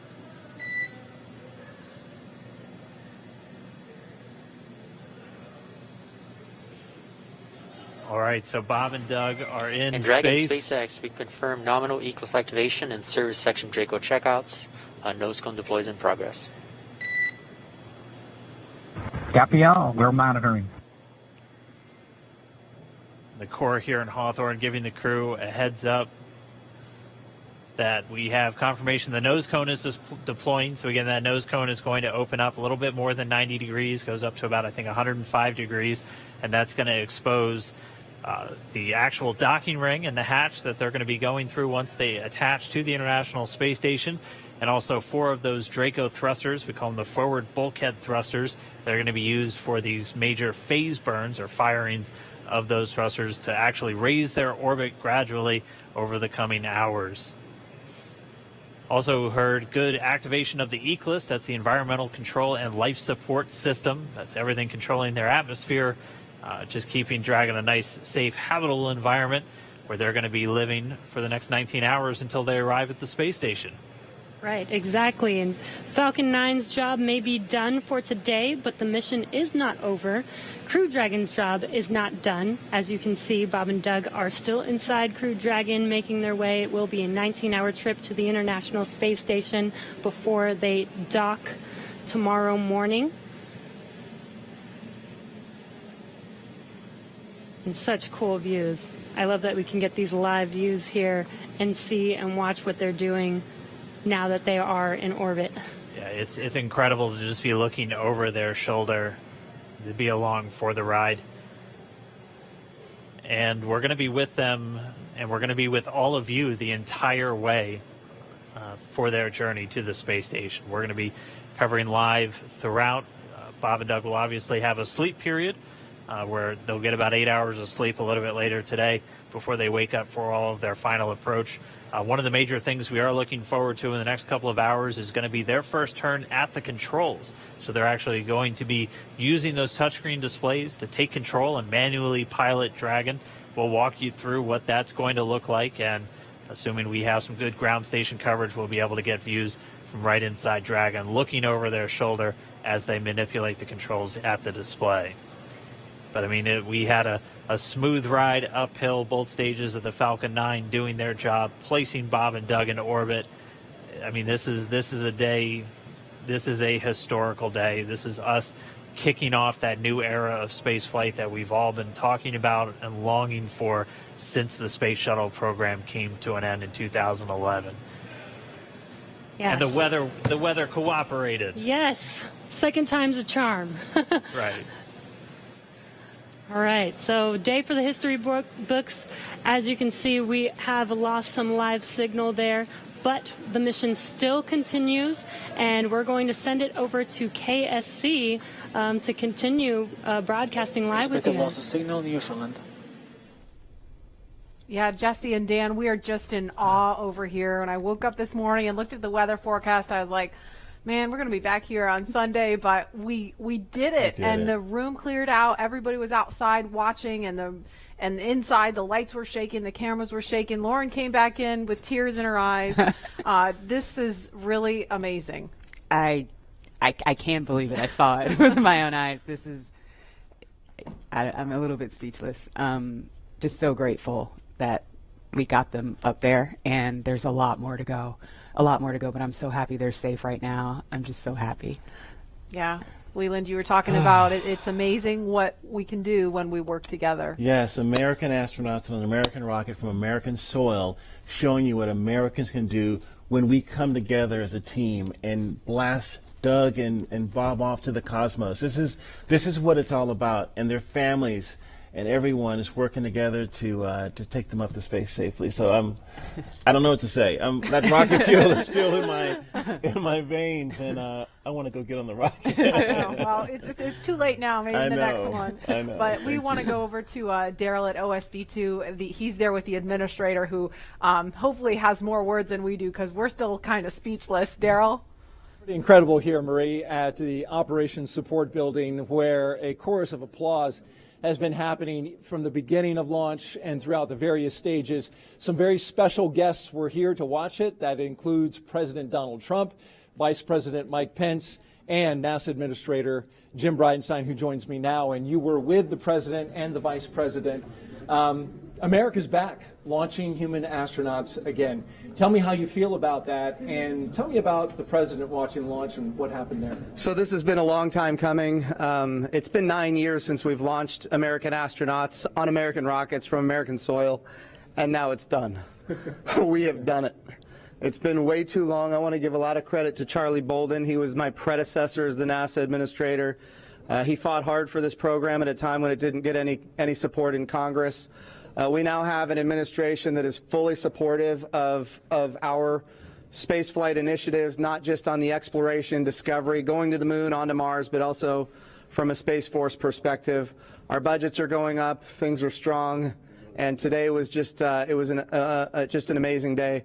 You know, one of the things the President did right out of the gate when he became President is he created what's called the National Space Council, and he put the Vice President as chairman of the National Space Council. And on that National Space Council, you've got the Secretary of Defense and the Secretary of State and the Secretary of Commerce, the Secretary of Transportation, the Secretary of Education, the Chairman of the Joint Chiefs, all of these different amazing individuals that deal with space day in and day out. A lot of people don't realize how many parts of the federal government deal with space.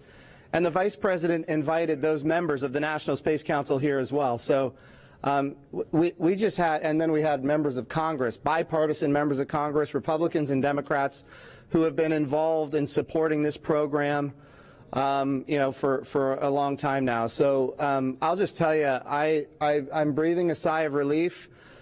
But I will also tell you, I am not going to celebrate until Bob and Doug are home safely.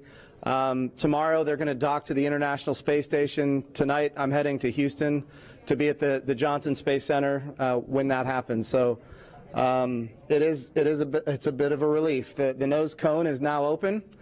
It's now deployed, which means that now we're going to go into some burns. We're going to have some phasing burns. We're going to have some boosting burns, and we're going to get as much as we can in alignment with the International Space Station as early as possible here. But also, I know it's hard, but the big thing that we need to do now is we got to get Bob and Doug, who have now gone through this exercise twice. They need to get some rest.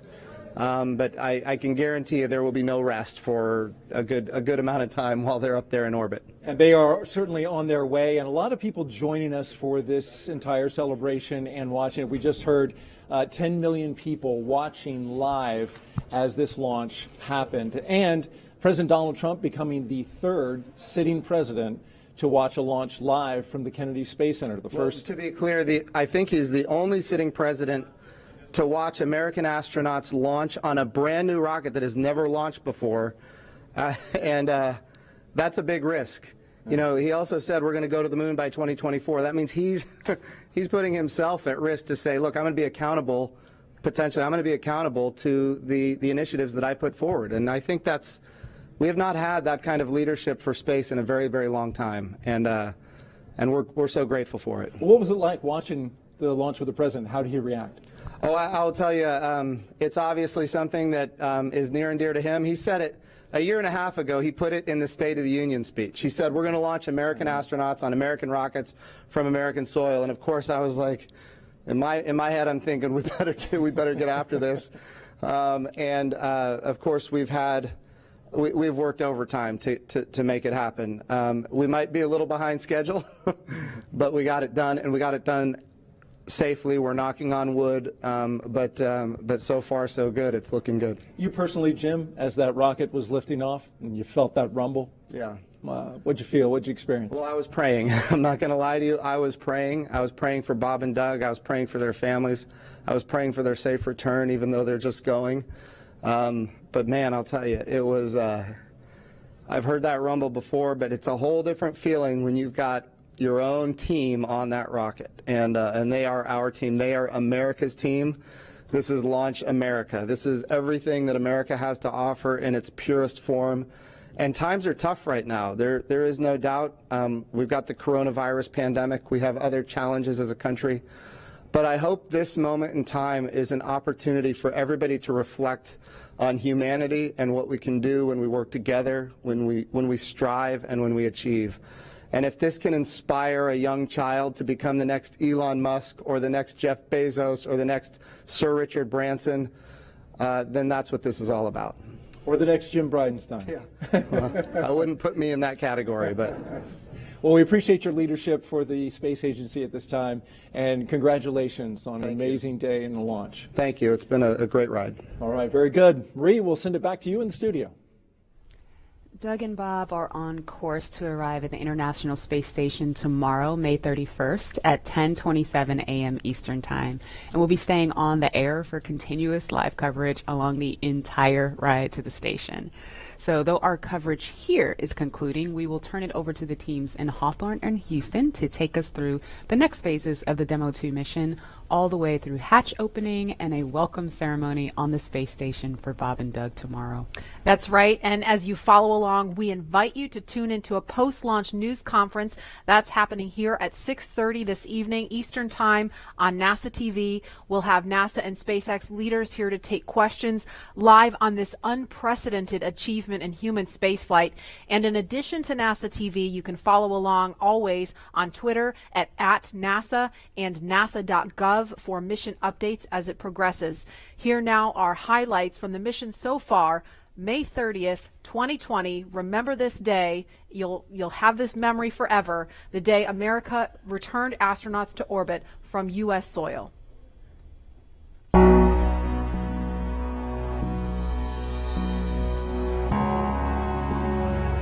Wow, we're making history again. Let's go.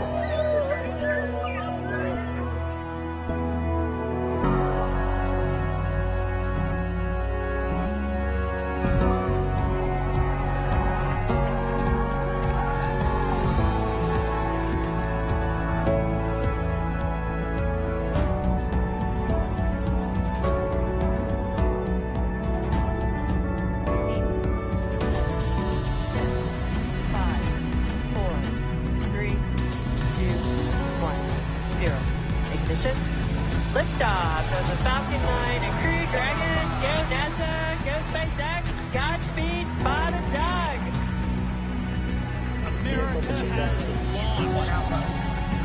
rise to the new era of American spaceflight and witness the ambitions of a new generation continuing the dream.